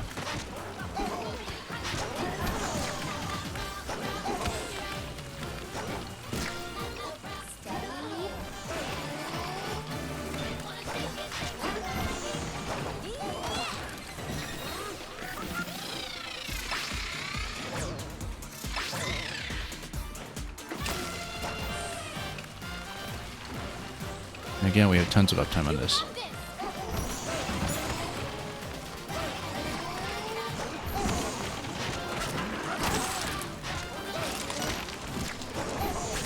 Now at this point, we should probably switch to something that can pick up the...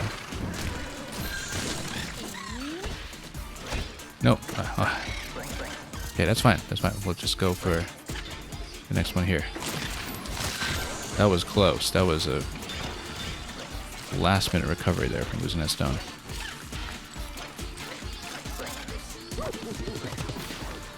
Very fortunate that we had a fence to climb on at the end there, because we very nearly blew it in that moment.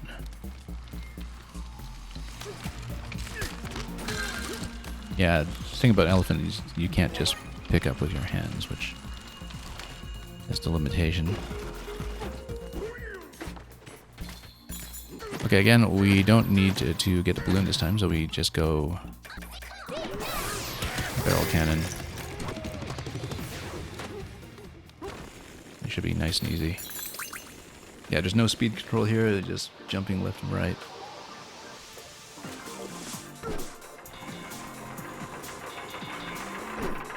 In general, I like this kind of tuning for marathon levels where everything in itself is just kind of medium difficulty, but the consistency is the key, and developing methods is the key. And while this subjectively kind of feels like it's on the shorter or easier side thus far, not having completed the end, of course. Also, yeah, so you can in fact climb here for that. Now this thing, Snake gives you slow time. Also, we have something to ride on for speed. Snake gives you slow time, but actually we do need Kong Bananza in order to punch through things. Also, Concrete can just blow through that stuff too. Also, you can just punch the barrels, huh? Why don't we just do that in the first place?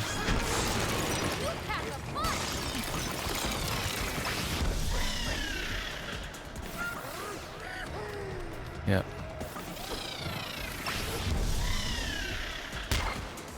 Nope, nope.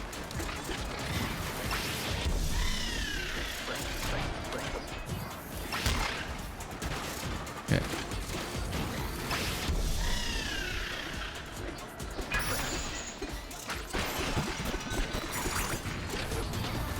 Now, we do need Zebra for this, so we don't have to swim it. But... Whoop. Wasn't it Zebra? Okay, well, let's get some uptime on it.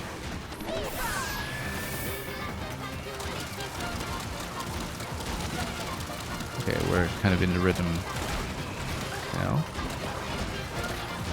Occasionally we need to back out. We can do that.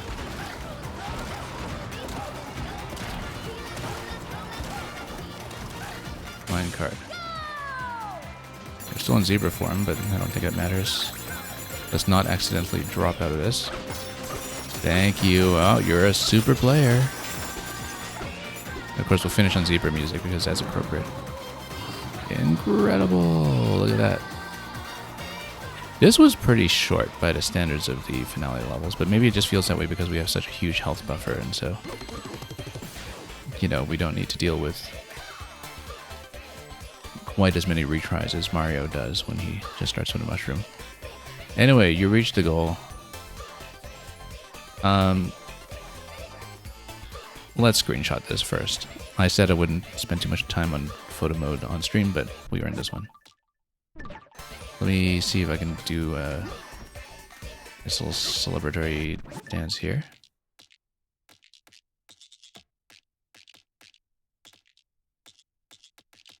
I feel like that's pretty good. We'll try to get a close-up too. Just to mark the occasion. Thank you for the GGs. Yeah, that felt pretty easy by Nintendo platformer standards, but, you know, it felt like it was a fine expression of a lot of the mechanics that are available in this game in terms of, you know, encouraging you to use the full extent of your powers. Let me just try to rotate a bit to get some different bonanzas in. Maybe. We'll get a few shots.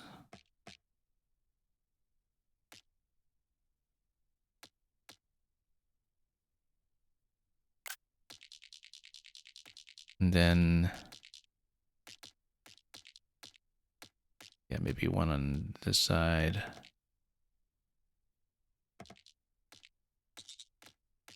Slight zoom out before we get into camera problems. We can get better shots in this, but if we're really fussy about it and wanted to get every possible pose with DK, but we'll... You know what, let's get another pose. Let's get one more pose. See if we can...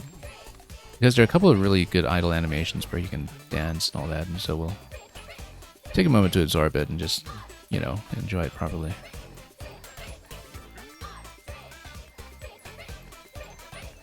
You got Pauline snapping her fingers as well. We'll try to get him into the dancing idle animation, and I feel like that would be a better way to go. You can do some really interesting animations with all the different forms, of course, and there we go. There we go. See, that's better. And then the Kong Elder is looking so concerned about this.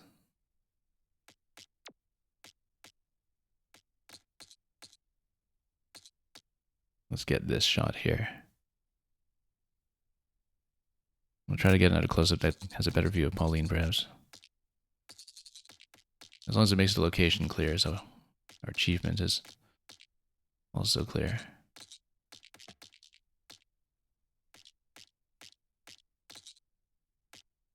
Yeah, the camera has some trouble with the ledge. That's the main thing.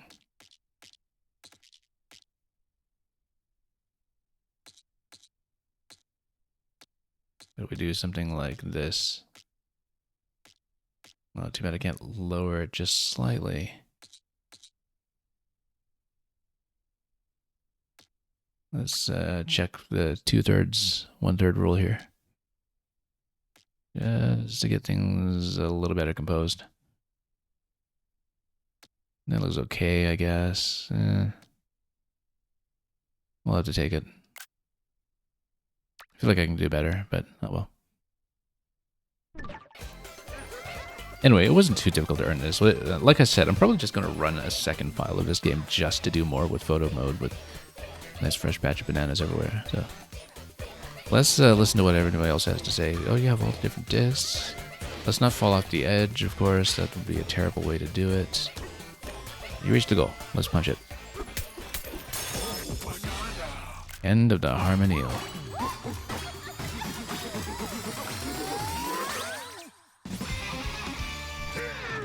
More skill points we can't really use except on melon juice, but we'd probably want to go Bananzas first.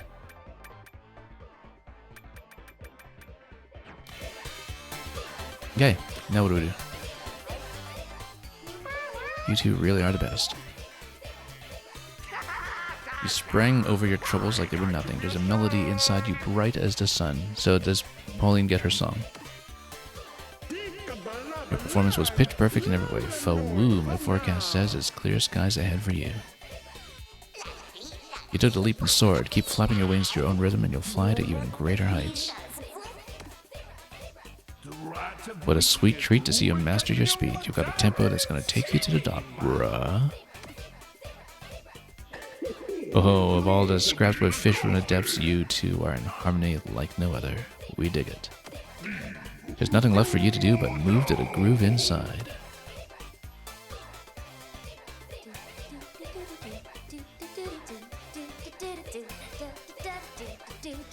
What's her final song? Let's listen. That's it. That's the melody. A song. I can almost... Oh, I see. No, I know what it's going to be. I can hear it! Yes, I know exactly what my new song should be. I'm finally ready. It's going to be Arcade DK. I'm going to sing on stage at City Hall. Grandma will Maybe be so. Let's listen. proud. Thank you, everyone. Thank you so much.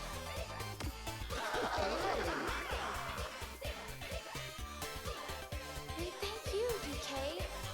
Most of all. Anyway, her song's done. Now it's time to spit you back out.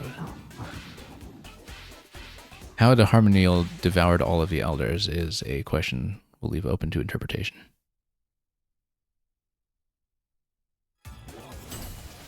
Okay, head to the surface. So yeah, head to the surface. So in order to complete this properly, you do in fact need to fight K. Rool one more time. I think. Unless this just gives it to you from the quest. But no, I think you do in fact need to fight K. Rool one more time. I would think. Now, before we do that though, I want to plug in all the music and buy all the chips. But we can port back to do that. Let's talk first. That's the case. Welcome back. It went well, huh? Yeah, you can have this for being so cool. Hey, there we go. Yeah, so we get the collectible Heart of Gold. That counts for the last thing. You can get inside Dan's windpipe with the barrel, but then head to the surface is the final objective, so... So yeah, we will have a second run here. But first of all, let me take a look. We've got 777. Hang on. Just totally lost track of this. And so we got ended harmonial. We've got everything. I want to collect all the music first. And then we'll come back here and do this. So let's port over to where we can get some chips.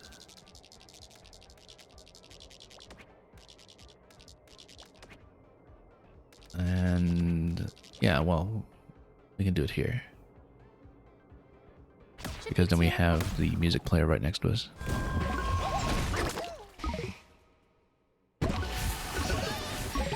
You're 6 you think that eel takes you to the surface? No, the next objective is clearly marked at the Banandium root. That tells me that we're going to face K. Rool again, and possibly, if it's anything like Bowser Rematch and Odyssey, now we will actually get a variation, whereas we didn't before. And then, at the very least, we know we'll get a different end screen, probably. That doesn't just say the adventure continues, right? Because you would presumably get a different completion screen for completing things differently.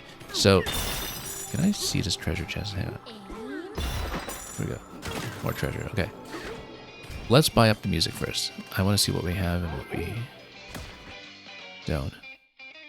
Royal Oil Cruise was great. I'm glad that's where we found that. Also, that was eluding us for so long, too. Before we switch to anything else, I'm going. Oh, we finally have Sticker Bush Symphony. Look at that.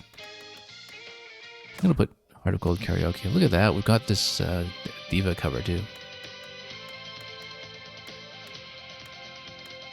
I haven't even looked at the artwork of the discs all that closely, but anyway, we only have 13 to buy, so we're buying them.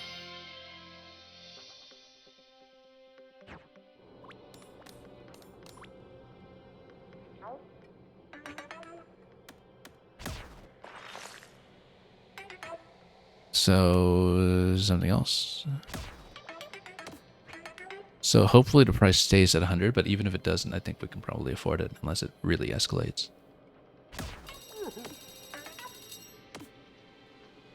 And as long as there aren't duplicates or something silly. Oh, we have to just buy it repeatedly, okay.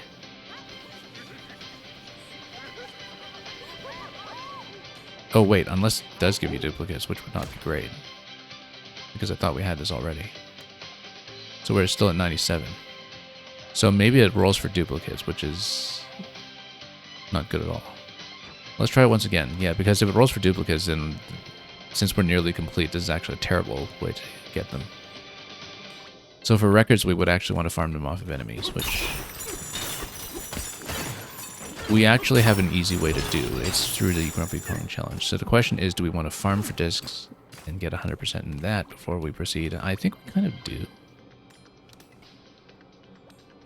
But yeah, because the chip exchange gives you duplicates. Let's test it one more time to be sure, but in that case, it's going to be a total waste because we're so close to completion.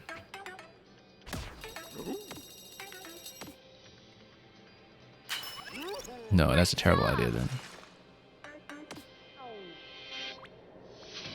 Yeah, I just... Oh, 99 out of 110. Why does it keep telling me I have... Breaking through Heart of Gold then? Oh, it keeps drawing the same one then. Then why does it tell me I have 99 out of 110? We would have...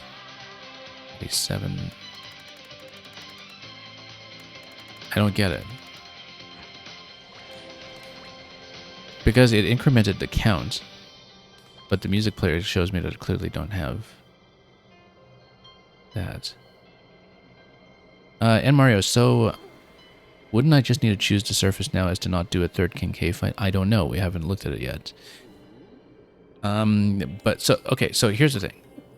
When you buy something off this guy, when you buy music, it incremented the count that I saw on the right side. But it said I collected Heart of Gold once again, which I already had, and when I looked over at the music player, as expected, it still says 97. But I don't know why I incremented it to 99. when I tried to buy. But that doesn't seem to work then. I feel like there might be some kind of discrepancy or bug here. I don't know if it's supposed to give you redundant recordings, like it's a gacha roll machine or something, in which case there's no point in trying to spend it. Because if that's the case, we should just only be buying bananas off of this to fill out our spec.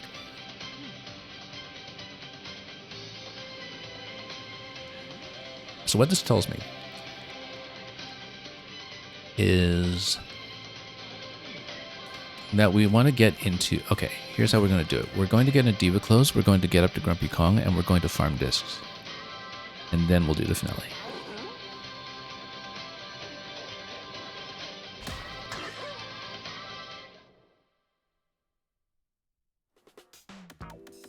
Because the combat challenge makes it really easy to farm discs, so we're picking them up like crazy. So let's get her in Diva dress. And we'll keep DK on that.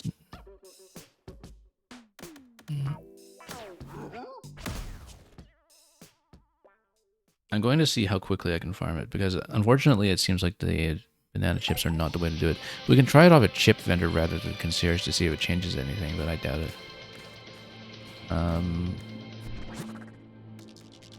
In that case, let's warp out first. That's too bad. I was hoping that the chips would just give you music that you had not collected. Because otherwise it's considerably more expensive. Because it seemed like, you know, we were just exactly in the right place to have enough currency to fill out the CD selection, but... Okay, so I won't spend too long on this. I want to see how quickly we can farm it, though.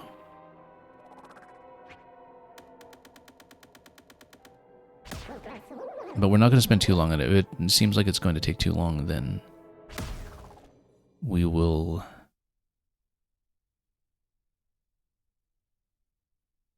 get into the K-Rool fight right away instead.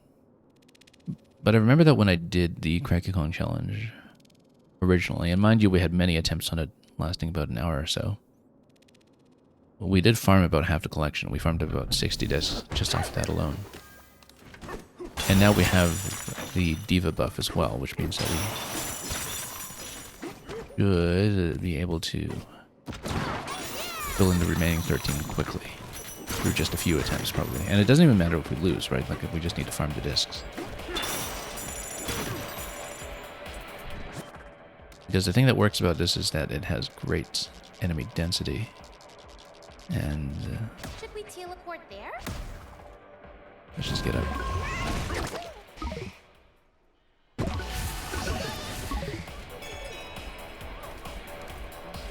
Yeah, because if we do this... and then we're starting with our music collection at 97. Let's see if this does much better. So again, we don't care if we win, we just want to farm discs. And if we win, even better.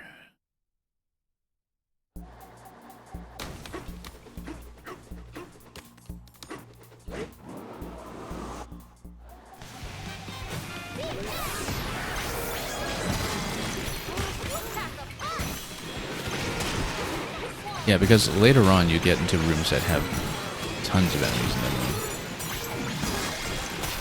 You can get lots of music off of this, potentially.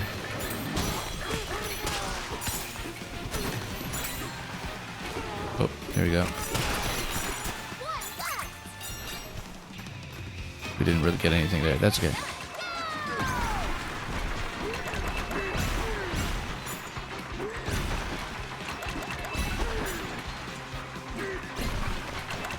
If this doesn't seem to be a very effective method, we'll bail on it and just finish the fight, just to avoid redundancy. I mean, you know, I don't particularly care about necessarily getting the music collection done on stream, because it might just be a straight grind, right? So Okay, let's see if we remember how to do this. Because this was 2 days ago that we spent some time grinding through it. It's in the later rooms that you really start to get music going.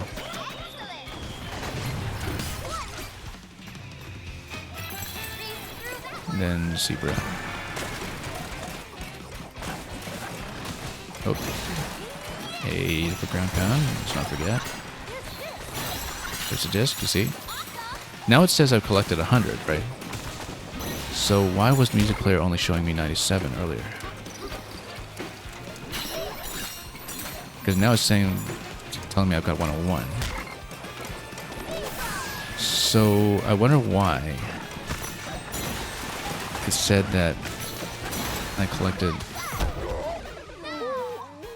Heart of Gold earlier. So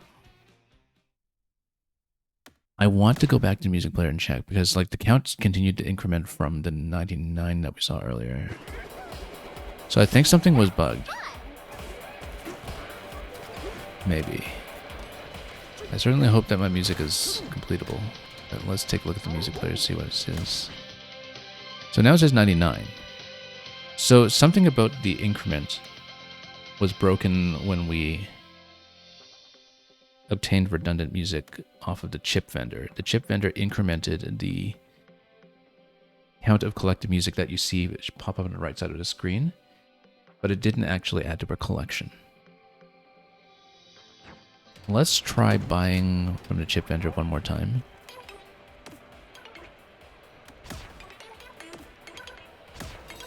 Let's see, so watch to top right. Is this something new? Ostrich Bananza. But now it says 102. Now what does it say? But now it says 100. So yeah, when we bought off the concierge, it actually did bug out then, because it gave us 2 redundant copies of Heart of Gold, but it incremented discount. So okay, so actually you can buy the music off the chip vendor. It does give you new tracks now. I hope, unless we just got lucky.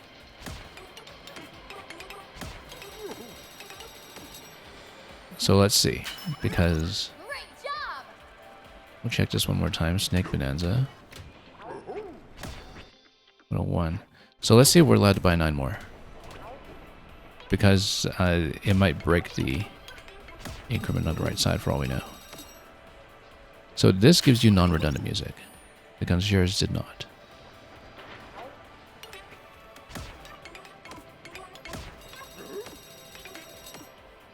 In which case, this should be easy to fill in.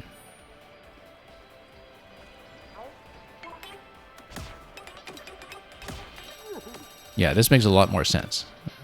So we just found something that didn't work properly earlier. Oops, no. But I want to see, once the right side number caps out at 110, then what happens when you buy the remaining recordings that you don't have.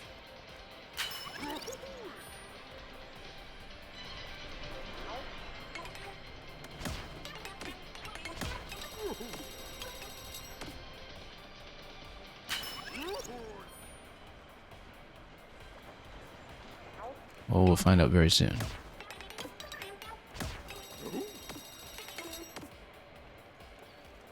Great job. So now it says 109, but then after we get one more, we should still be missing 2 tracks. And we'll see if we're able to obtain them. If we're not, then, you know, we'll obviously be stuck. So we'll get a disc, good. Now, what does it say on the top right? Does it say 111 or does it just say 110? Yeah, it says 111 out of 110, so it did in fact bug. I'm going to screenshot it once we get the last one.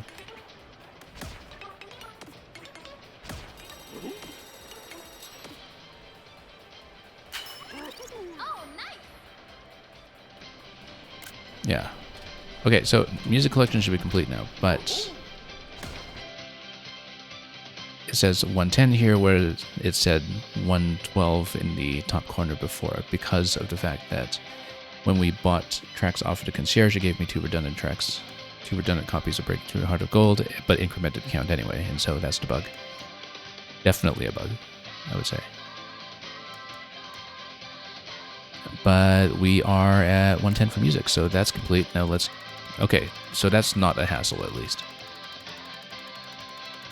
And then let's head over to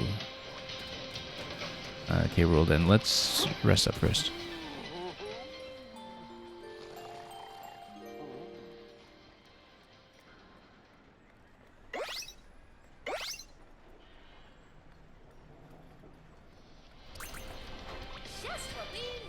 And let's put Pauline back on the self-heal, because I just find that extremely useful. Even if we're, you know, getting back there in the same kind of apparel that we had before. Well, we've seen the ending with this and with this. Let's see it with the other burger suit, I guess. We've also seen the ending with monochrome, so let's pick something else. I mean, if we're not dependent on self-heal, obviously, we have more flexibility with Pauline getting to see the ending cutscenes and other more interesting costumes, but I just like the buff too much because we don't know what we're getting into yet with the fight, and we don't know how it's going to look. Maybe we should just put DK back in his original color for the big finish. Tempted.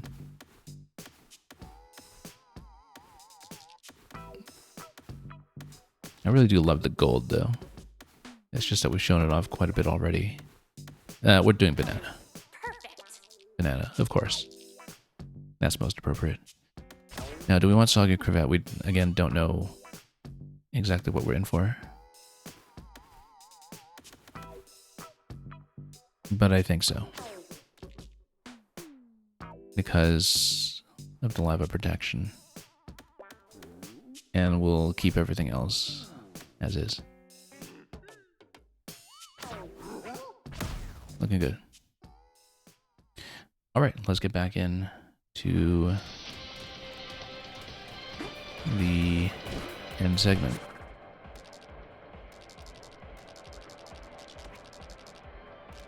Where's my warp gong? It is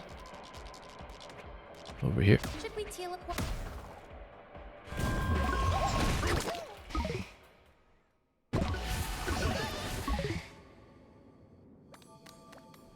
Okay. All the way down. It's funny because, you know, up here in the Haven, you're so close to the surface anyway, but...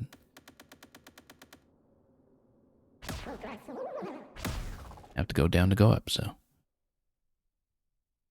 let's do it again.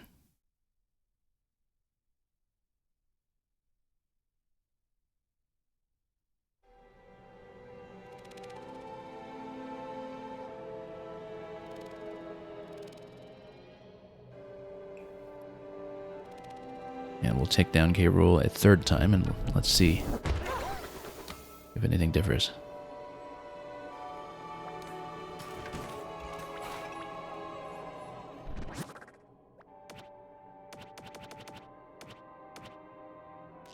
Back to cliff.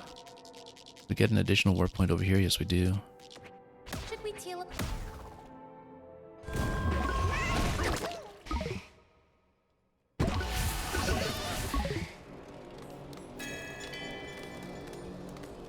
All right, time for potentially big finish.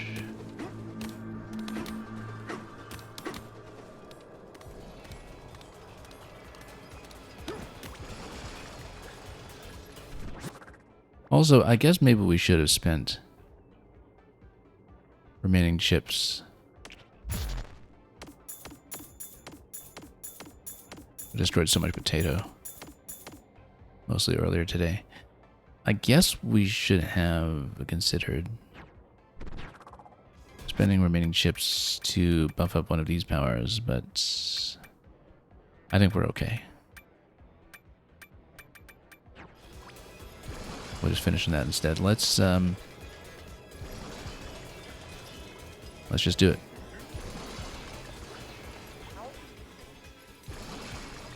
What should we do, DK? So, oh, it just says go to the surface, so maybe we just port directly there.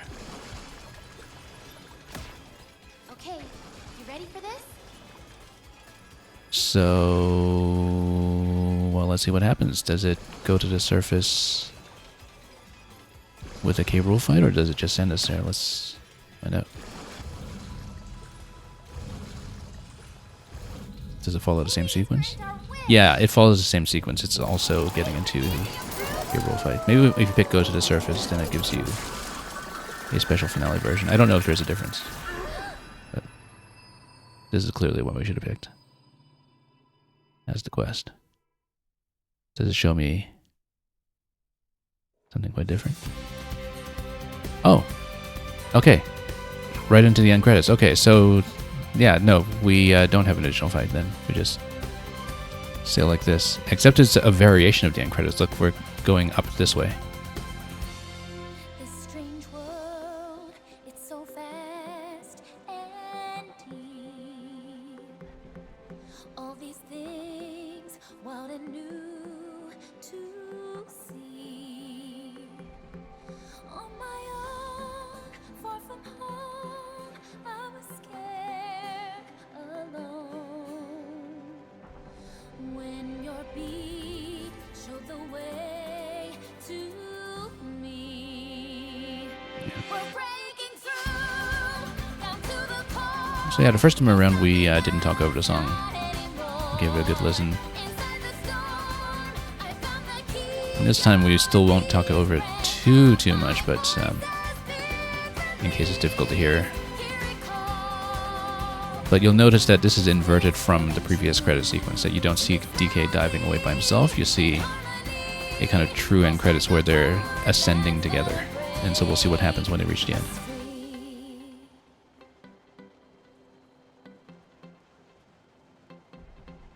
When it all seems so dark. So we'll see what happens when you reach the top, what kind of scene you get.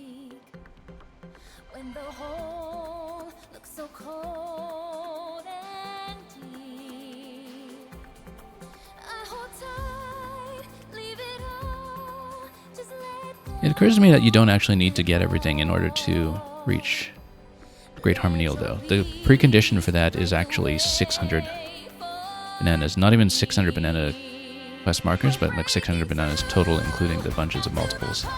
Because that's the requirement to get to the snake, right? When you clear everything up to the snake, then you have access to whatever finale this is.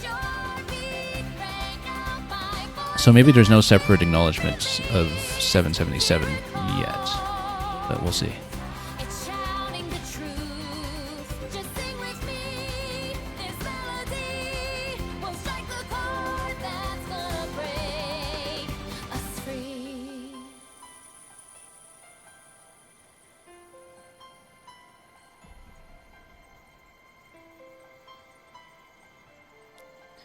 You can see that the developers themselves had lots of fun with photo mode to Get us so big and small. create all this in the end.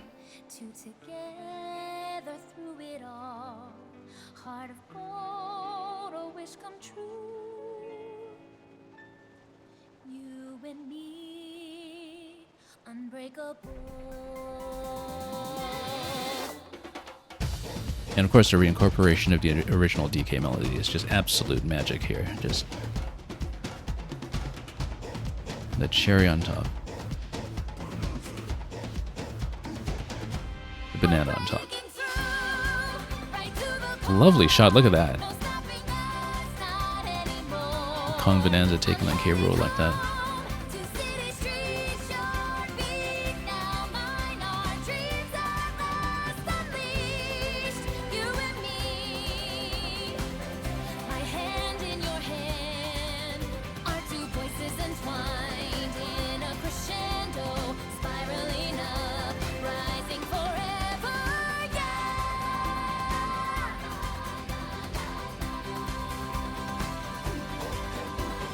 And I think we'd noted before just the way the Bananza material itself is also kind of merged into the song with the Kong Bananza here. Beneath we set the rhythm of my heart free. Pounding in hopes that this day would come. Beat a tempo in time with your own heart, playing a song just for us to sing.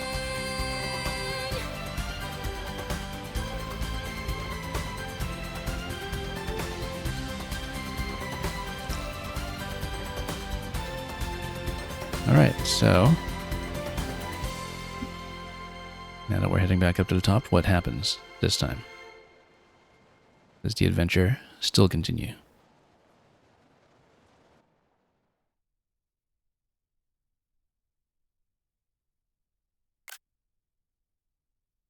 And look at that. I love the illustration with DK looking like his original design. Okay, so it just sends you back here. I guess maybe we see what the save file looks like. I want to see what the save file looks like now. We have a 3-star save file. 3-star.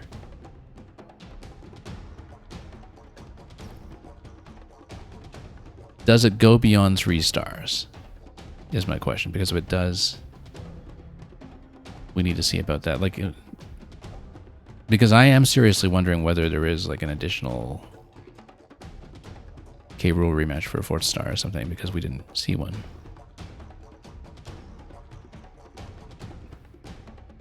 And at this point, if you complete that, then, well, we don't know what the stars are. Like, no, I'm just thinking about it because usually these save files don't top out at 3 stars, right? Like usually you have 4 or 5 or something, but we don't know. And I haven't done anything to look it up. Well, why don't we just get into the file anyway and see what it tells me.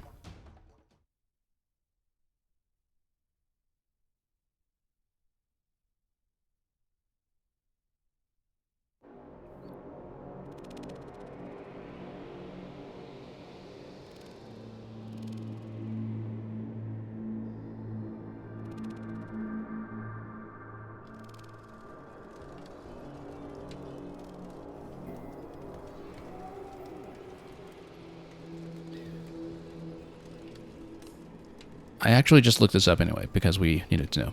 It is a total of 3 stars, so there's nothing additional beyond that. But we did complete everything then. We got it all. Alright. Well, that's a lot to take stock of. It does complete our run through Donkey Kong Bonanza. It completes this run. I mean, I'm sure at some point we'll want to go back in, mostly off stream, just to mess around and finally really do a grand tour in photo mode and see everything we can. And yeah, that is very much a full completion. And yeah, this was a fantastic experience. I do think that in terms of today, the final phase of the endgame maybe seemed thinner than I thought it would be. Partly because, again, I think it's just because you have such a huge health buffer. And it was the same story with Long Journey's End and Odyssey as well, that naturally these aren't going to feel as tough as something like Perfect Run or Champion's Road, just because you have a significantly larger margin of error. I do think that the final level through the final Harmonial, you know, subjectively it felt short. I don't think necessarily in terms of the number of segments it was actually that much shorter than some of the marathons before it, but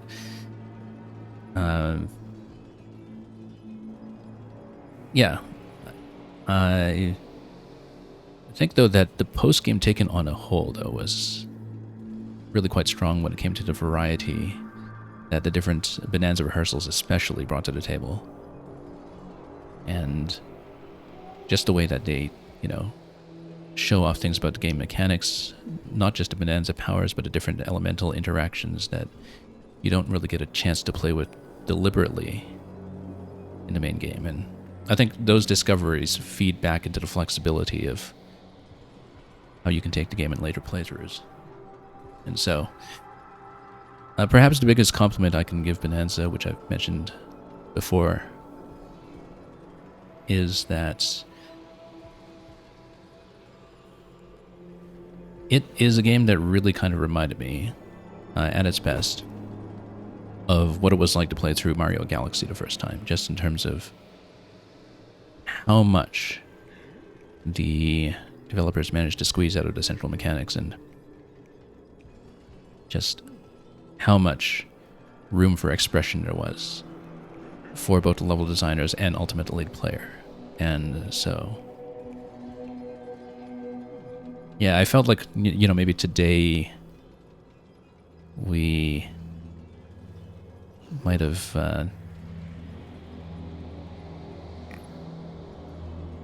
had the experience sort of taper off a little bit.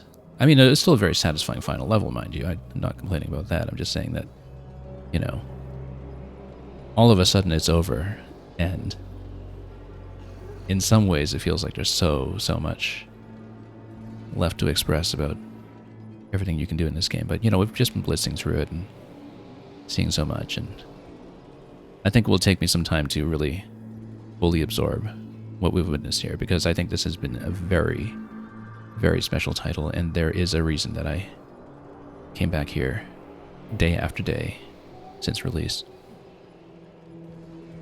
We will be letting the stream taper off a little bit from this point, though.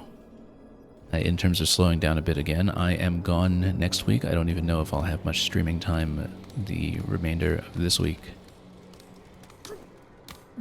But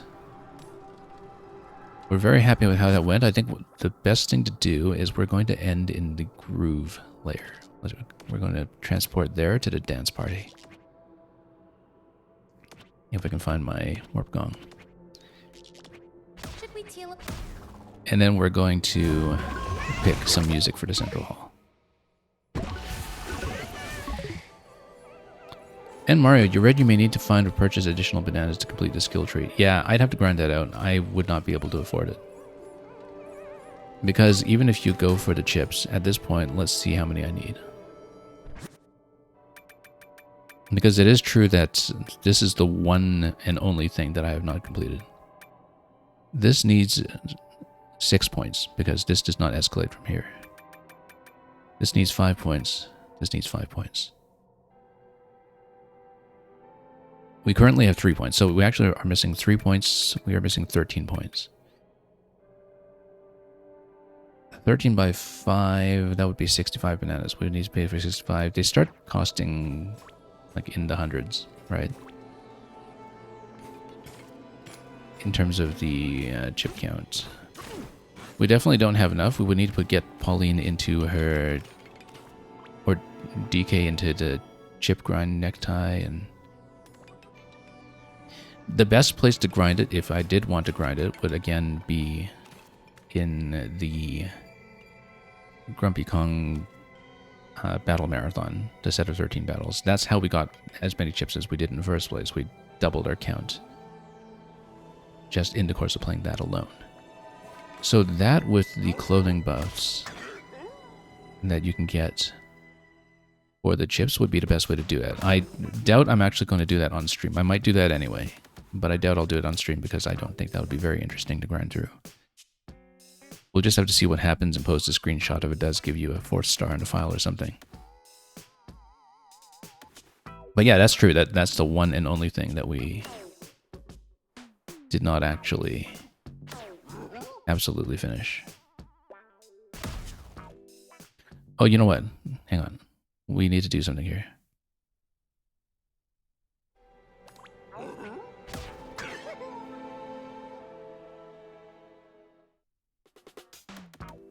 Let's finish, first of all, with Pauline in her arcade form. DK, perhaps in his original color, or all natural color, as it may be. We'll keep the arcade britches. We'll take off the helmet for now. We've had the helmet on him for such a long time. And let's get the tie back to classic, just like that. And we're going to be dressed for the groove layer. We're going to go back there.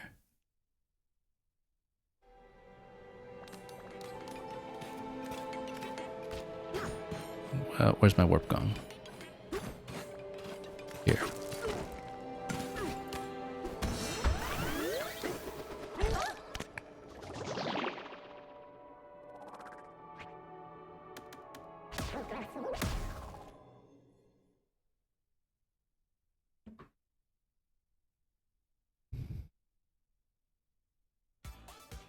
we'll do something about that stereo.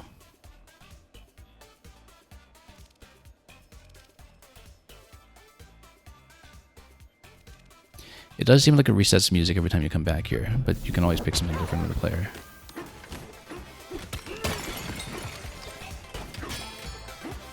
Since we do have the full collection.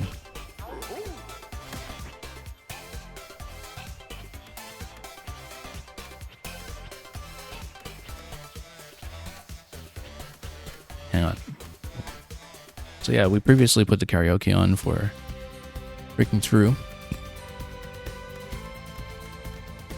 You know what? We were talking earlier about how I hadn't collected Stickerbush Symphony. Let's do that. And we'll get to finish on this lovely arrangement of it. And look at that. They're just going to dance and dance and dance to this. And it's going to look fantastic.